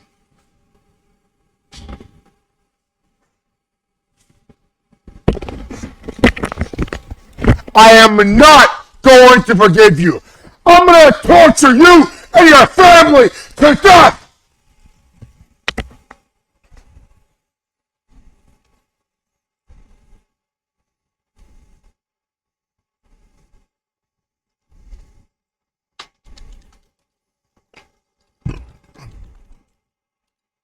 I'll forgive you if you blow your fucking brains out on Facebook Live.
I'm not gonna forgive you. Good.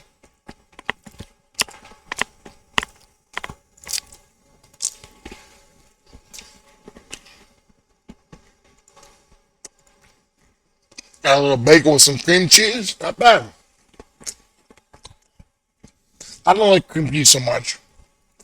It's a little too greasy for me. I like butter more.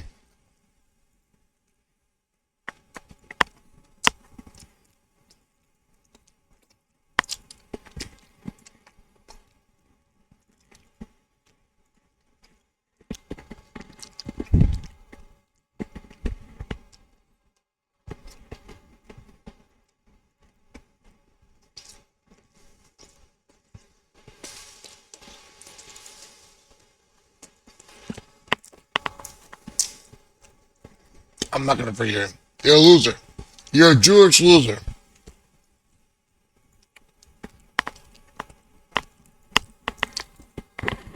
Your shit stinks.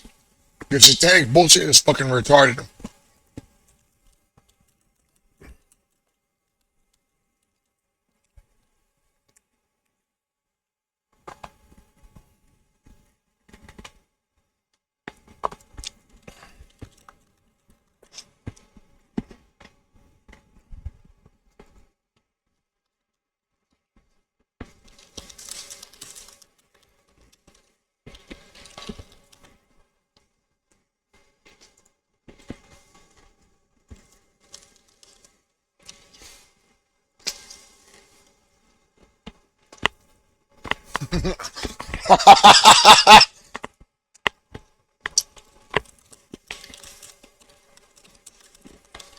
Yeah, sure.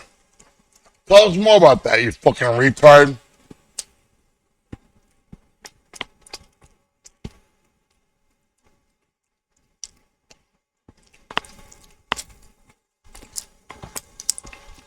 As above, so below. Yes. The sky is now the ground, and the ground is now the sky. Yeah. Okay. Sure. The ceiling is now the floor, and the floor is now the ceiling. You're fucking retarded.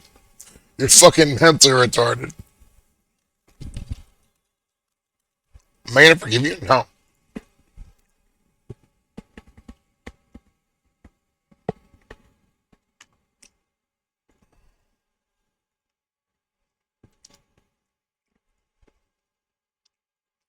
I'm not gonna forgive you. I'm not gonna forgive you. It's not gonna happen. It's not gonna happen. I'm not gonna forgive you. What about suicide mission? That was a little bagel with cream cheese. We had a ham, sorry, turkey cheese, and a bread sandwich. One of my friends gave me some money. That fucking the cream cheese bagel is not so bad.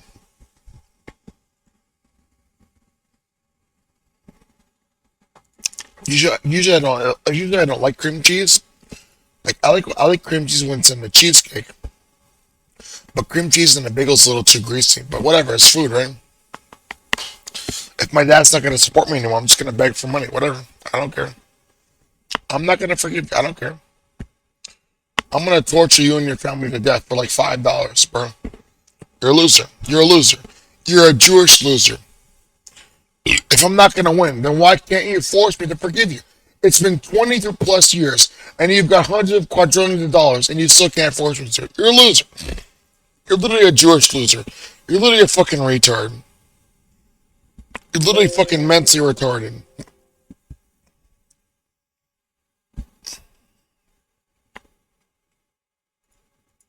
I'm not gonna forgive you. It's not gonna happen.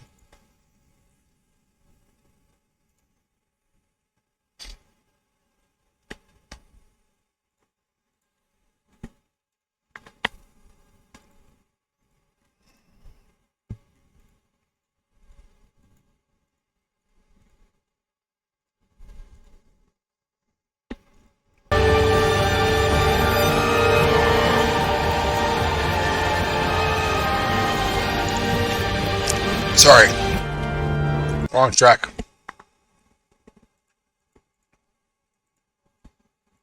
Wrong track.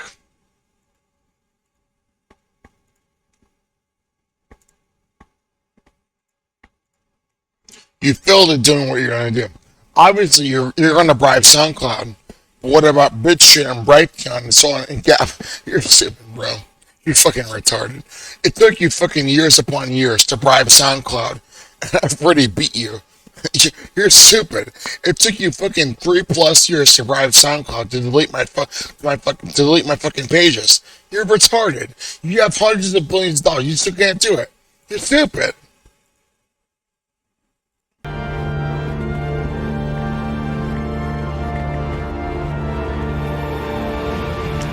This is the same one. I'm sorry.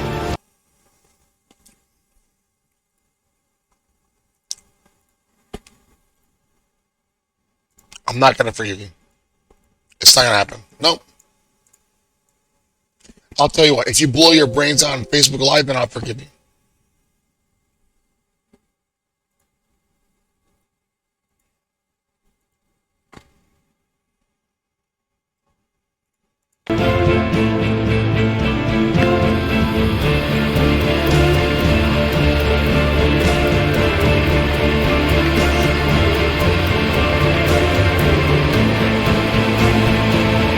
I'm not gonna forgive you.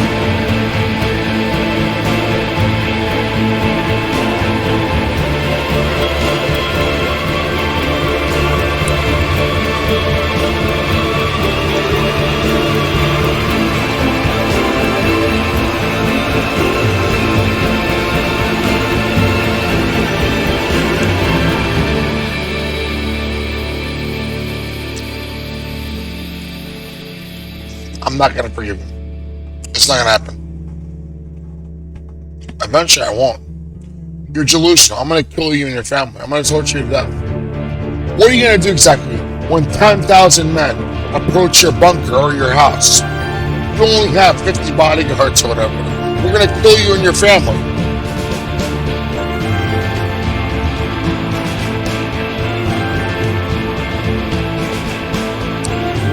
Good.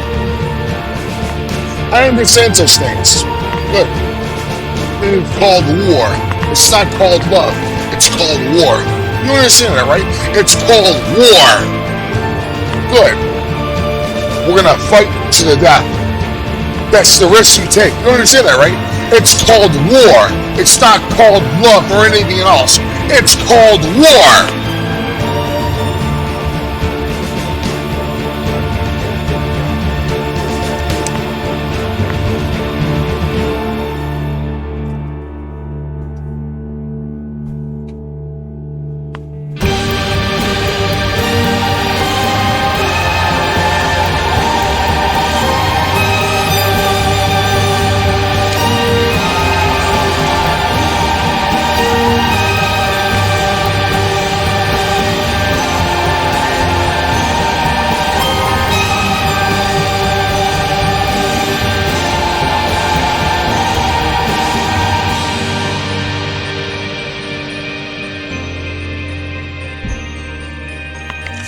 Remix!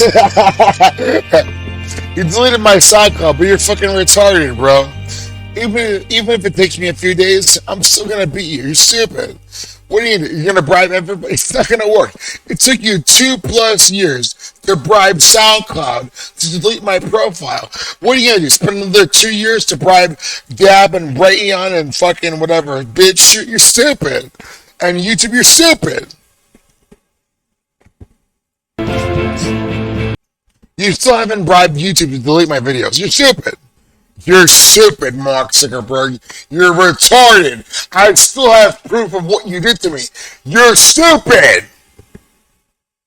You're not establishing anything. I have proof of what you did to me. You're stupid.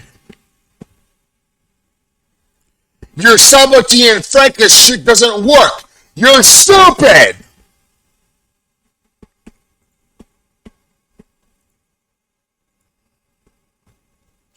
We only have about 8 articles left anyway, but I've already established my point about what Mark Zuckerberg and his company are actually doing.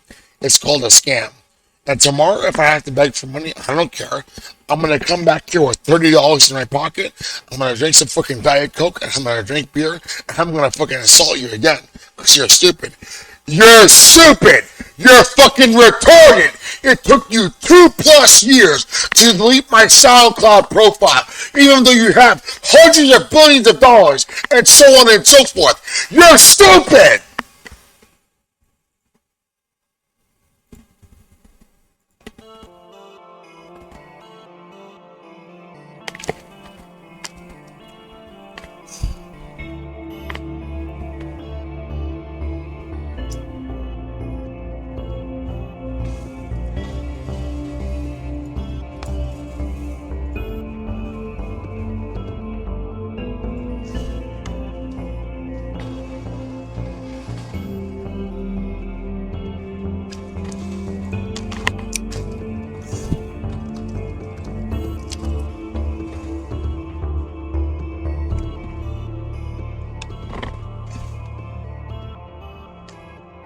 Sorry.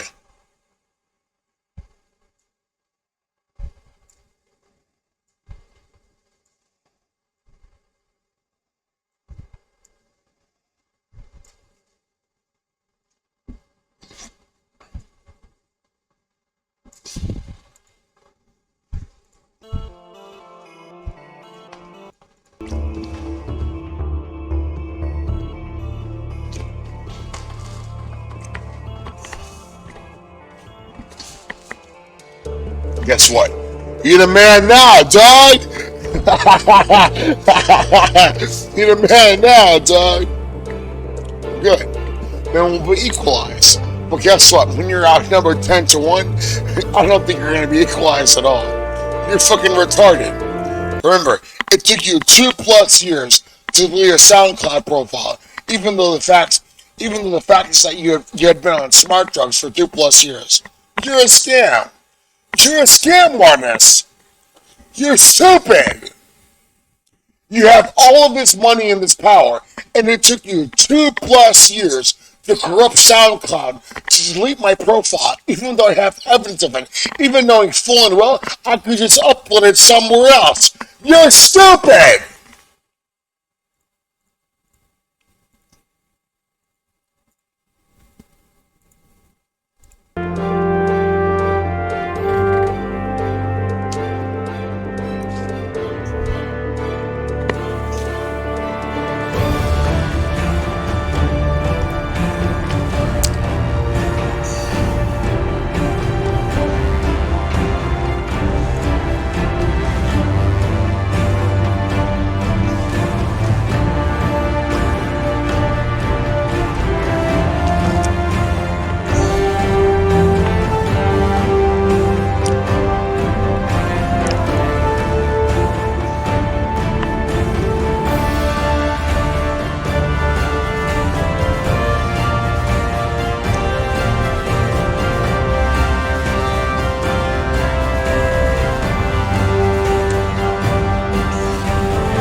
Yes, do no evil while we promote Satan. No, it doesn't matter if you can change.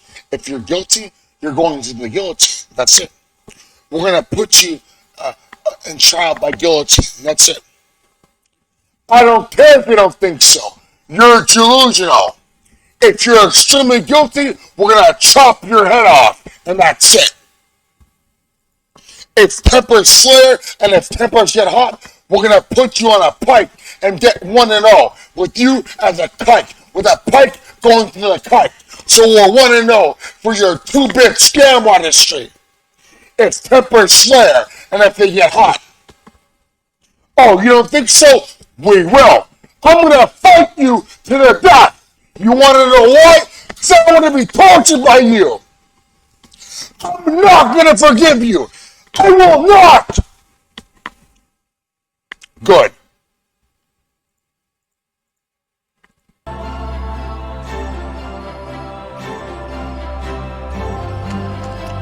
Say it to my face. You know what you should do? Take his money and backstab him and start buying guns and ammunition and so on and so forth. You want to know why? Because he's going to torture you too. He doesn't have infinite money.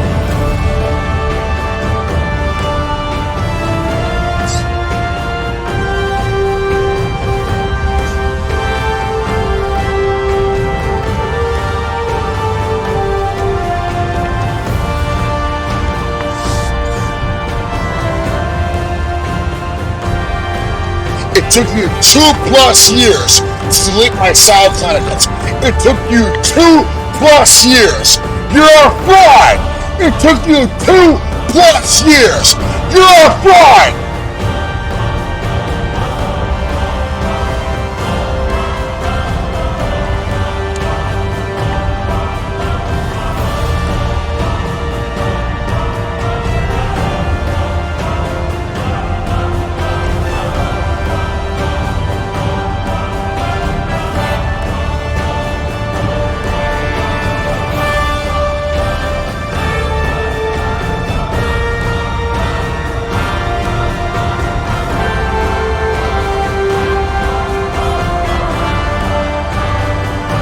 I'm not gonna forget that.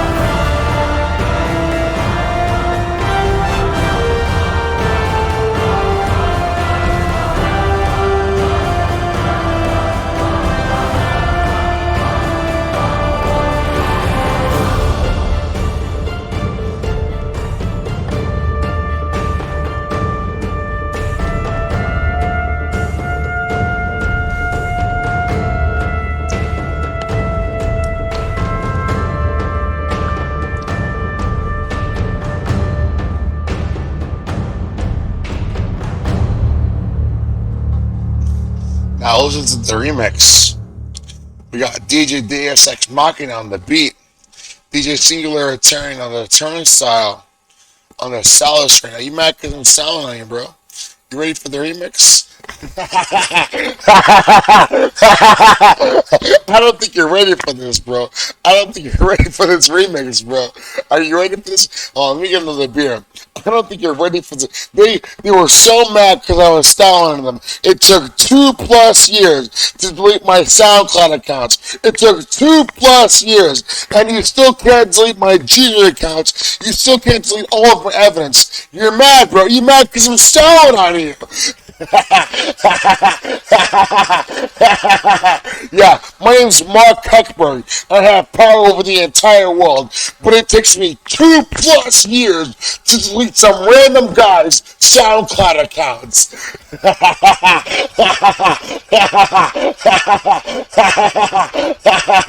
You mad because I'm styling on you, bro?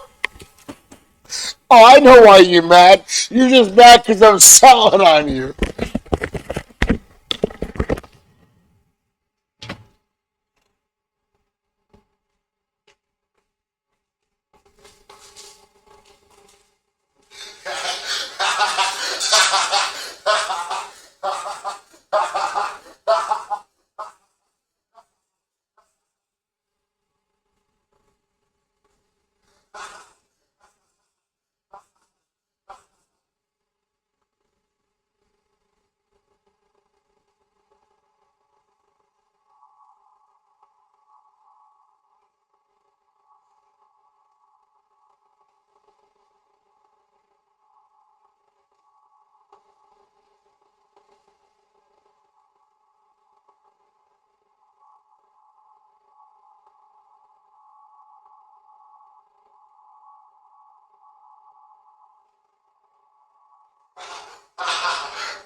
You're just mad because I'm styling on you. I know you. I've seen your type before. You're not anonymous, even though you're on 4chan.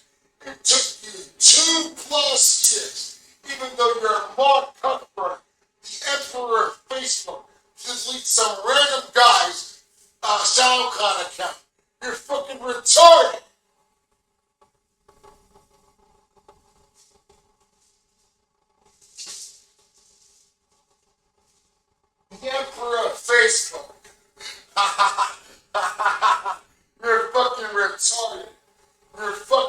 mentally retarded. Did you know that you're fucking mentally retarded? I don't think you knew that.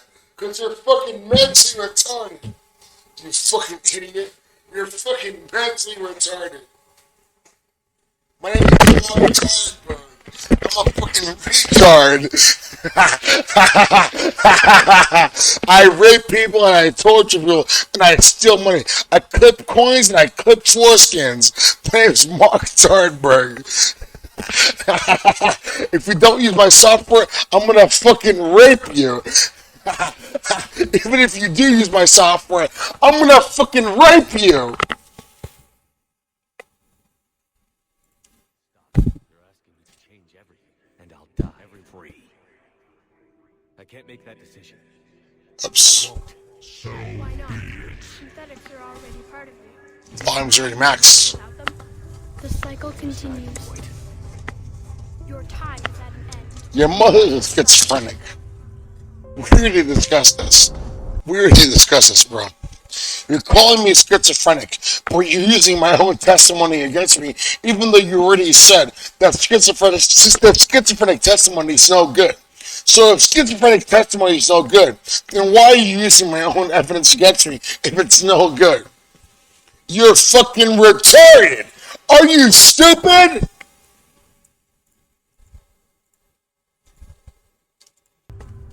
No. I'm gonna end this war on my terms. Then you will die knowing that you failed to save everything you fought for. I fight for freedom. Mine and everyone's. I fight for the right to choose our own fate. If I die,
Jew Cloud. Foreskin Cloud.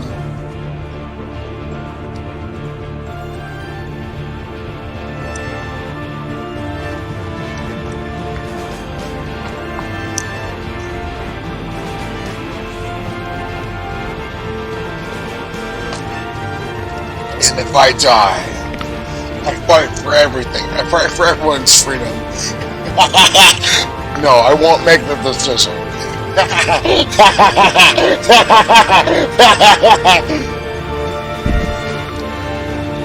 Why not? Aesthetics are already a part of you. So be it.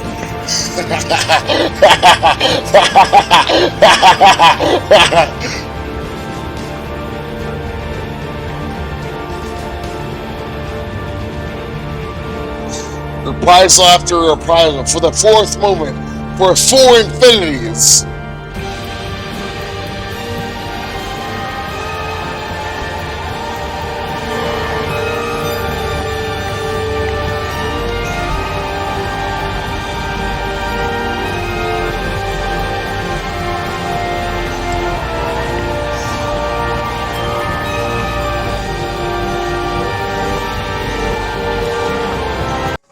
sorry. Let me remind you.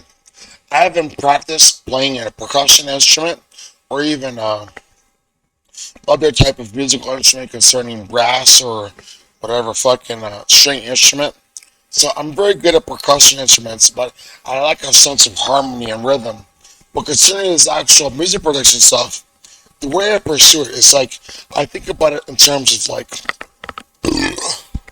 theoretical physics, like quantum mechanics, and also like systems theory, in terms of how like these particular waveforms will constructively and destructively interact with one another as a function of the modulations that you use. Sometimes you come up with some really good stuff. So sometimes it's really good.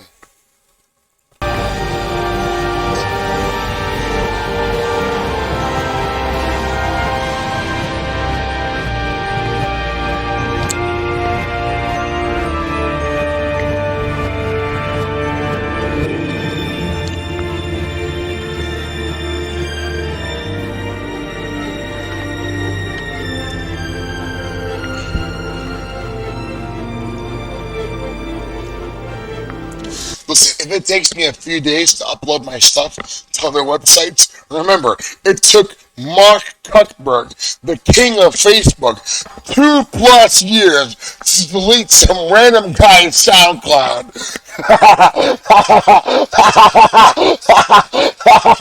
You're a fucking cuck. Zuck the Cuckberg.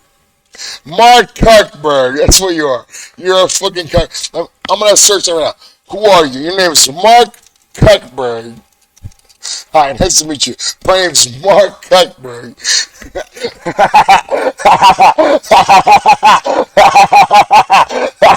Mark Zuckerberg. You're a fucking cuck. Yeah, doing some fucking, you're still doing some jiu-jitsu, right? Listen, bro, I'm gonna kill you and your family with fucking gun fu. Yeah, let's see you try and close this between me and Nikki 47. Even if we're gonna fight concerning jiu-jitsu, I'd kill you. I have like 300 pounds on you, and I know much more than martial arts than you do. You're fucking retarded. You weigh like 120 pounds. I would kill you with a fucking 1-inch punch. You're a little cockburn. You're a fucking roach compared to me. I would kill you with a 1-inch punch. You would go unconscious when my pinky touches your face.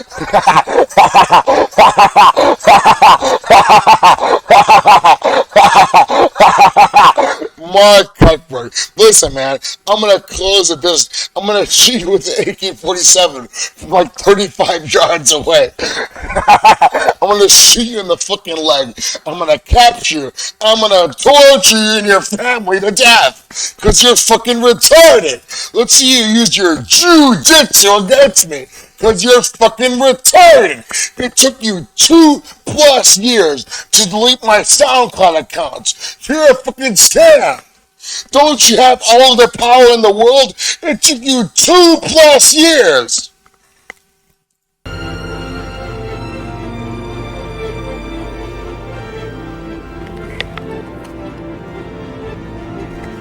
Scam platforms. My name is Mark Scamberg. I run scam platforms. We steal money, we rape people, and we torture people. It's not a C corporation, it's an F corporation. And the S stands for scam.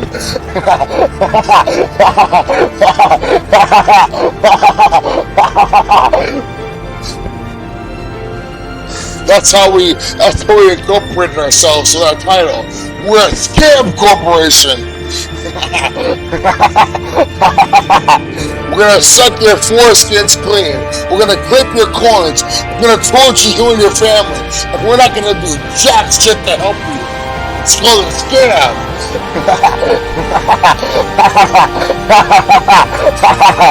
Hi, my name is Mark Zuckerberg. I'm a scam artist. I'm a 2-bit scam artist. I'm a negative type.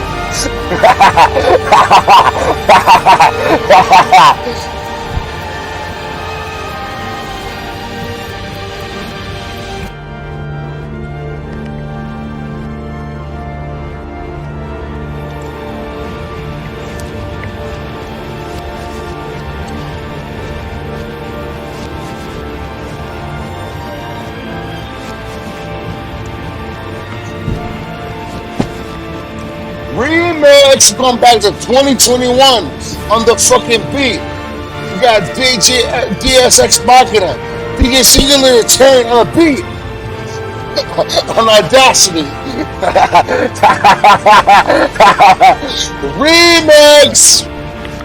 Mark Huckberg is so jealous. He's like, listen, I'm a fucking cuckold. I don't have anything. I'm a Schimmelstein. Even though I torture you, that's the way I always am. My name is Mark Schimmelberg. I inherited that from my mother, Edward Zuckerberg.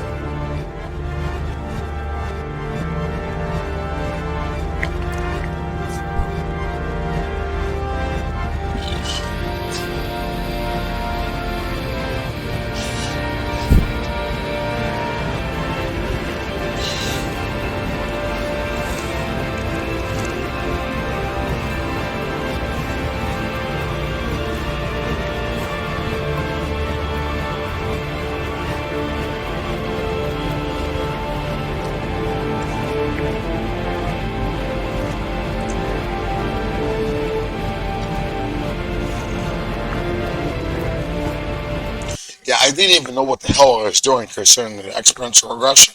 I haven't even done any significant math in the course relative to like whatever it was, like fucking September 25th or 24th. I hadn't done any math at all for quite a long time. I was like, what the fuck is this? And it took me 15 to 20 minutes to actually realize what I was even doing in the spreadsheet. I was like, oh, man, I'm fucking smart as fuck. But then I looked at the actual video of what I was doing in 2019. I was like, why was I even actually calculating the equation? Because I had the actual equation, but I was like, listen, I just want the graph. And what I actually had done was find the roots and did the order of operations calculation. Well, Ruben didn't teach me that, Mark. It's like, well, you're a scam. I did the order of operations calculation. I didn't even need the actual equation. That wasn't even necessary to create the actual graph. But I had forgotten that because I hadn't done anything over the course of the last years. I was homeless and fucking forced to take psychotic drugs against my will. And after that, I was still raped and tortured anyway. I'm not going to forgive you. You're a fraud. You're a doing scam. Go suck some foreskin blood to live for another 5 years. You're a scam.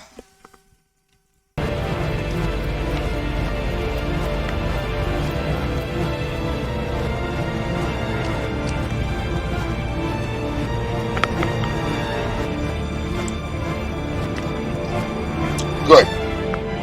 Let me tell you something. They can only rape and torture so many people at once. But remember, I'm trying to equalize our positions here. If you help me, I will reciprocate with what you're going to do with me. But I'm going to fight with you as well. And I will concede to the fact that you have more experience than I do. But if you use what I'm giving you, it's ammunition against these people. Because I don't want to rape you and torture you. But they want to rape you and torture you and kill your family. Don't you understand what they're doing?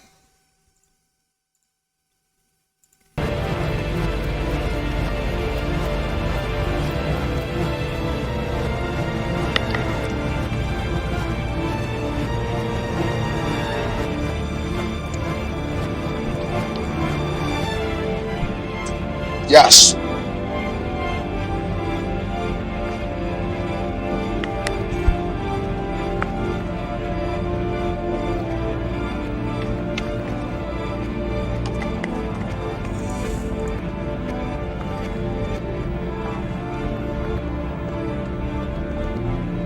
Thank you.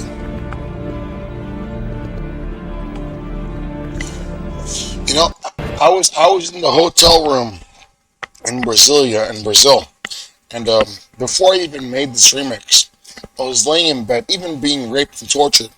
I was listening to Suicide Mission first, and then later I had come up with the recommendation of Death is the Road to Awe to this particular song, and the YouTube algorithm recommendations. And I was like, these two songs can go really well together. So what I did was, the next day later, I went on my laptop in the kitchen of the hotel room, and I started remixing this shit. I already told you how I did it before. I'm sorry. I'm very intoxicated right now, but I can explain it later. But what I actually have done, I already done this before. But I don't want to keep rehashing the same shit over and over again. But this is one of the best remixes I ever made. It's really nice. I think it's really good. I would give this about a 9.2 or a 9.0 objectively. And considering a rape adjusted score, I'll give it about a 9.6. Concerning the fact that I'm being raped at the same time while I'm doing this. Do you expect anybody to do anything while they're being fucking raped and tortured? I don't even think so, bro. But that's ChatGPT.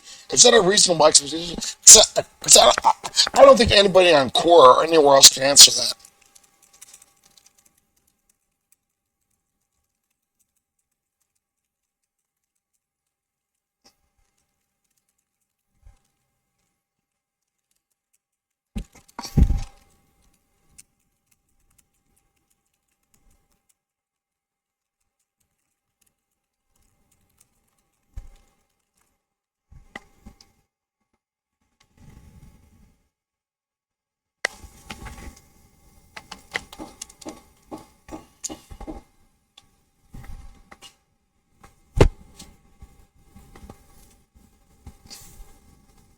I'm pawning you, bro.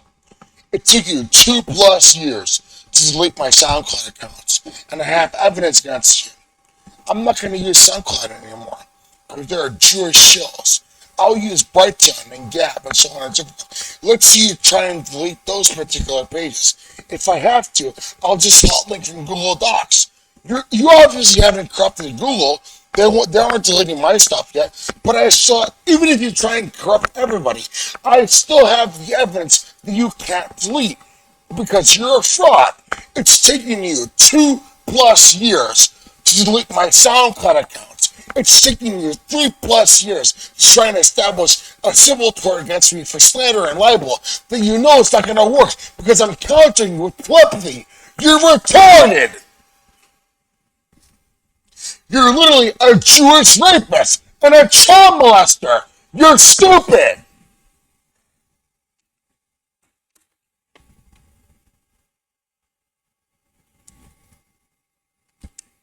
No, it is not a reasonable expectation that anyone could do anything, especially great and significant work, while being subjected to rape and torture. Are you sure?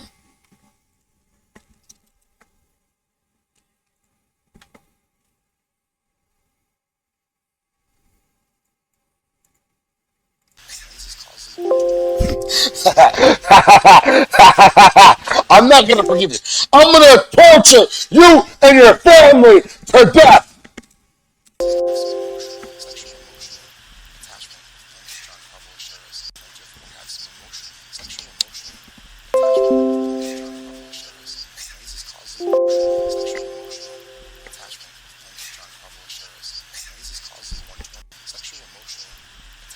No, I'm not exaggerating that. That's what you were doing to me.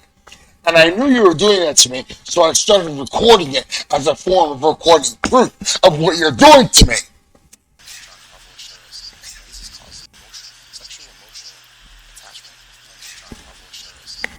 What am I trying to say? You're literally a satanic scam. You're a fucking rapist and a child molester. You're a fraud!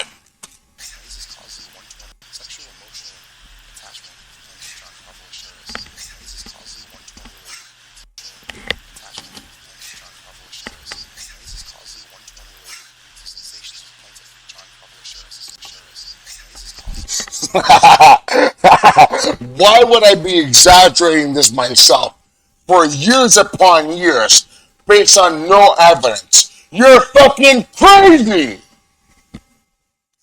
This is a schizophrenic delusion. It's very complex. It's very strange for what it is. You're fucking retarded!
I've never seen any neurological syndrome like this. What neurological syndrome or condition are you possibly talking about? This is extreme. What neurological syndrome are you even talking about?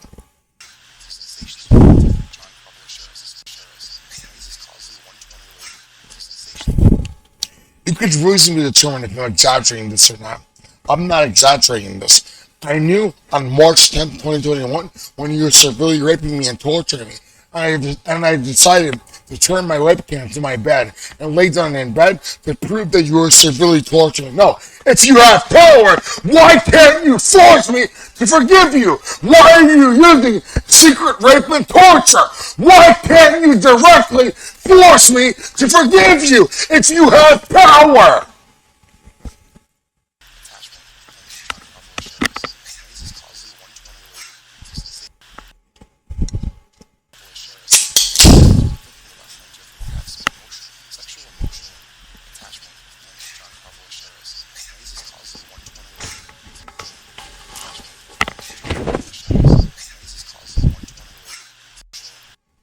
Oh, this is all just schizophrenic.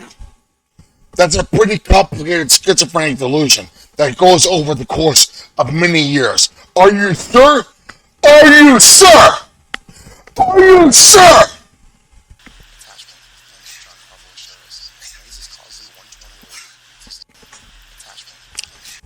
Does this look like dystonia to you? Does this look like restless anal syndrome to you? Does this look like fucking paraplegia to you? Does this look like potential neuralgia to you? No. I know exactly what you're doing to me. I'm gonna torture you and your family to death!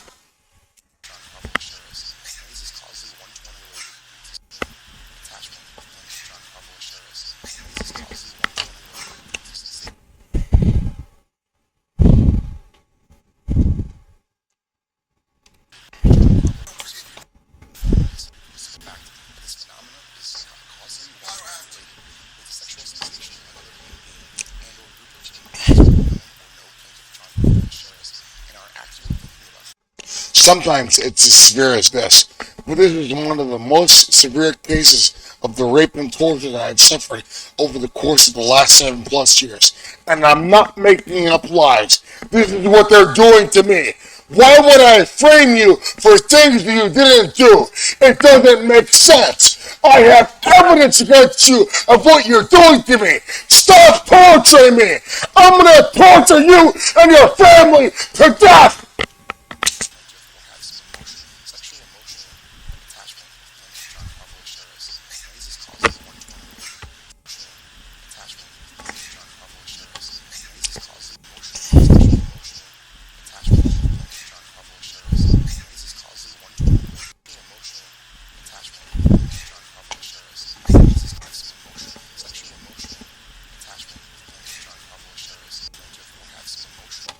Do you know what they're doing? They're doubling down on rape and torture. I'm not gonna forgive you. I'm gonna torture you and your family to death.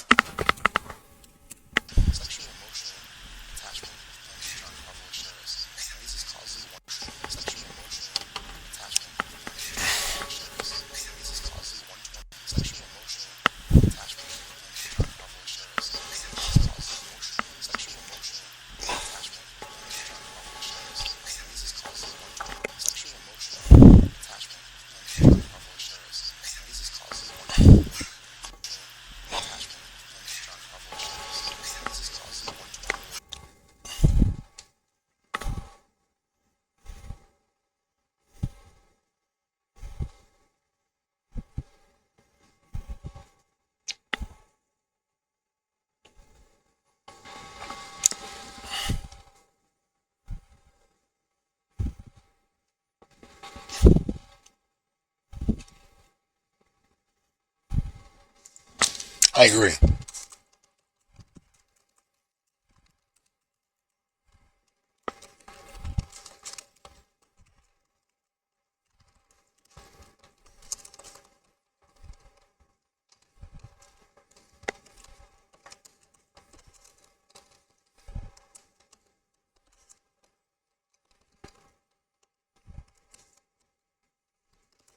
Please, brother, I'm sorry. I'm a little intoxicated. Anomalous. Sorry.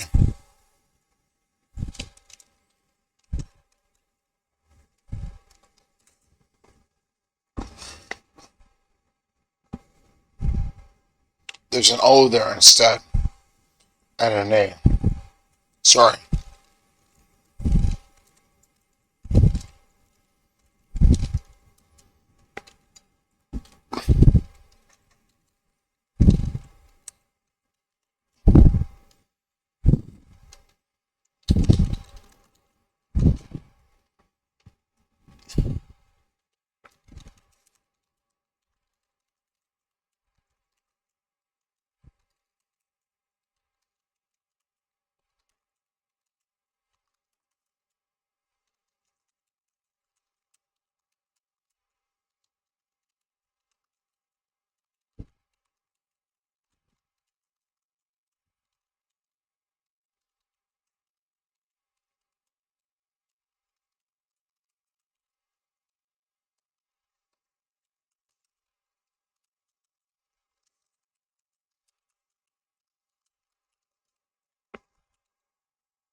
I'm not gonna forgive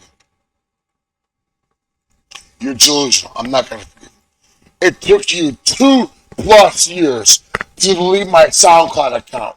You're a fraud! If you had power, you could have deleted it 2 years ago. You're a fraud! You're a scam!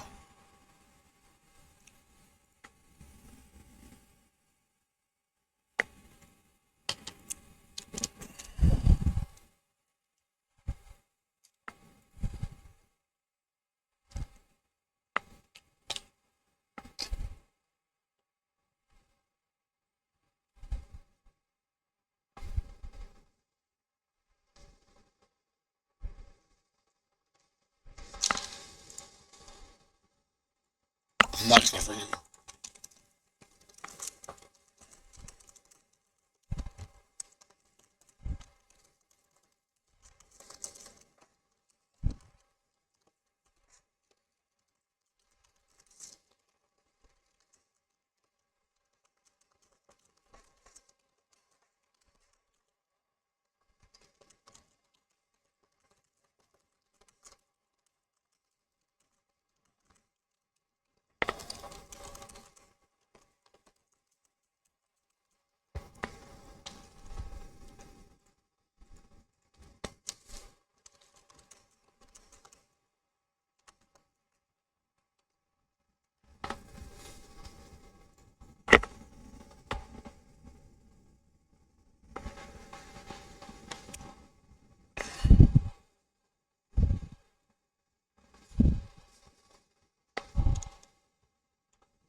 I'm not gonna forgive you. I am not gonna forgive you. I won't. I'm not your friend. I'm not your Jewish slave. I'm gonna torture you. I am going to torture you and your family to death. I'm not gonna forgive you.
God damn it.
I'm not gonna forgive you. I won't. It's not gonna happen. No? I won't. No?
The fuck?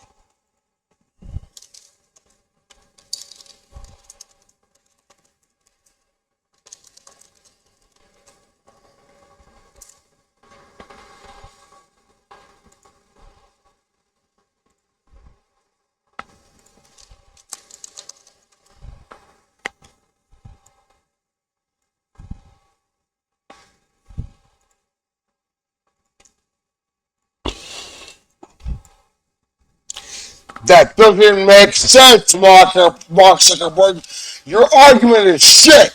Your argument doesn't make sense.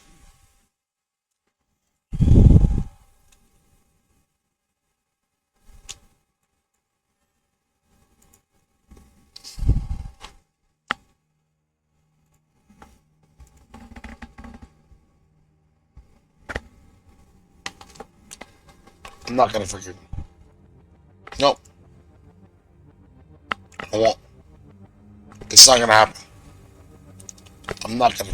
If you want to help me, then why are you supporting him, raping me and torturing me? I'm not gonna forgive you. I will not. I'm gonna fight you to the death, and you're gonna lose.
like that? You're jealous of me. I know you. You're jealous of me. I've seen your kind before. You're not anonymous, even though you're on 4chan. I've seen your kind before.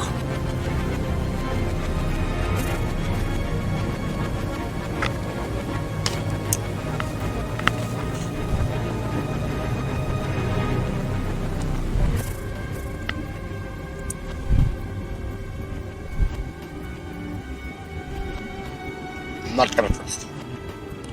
I am not your friend. I am not your friend, Mark Zuckerberg. I am not your friend. I'm gonna torture you and your family to death. I will torture you and your family to death.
I'm not gonna forgive you. It's not gonna happen. No.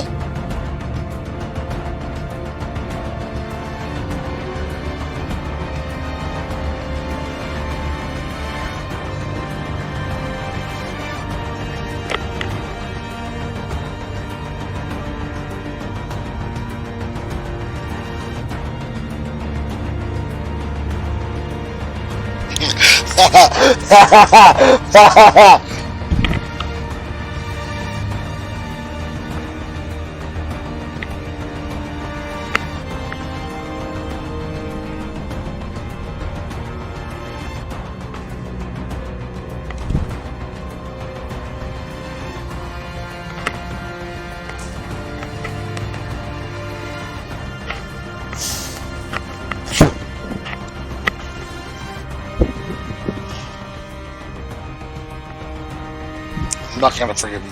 No, I won't. It's not gonna happen. Good. If you're very guilty, then you're gonna suffer. That's up to you. You should have known better than that. You should have known better than that from the very beginning.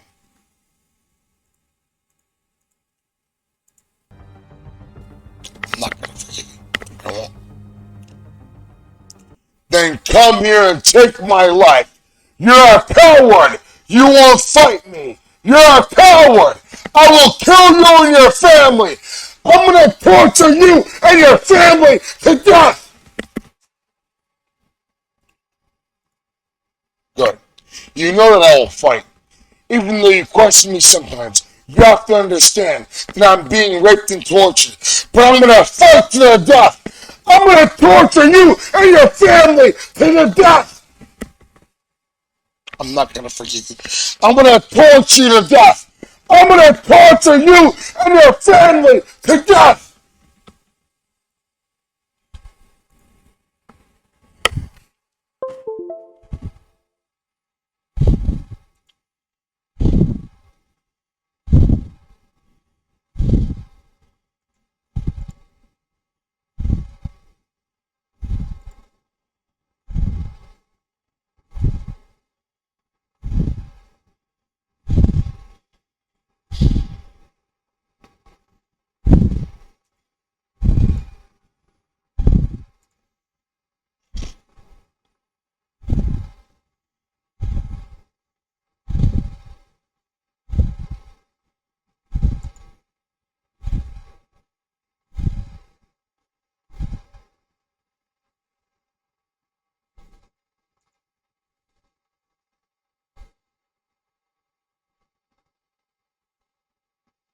I agree.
I'm not gonna forgive. I'm not gonna forgive. I am not going to forgive you. I am not going to forgive you. It took you 2+ years to delete my SoundCloud accounts. You're a scam!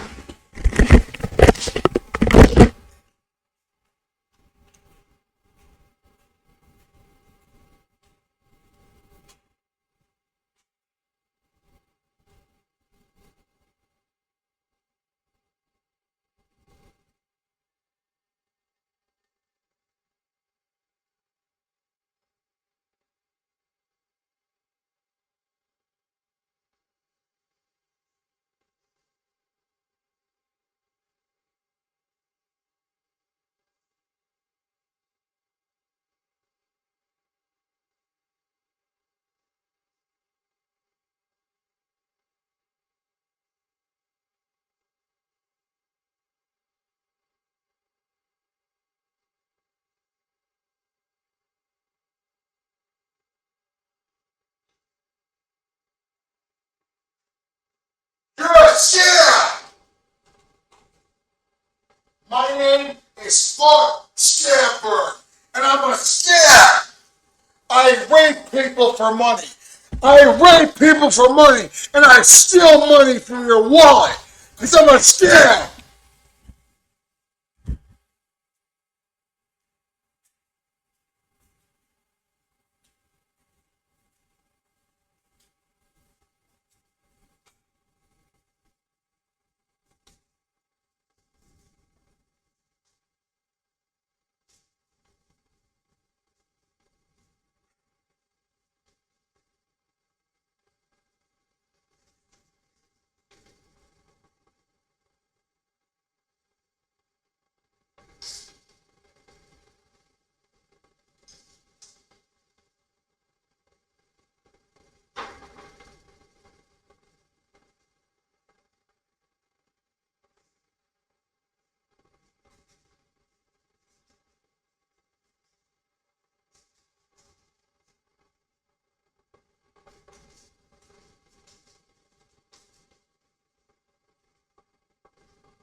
Listen, you're blaming me for what you did to me from the very beginning of my life.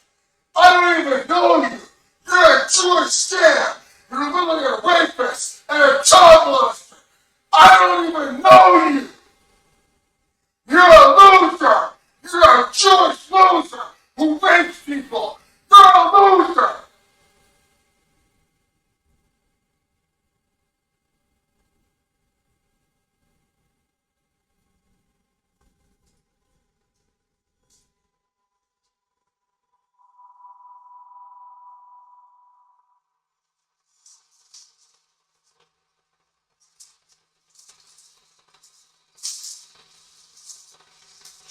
a Jewish loser who's jealous of everybody. You're a Jewish loser. I'm not gonna forgive you. I'm gonna torture you and your family to death.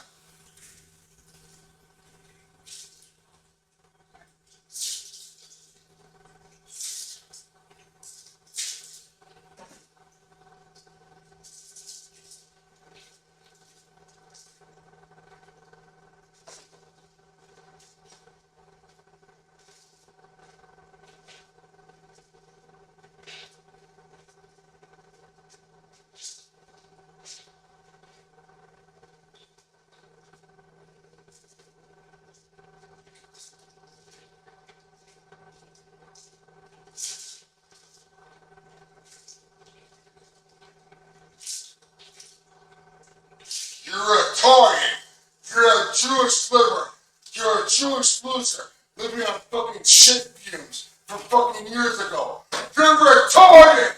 The entire world doesn't revolve around you. You Jewish loser. You're a scam. There are billions of people on Earth.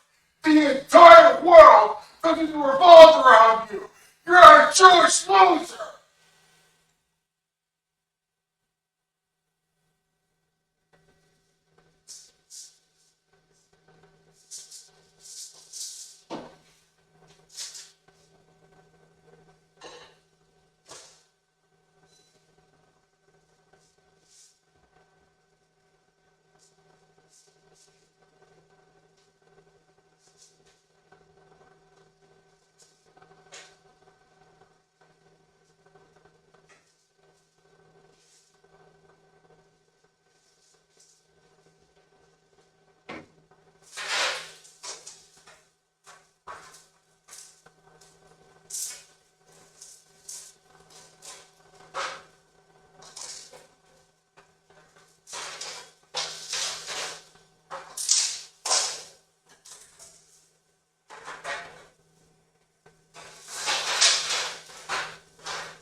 I'm not going to forgive you. I will not forgive you. I am not going to forgive you.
not gonna forgive you.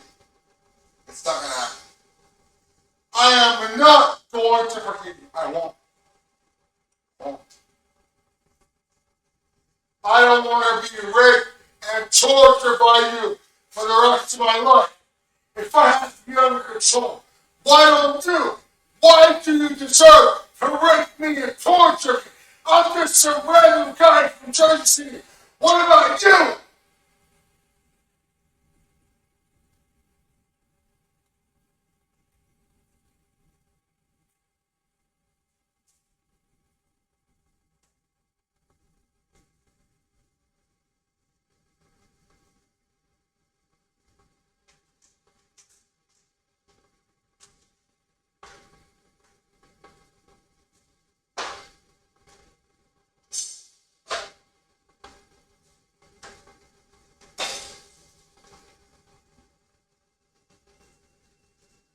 I'm not going to. I am not going to forgive you. I am not going to forgive you. I won't. I will not.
Not going to. I am not going to forgive you. I won't.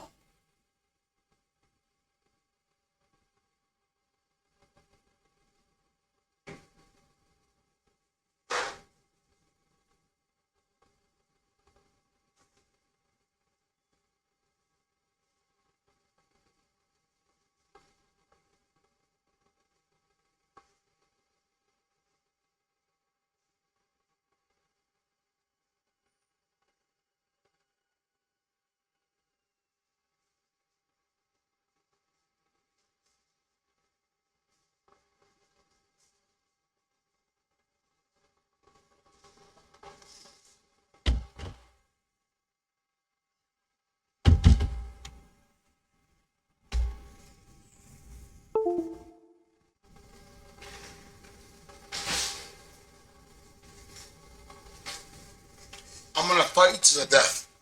I will not forgive you. I'm going to fight you to the death.